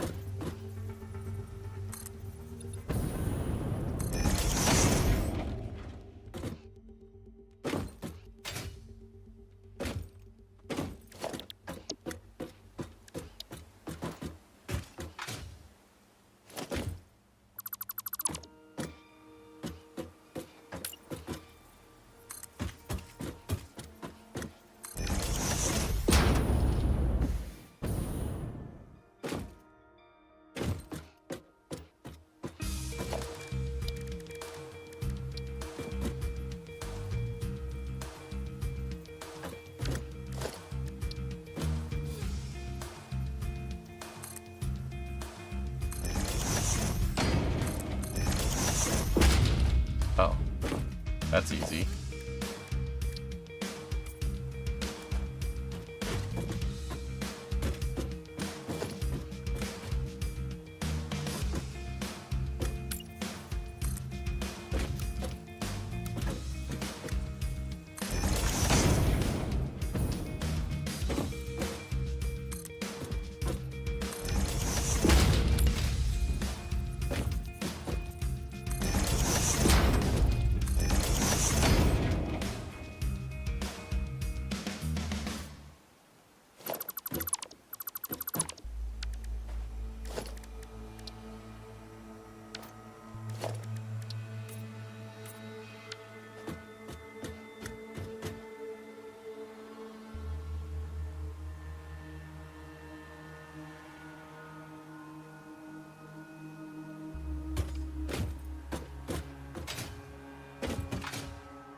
See, this doesn't even require that much modification.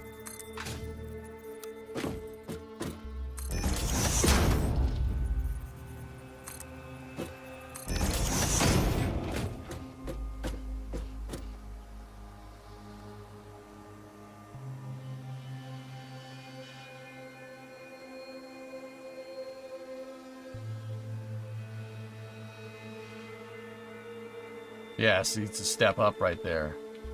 Okay.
Any idea what's the reason behind this quote, couldn't find the mission?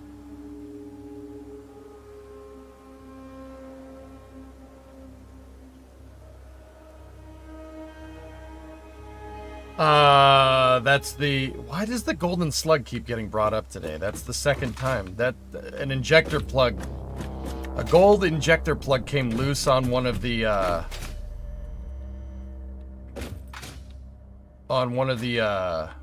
shuttle main engines.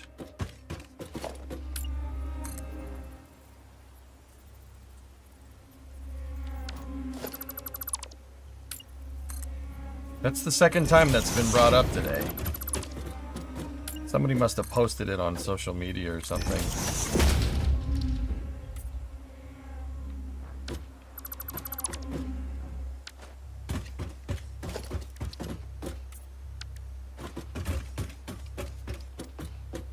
No, this isn't getting spacing correct, Super. This particular one is, hold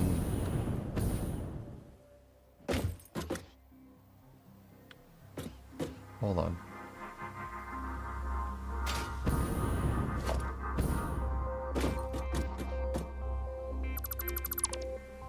Give me a moment.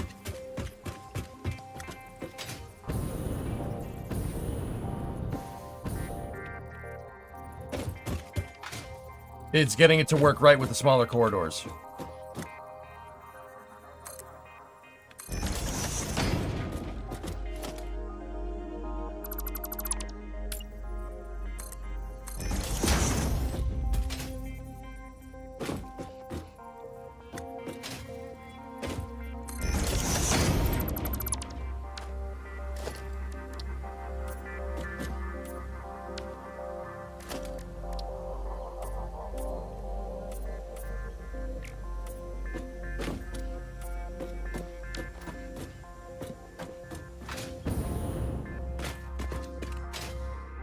I forget which Columbia mission that is, Aaron, to be honest with you.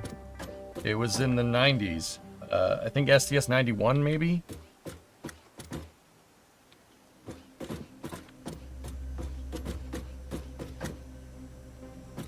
Alright, Dean. Have a good day at work, man.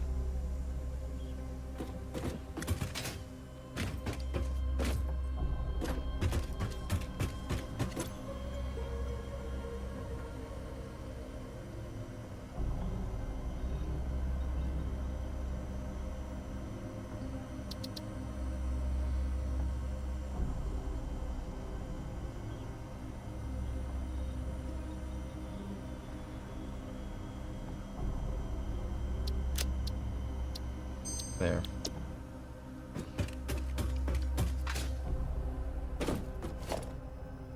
And still, if you wanted to put a door in here, it should still fit.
Okay. Cool. Now we gotta take this with the raised ceiling and we gotta do the cut version. So what did I do for the... What did I name that? Blueprints.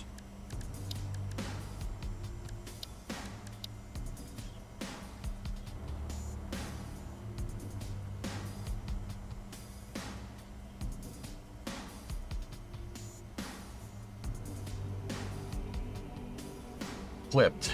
Okay, it's called clipped.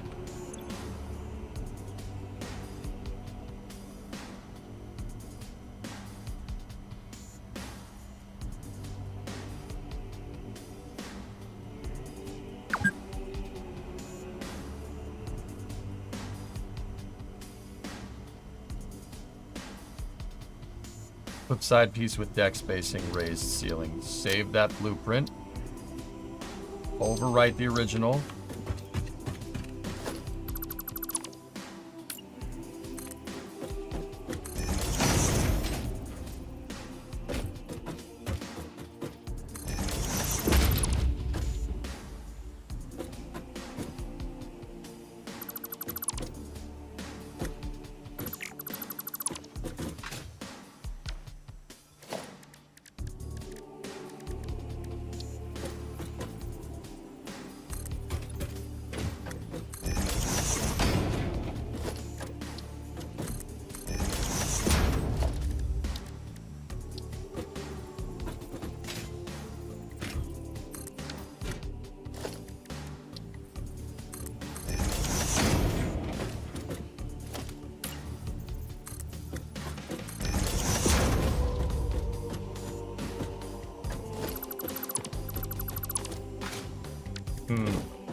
All right, Cal. Like a bad penny, you always turn back up. We'll be here, buddy.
Discovery, go at throttle up. Clip E. Oh, we named it Clip E. Nice.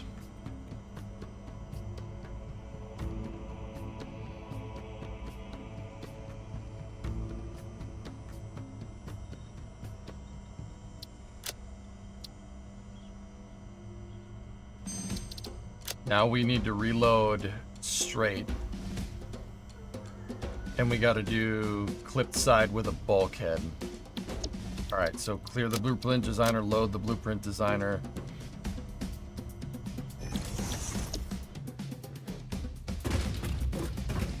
They are about to do booster at Starbase.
Hey, Triad, 4-month resub. Integrated Prime sub. 4-month resub. Thank you.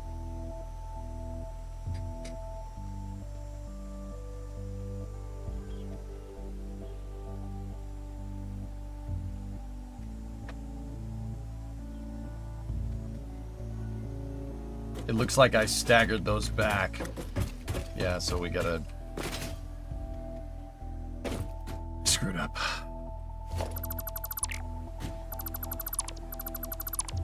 Hi, my name's EJ.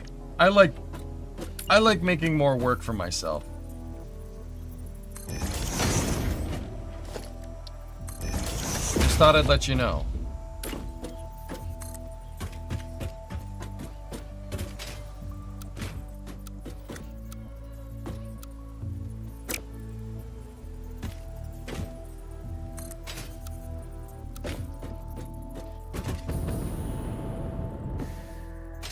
That's exactly what's going on, I tell ya. What's up, man?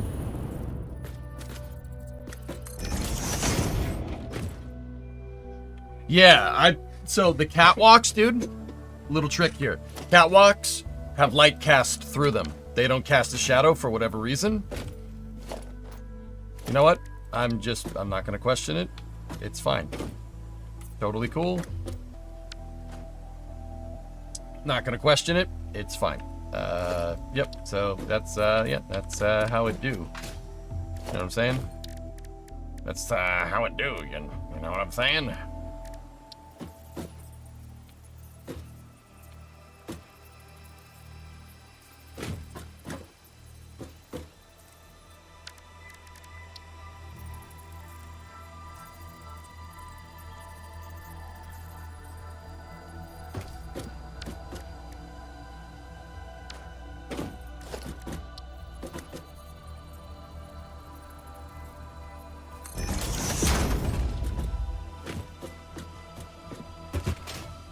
Alright, so great way to solve lighting. Yeah.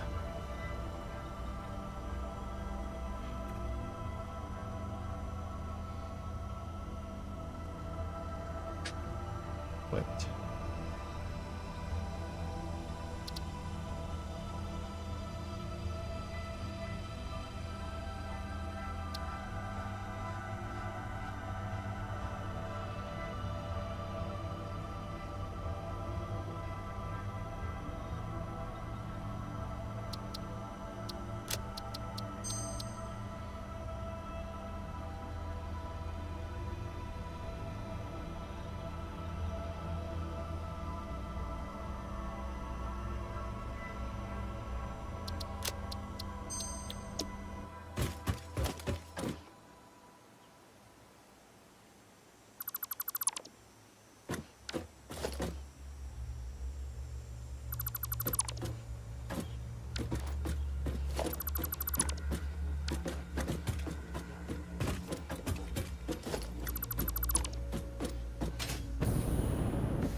All right, there's the clip E. Save. Confirmed. Okay.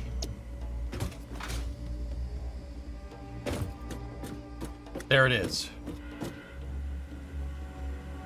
Let's do another test to make sure all this jives together.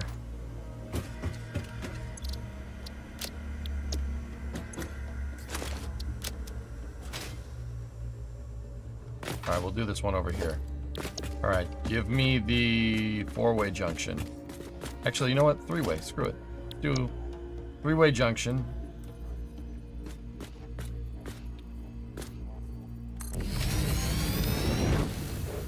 Now let's do straight corridor.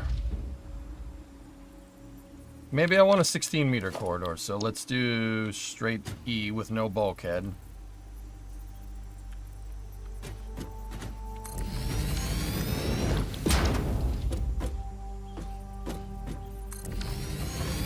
And then after that, let's get Clippy.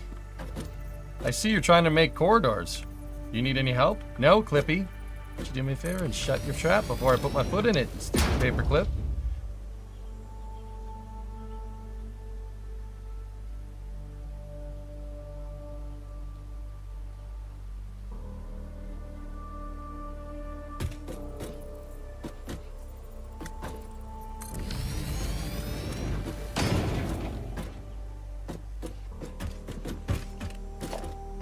My 4-meter corridor is not going to work. Straight 4-meter is not going to work, but it's still cool to have it. Actually, I don't see why it wouldn't with that shortened ceiling, but...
See if we can flip the clip pieces around and get clip on the other side.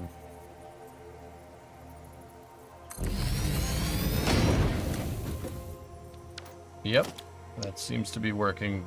Seems to be working well.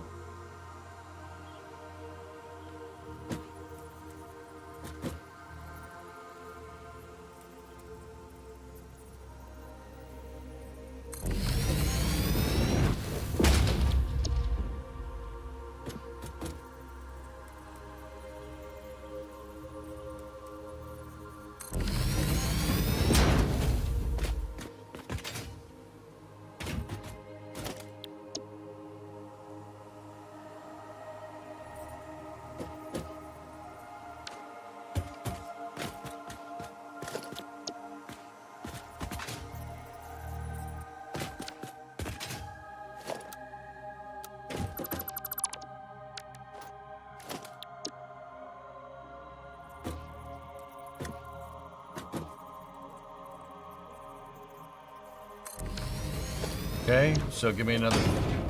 Let's do a corner junction here.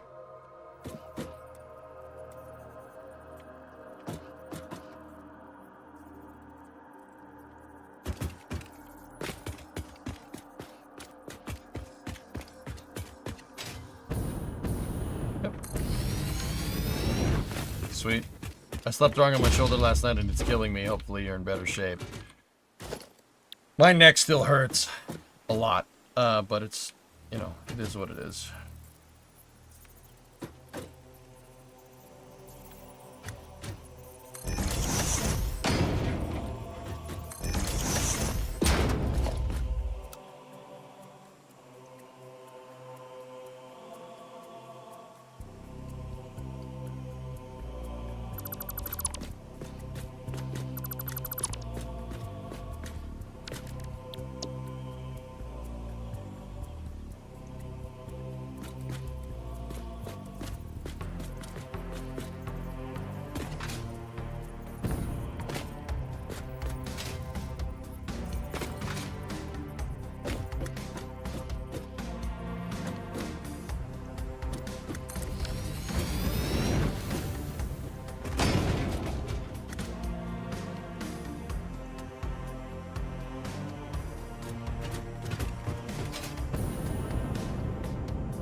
6-meter spacing.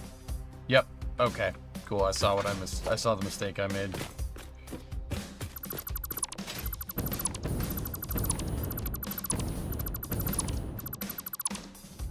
At this age, every day is like a soreness loot box. Yeah, I know what you mean. I know what you mean.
Oh. A little bit of an extra piece there, but that's okay. Alright, how does this look?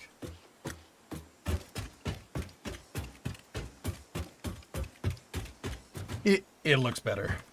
It looks better.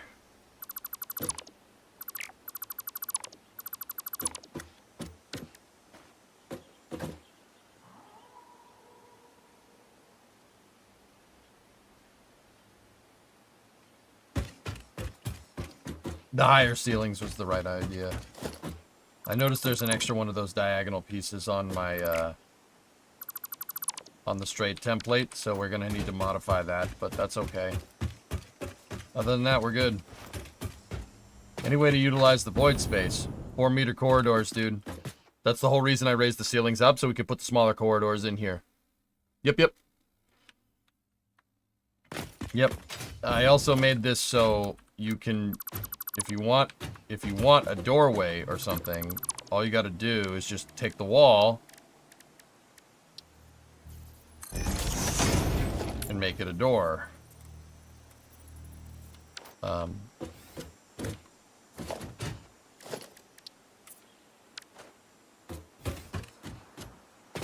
And then you could get into this void space if I, you know...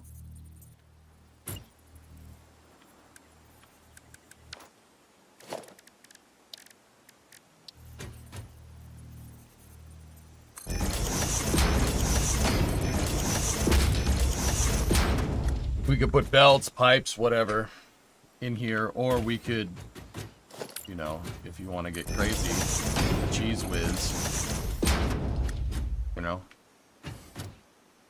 make it a small room with like 2 seconds of custom modification will do that, right? Or we make the small corridors now. So yeah, I've raised the ceilings on these. And dude, it looks way better. That looks... I actually dig it. I think that looks way nicer. These look good. Don't get me wrong. These look good. Those look better.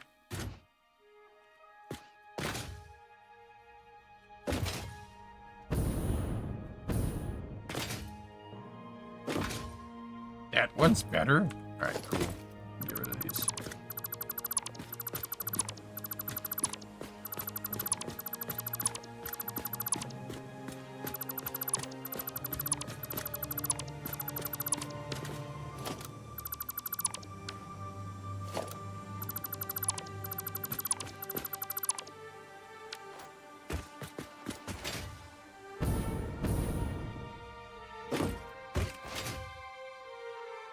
Can't wait till you get lost in the ship at some point and have to deconstruct your way out. I don't know what you're talking about, man.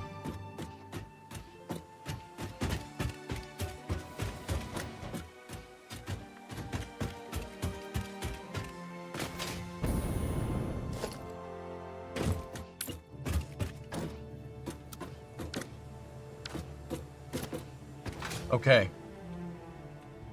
Now, making the small corridors. Let's work on that now. We still got about a half hour until space news. So let's do it. All right, now get my deck spacing test article. You gotta make sure your dick is, you gotta make sure your dick is measured right. Your dick. You gotta say it like somebody from New Zealand.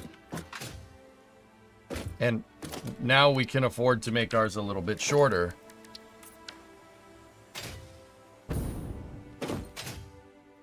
We gotta label the dicks. Every single one of them needs to be labeled. They need to be labeled, mate.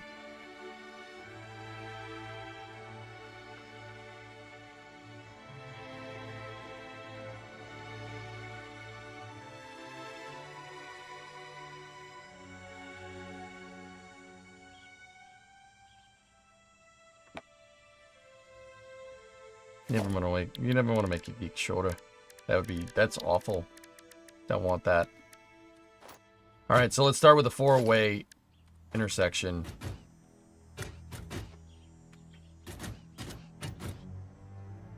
As a Kiwi, you approve. Yeah, mate. You got to make sure your dick's right. Can't not be right, mate. So what did I do before? We started off with this. Here. Okay. This is the large corridors. And then this is the small corridor. So the first thing we're going to have to do is... yeah, we have to make that bulkhead. That's the first thing I did with my other ones. We have to make that bulkhead.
Hey, Pat, what's going on?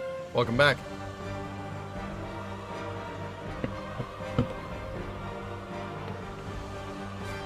No, Raiden, you don't need to worry about saying you told me so, dude. This was imperative to get right, and I knew it. I just needed, sometimes you just need to see it for yourself, dude. Streamer brain, man.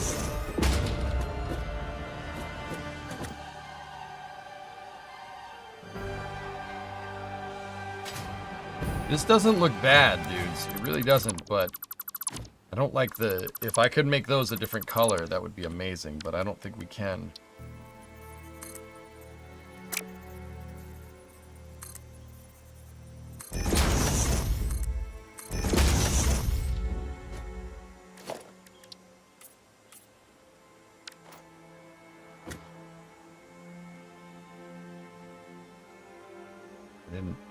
I didn't...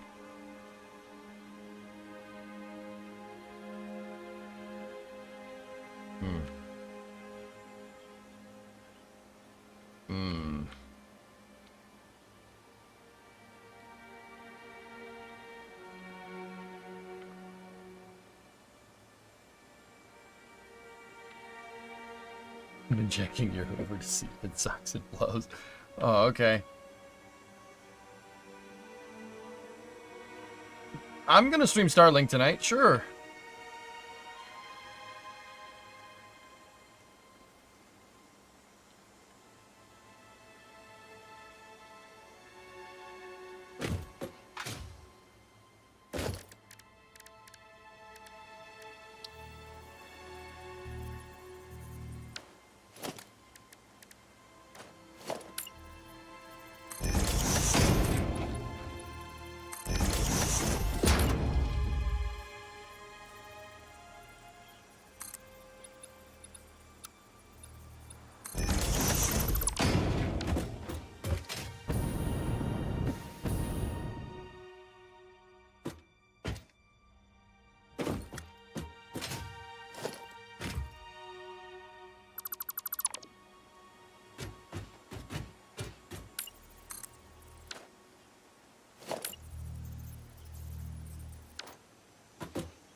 So close to being right.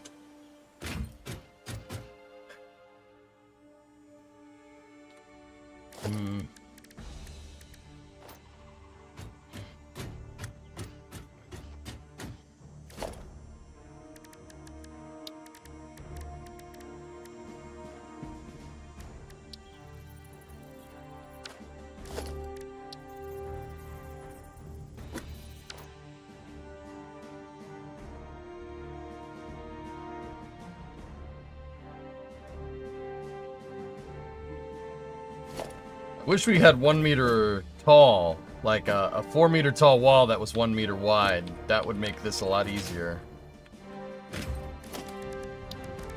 But yeah, I'm sure it's modded too, before anybody says anything, yeah.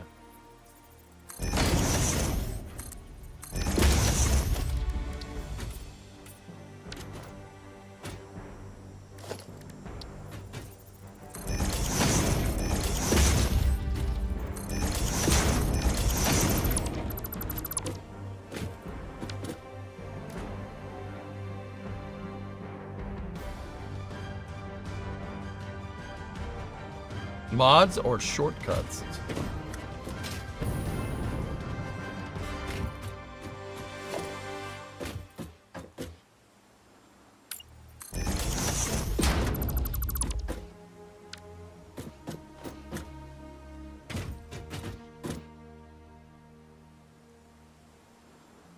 I'm okay with that.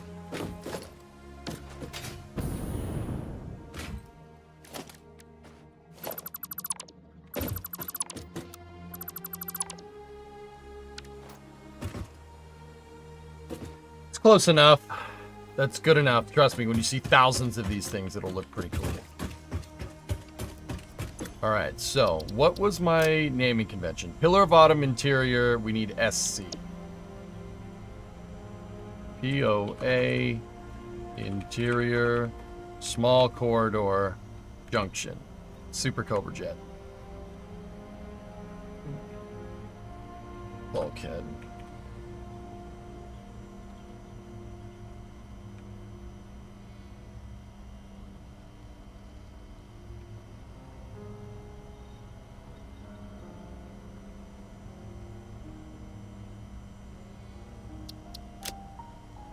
So let's use a different piece for, I'll use the small frame for small corridors, and we use that for wide corridors. That's fine.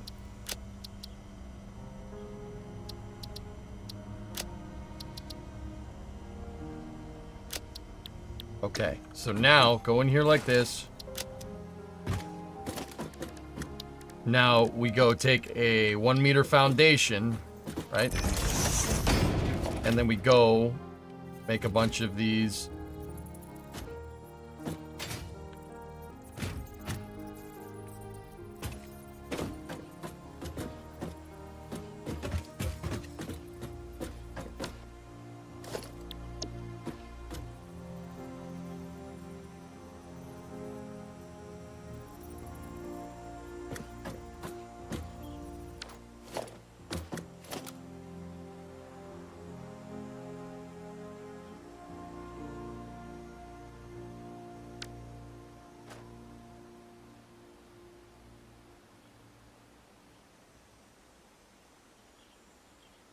You can make a 4x1 wall from a bunch of painted beams. They are 1x1 and can stack. Yeah, but they're thick. That's my problem. That's kind of the reason why I said that.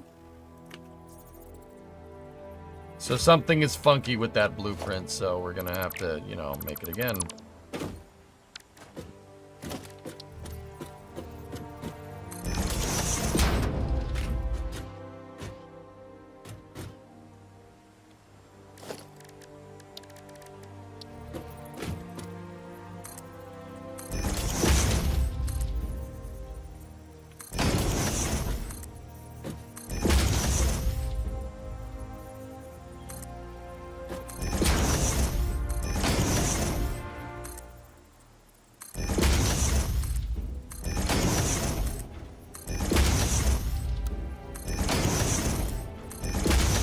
Nope, this is crap. Get rid of it.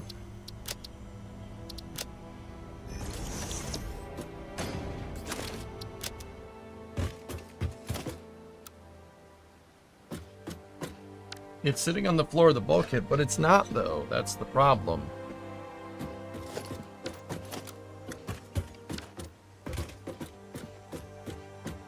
I don't understand.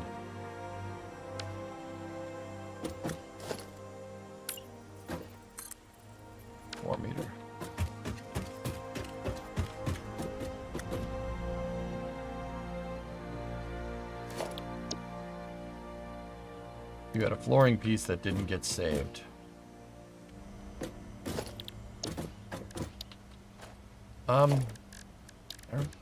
That worked before, dude.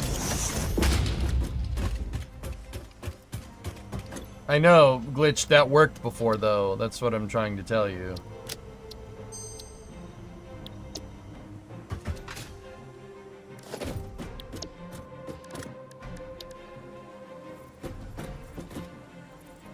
No, look, I'll show you. See? It worked before with the bigger bulkheads. See what I'm talking about? I'm not sure why it's not working with that one.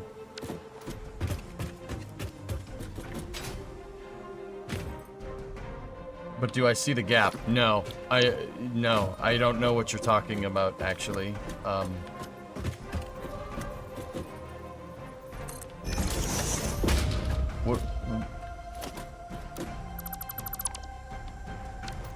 This gap right there. Yeah, those have that.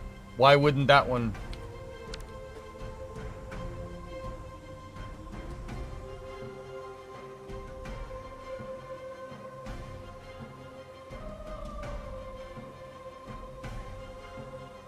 Good, Mark. Yeah, it's going good. Yeah, no, Glitch, I understand that. They both have the same gap. That's what I'm trying to tell you. But one says it's clipping and the other one doesn't. So... maybe it's those.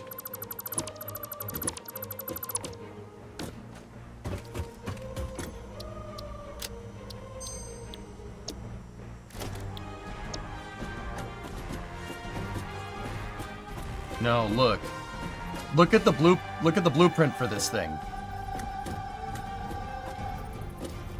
It's... see, like, right here? What's over here? Something is part of the blueprint editor over there that's screwing this up.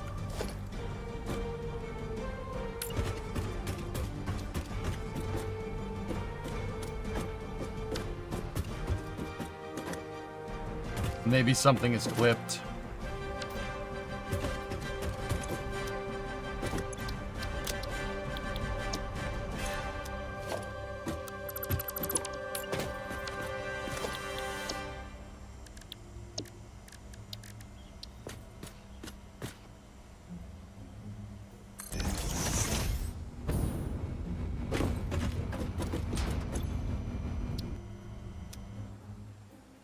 Something might be clipped into the ground, and we're not going to be able to see it unless we... if I put this here and then nudge it. Nope. Nothing. Yeah, that's just weird.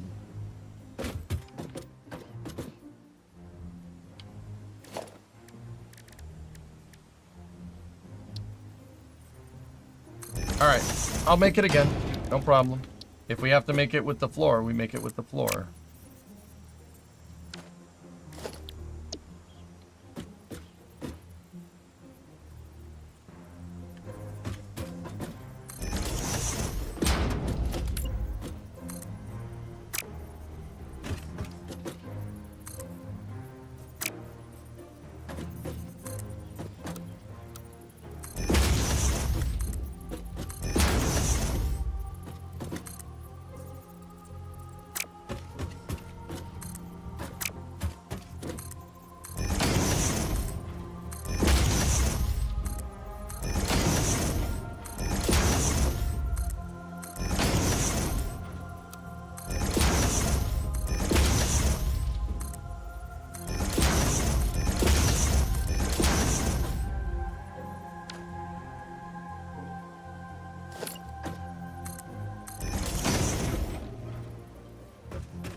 Okay.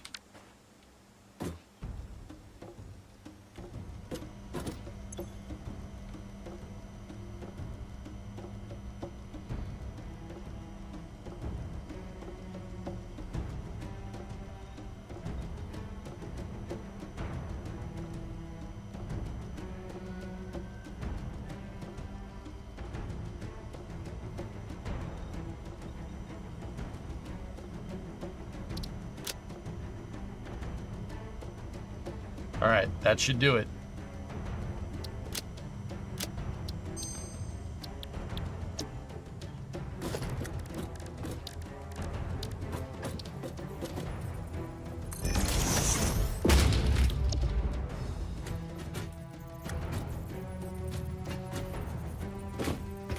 Yeah, just being glitchy.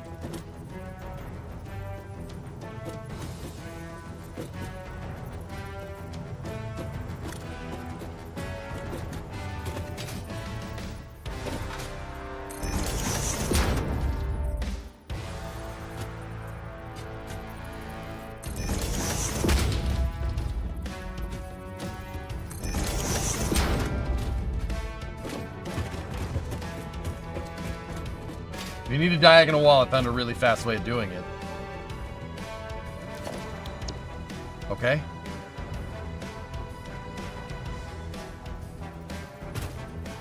Yeah, glitched. That was, well, glitched.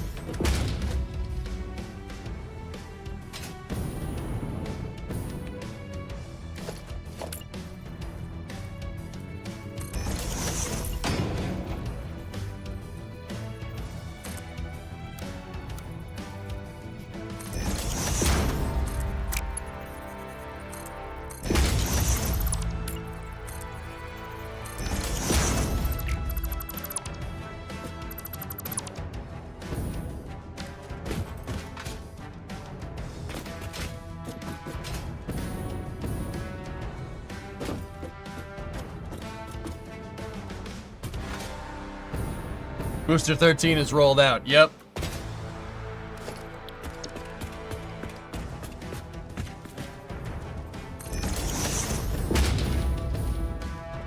Okay, so the top of the attachment beam needs to be basically aligned with the top of the gray.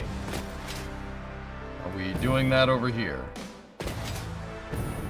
We are. And now... Good.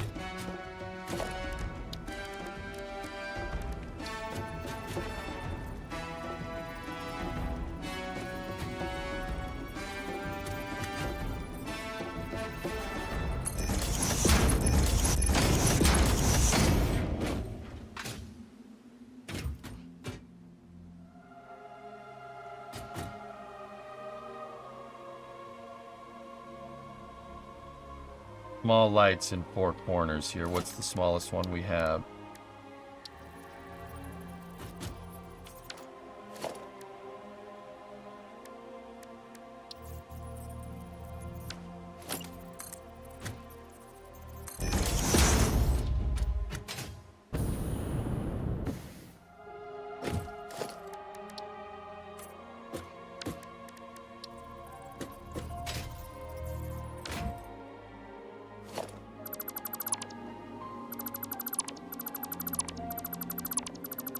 Flat roof might be better.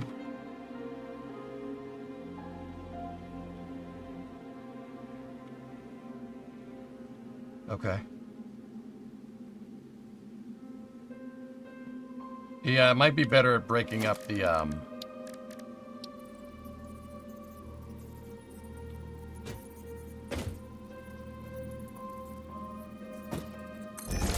breaking up the ceiling a little bit.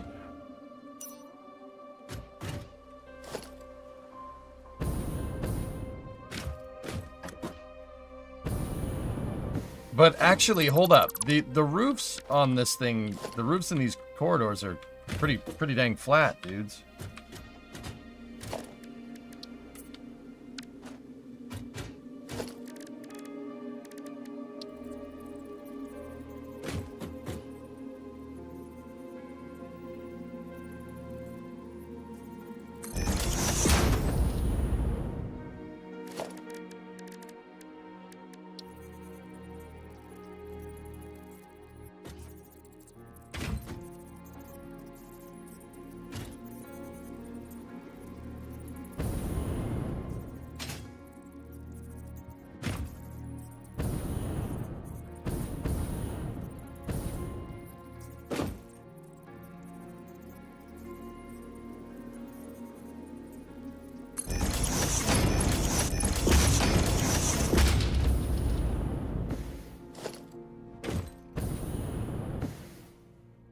You can customize the roofs. It changes it. Oh, I know, I know. Yeah.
Have you tried the other catwalks?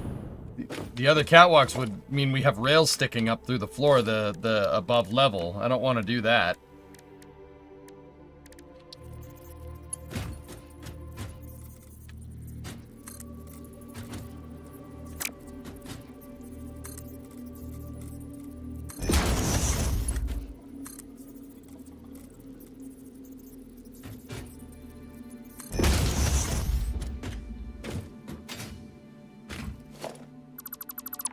I thought that might look nice, but it doesn't. So place the painted beam from the corner to corner, like 45 degrees, cut, 3, 4, then place a 1 meter painted beam in the middle aligned to the diagonal. Then snap a wall to the vertical beam and it's a perfect 45 degree. It's a wall of text, but it's easy to do.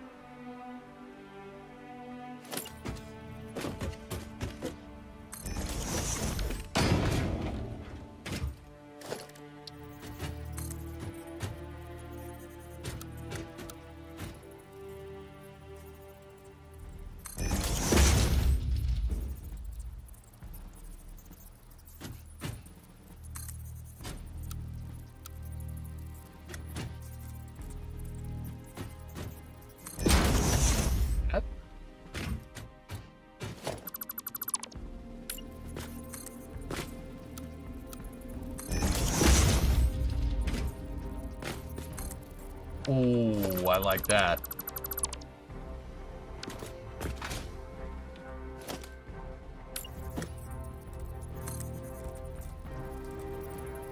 Could just get away with it doing this.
Oh, zombie, that's legit, dude. That's a good one.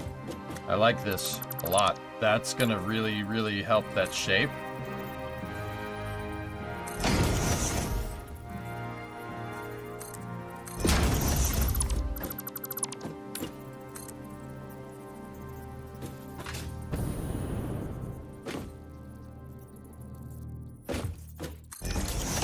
It's gonna help the shape. It really breaks it up and makes it look a lot nicer.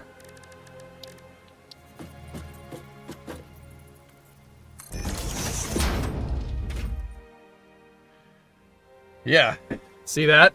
I like that way better, dude. And that way we don't need this outer piece anymore.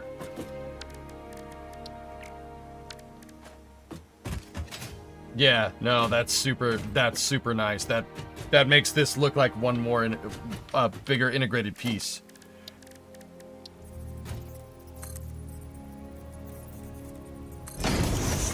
So get rid of the floor.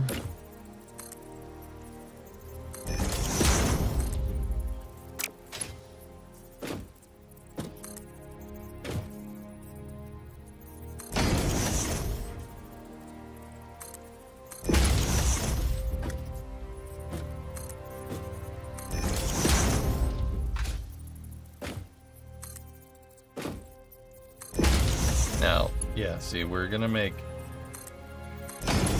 Gotta do it twice here. This will be a 5 meter, and then you gotta select from there, and you gotta go down 1.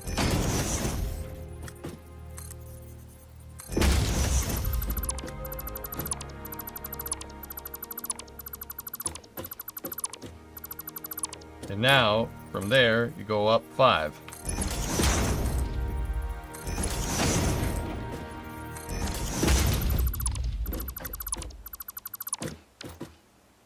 Dude, good call. At first I was like, I'm not really sure what you want me to do there. Like, what are you trying to get me to do? But no. I had asked a second ago, like, how to break up the ends. And that looks amazing. You did good, man. Good call. Thanks, zombie. Yeah, definitely wouldn't have thought of that.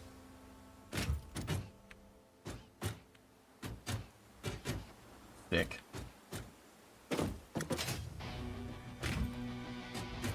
That's awesome, man.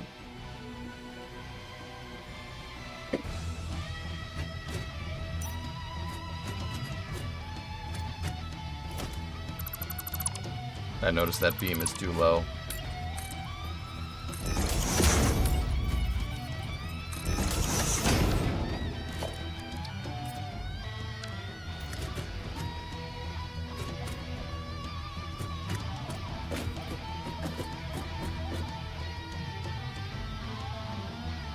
Looking good? Thanks, average.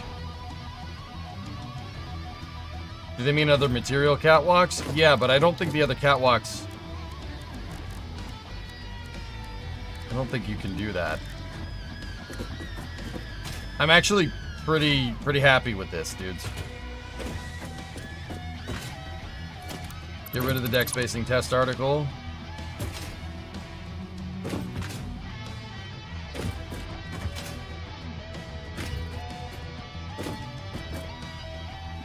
Okay.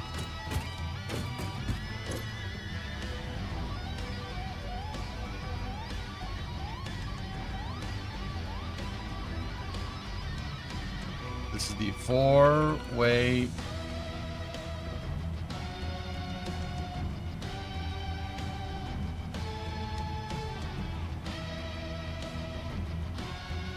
Four-way small corridor. Done. All right, now we make the 3-way variant of it.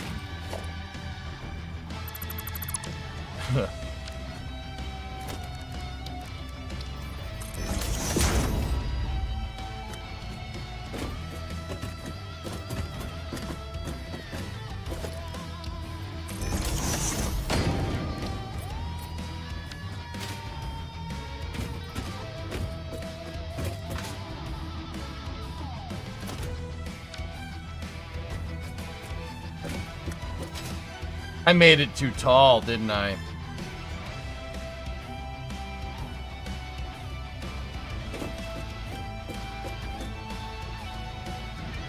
It's one... Oh, I screwed up. Dang.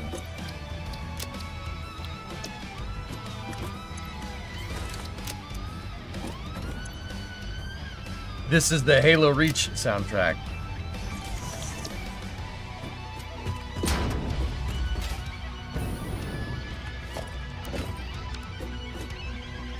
Yeah, I made it too tall, guys.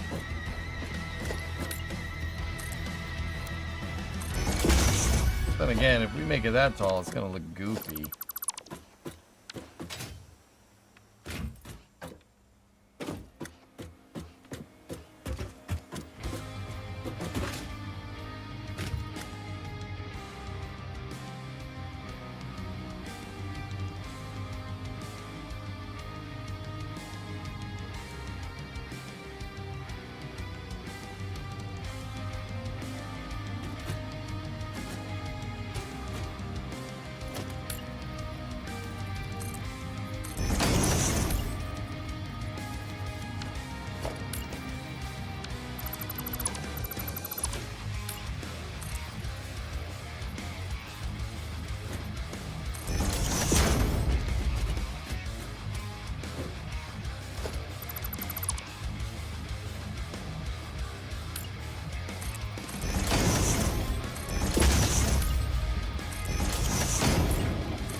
Wait, and I got an idea.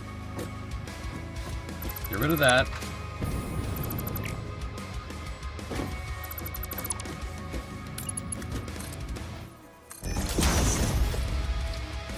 We can modify this. I can make it. We can fix it. I can fix her.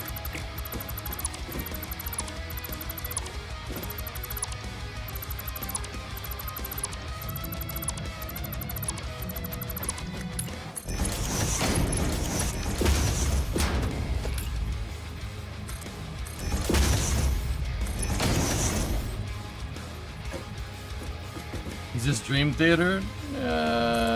No, close though.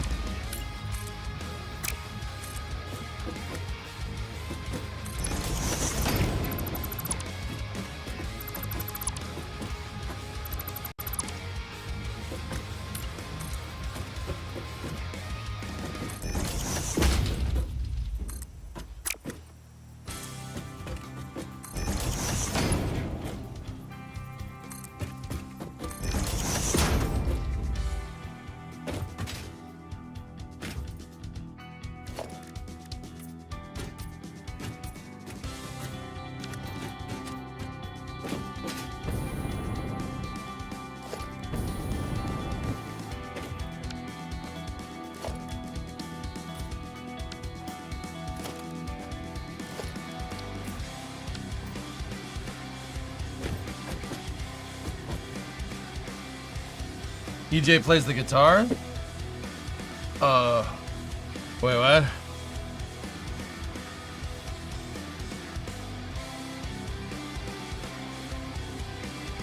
I mean...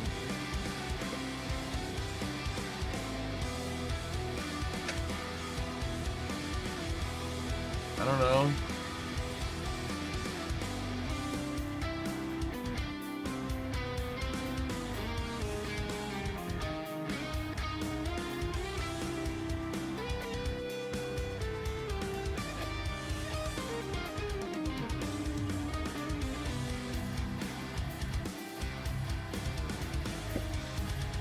Yeah, of course, Grom. My dad handed this guitar down to me. It's a Squire Strat. Look at the pickups.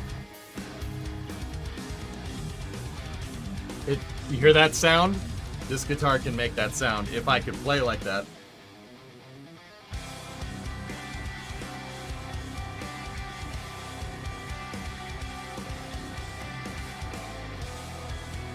I'm pretty sure that's Steve Vai playing, not me. And you know what? Steve Vai is a way better guitar player than I am. You have a Firebird and an SG. Nice.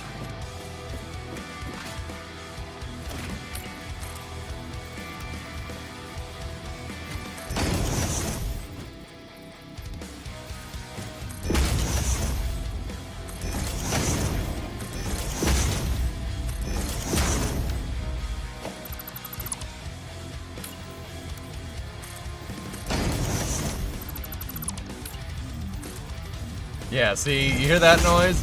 I can't make my guitar make that noise. It's not Satch, it's Steve Vai.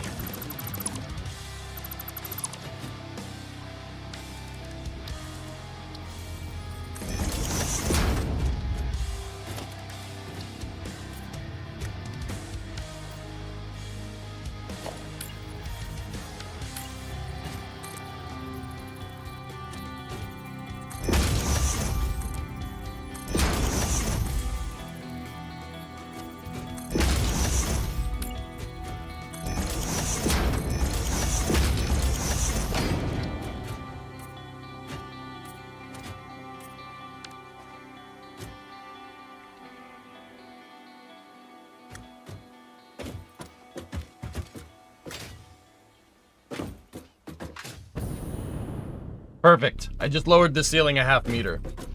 Same exact shape though. Same snapping points, same everything. Actually, I'm not even sure we need that. I don't think we need those 2 meter walls there. We could save some steel beams that way. Oh, yeah. Actually, I don't think we need those ones either. With the Lieutenant General Zombie chamfer method. Cut a lot of meat out of the design. Yeah, still looks good. Excellent.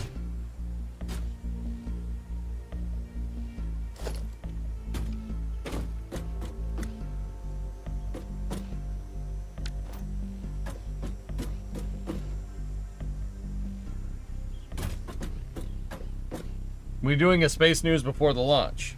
Yes. Yeah. I don't like leaving this stuff half finished, Creeper, because it's like in Kerbal, dude. We're just gonna forget what we were working on, you know?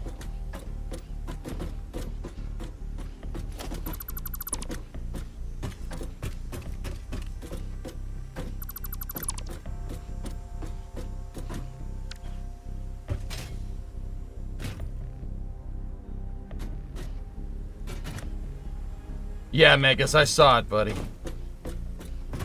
Thank you. How you doing, Megas? Long time no see, dude. How's things? I'm going full EJ and building the Pillar of Autumn. Because I have a death wish. I guess. That would be the right way to say that. Yeah. Yeah, I think that's right. Yep. You know, you've been watching? Right on, man. I like this. More or less ambitious than Big Chungus. I would say less. Is that bad?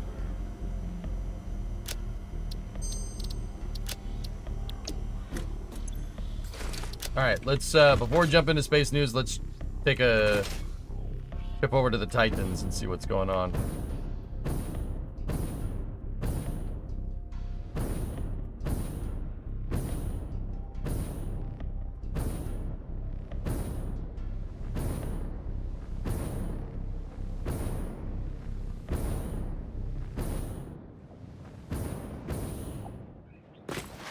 Yeah. Can I pet the Titos? Titos! Hello. Copper. Quartz, good. Dead animal. Don't want to know how you got that one. Some plastic. Computers. Oh, look, the power slug. Oh, hey, Titan 2. 2 green power slugs. Stators. Hey, buddy. How you doing? Got some beams for me? Thank you. Look at all you good boys. Look at all the good boys.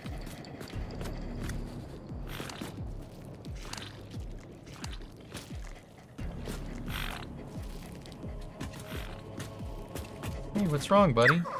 What's wrong, Titan 9? Sit. Sit. Sit. Good boy. Good boys. Sit. Hey, sit. Hey, sit. Oh, that one's tired. Just not in the best place right now, but I'm getting by. I just don't understand people, EJ. Not just you, a lot of people. You don't understand me? Oh. Uh-oh.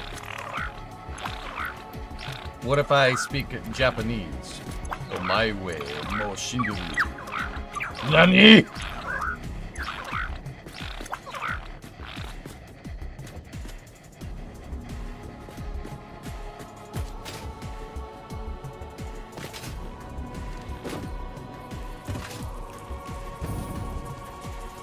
Does that help?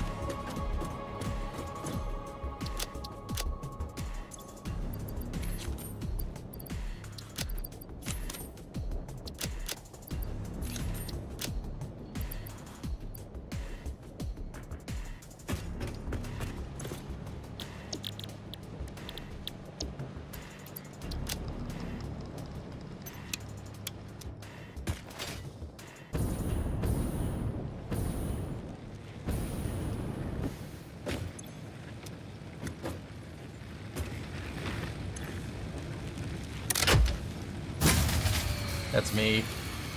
That was me. Don't worry, your factory is just fine.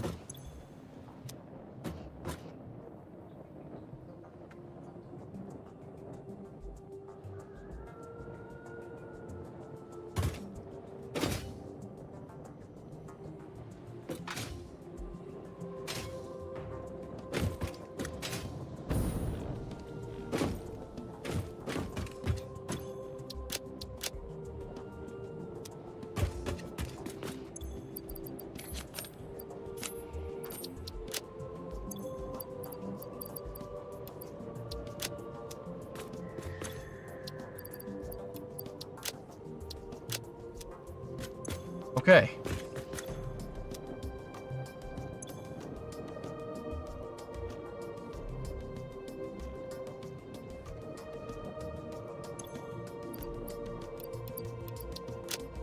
Stockpiling some fuel.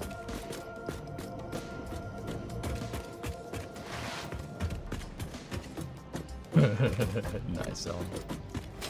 All right. Cool. All right, let's go back up there.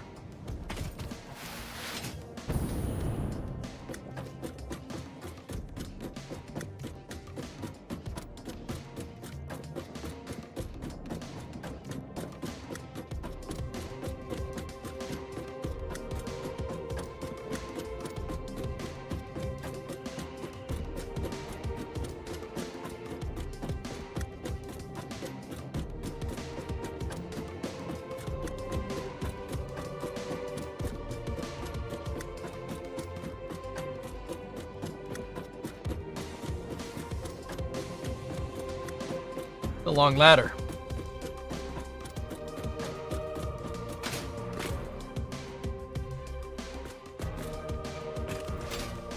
Yeah, we're working up here.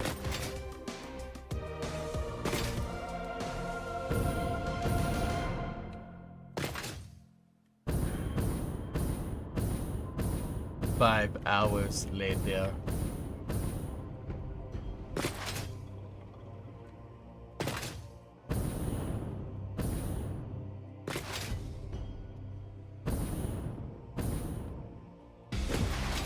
Wish you could take all that solid biofuel, render it all into liquid biofuel somehow and save a lot of space.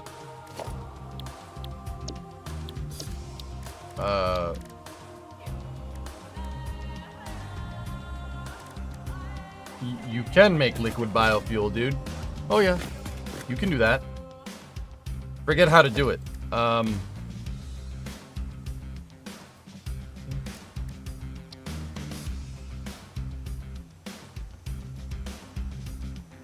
You can take water and biofuel in a refinery, and you can make liquid biofuel, and then you package liquid biofuel.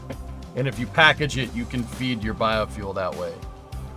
Once again, you only have a finite amount, which kind of sucks, but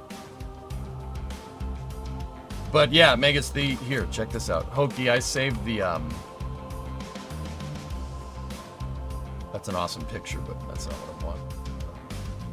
I saved that. There it is. Here, look.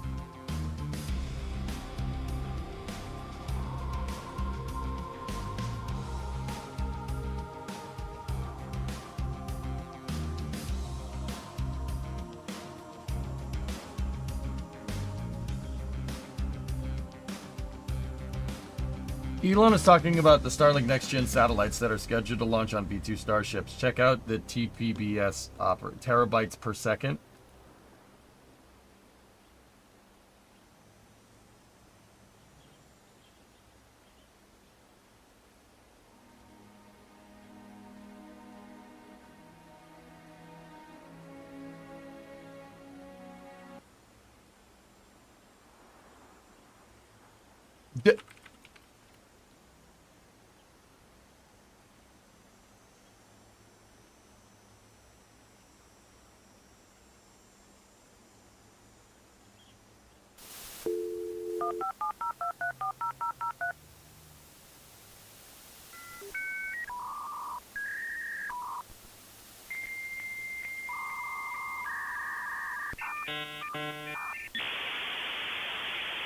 That's a lot of bandwidth.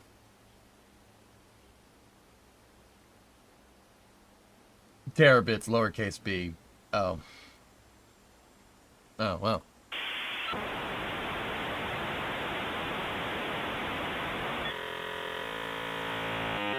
Okay. All right, guys. We're going to start up Space News in about 15 minutes, and we will talk about that more. Let me just move my tabs around here. But we will be back for more Satisfactory on the other side of Space News. There's also a rocket launch. We got Starlink 661. That's going to happen in a little bit. But yeah, huge, not like visual progress, but huge incremental. We'll say incremental progress here with getting these right. This is sweet. What we're probably going to do on the back half of the stream is get the rest of the small corridors figured out, and then any variations on foundations, any variations on the corridors that we need to do. And then, yeah, start placing them. No joke. Oh, we have to figure out the staircase components too. I need to figure out what we're going to do for, where are you? For this piece.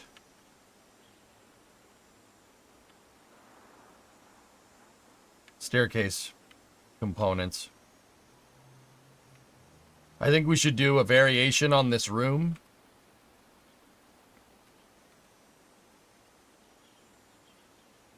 We should do a variation. Oh, the X components connect into it. Oh. Oh, yes.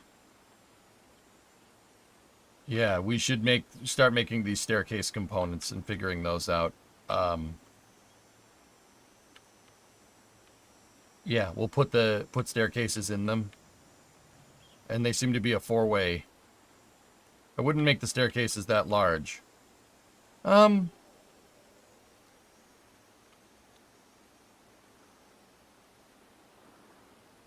Yeah, maybe. Does the ship have elevators? Ship, yes. Video game does not. I'll make elevator shafts. There is an elevator in this level right here. It's over here.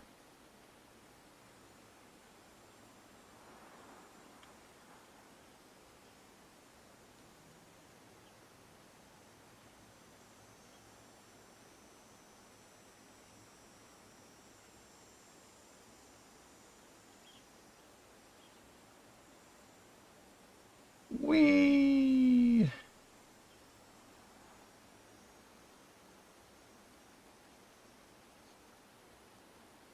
This level sucks. It's very difficult on Legendary.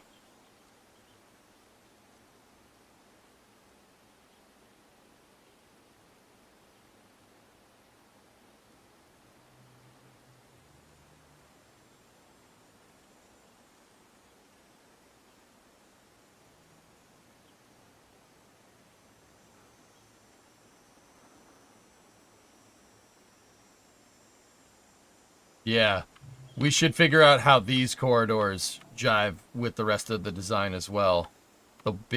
These are like big corridors. We'll call them MAW corridors for whatever reason.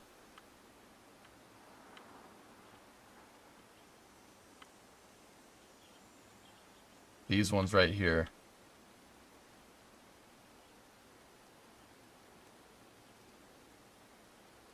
Right, Jack? Yeah, for real, dude. For real. And then there's an elevator shaft. The elevator shaft's a very interesting shape. Yeah,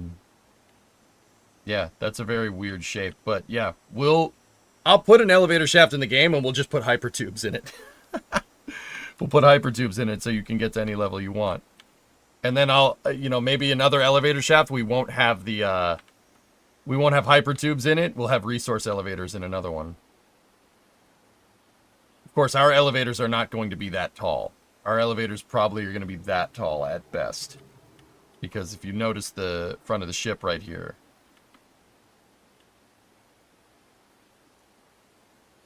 Jump pads? Maybe.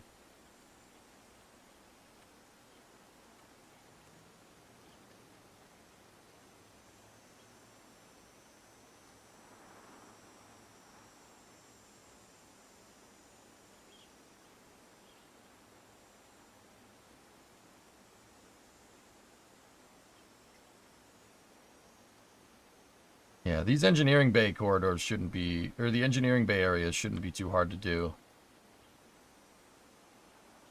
Do you remember hitting the hitting the coupling, and then you got to jump on here and then throw the, oh, dude, on Legendary, that was awful. It was so bad. That was such a pain in the butt, man.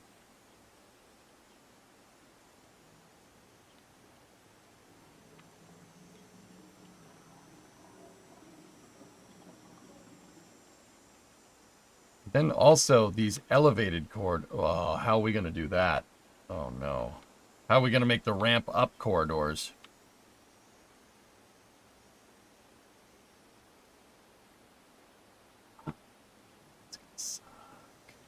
That's going to suck.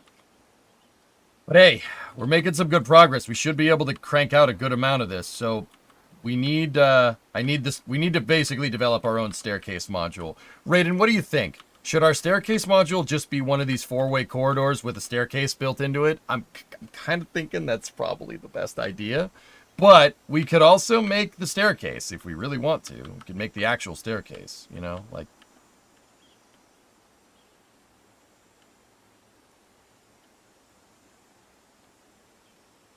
Four-meter double ramps, yep.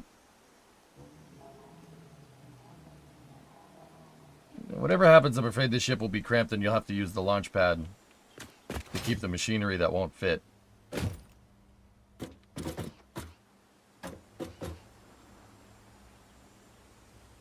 We'll take some creative liberties to make sure we have the space, dude. Yeah. If it absolutely has to be that way, it has to be that way.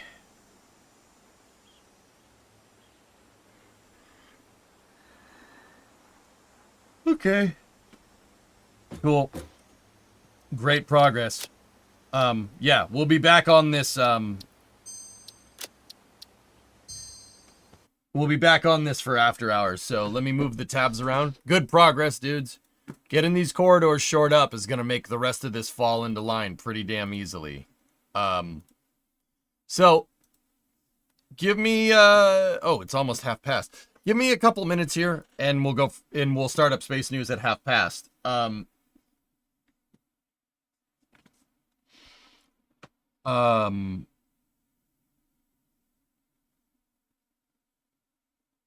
Making dial-up noises up here again. Yeah, okay. So, I'm going to stop the YouTube stream, and we'll start the Space News YouTube stream. If you're watching on Twitch, don't go anywhere. I will be back momentarily for Space News. Give me 5 to 10 minutes. Thank you very much for watching. And if you're watching this on a YouTube VOD, this part makes no sense. But also, thank you for watching to the end of the video. That's kind of cool. Like and subscribe and hit the bell! Or something. I don't know. I'll be back in a second.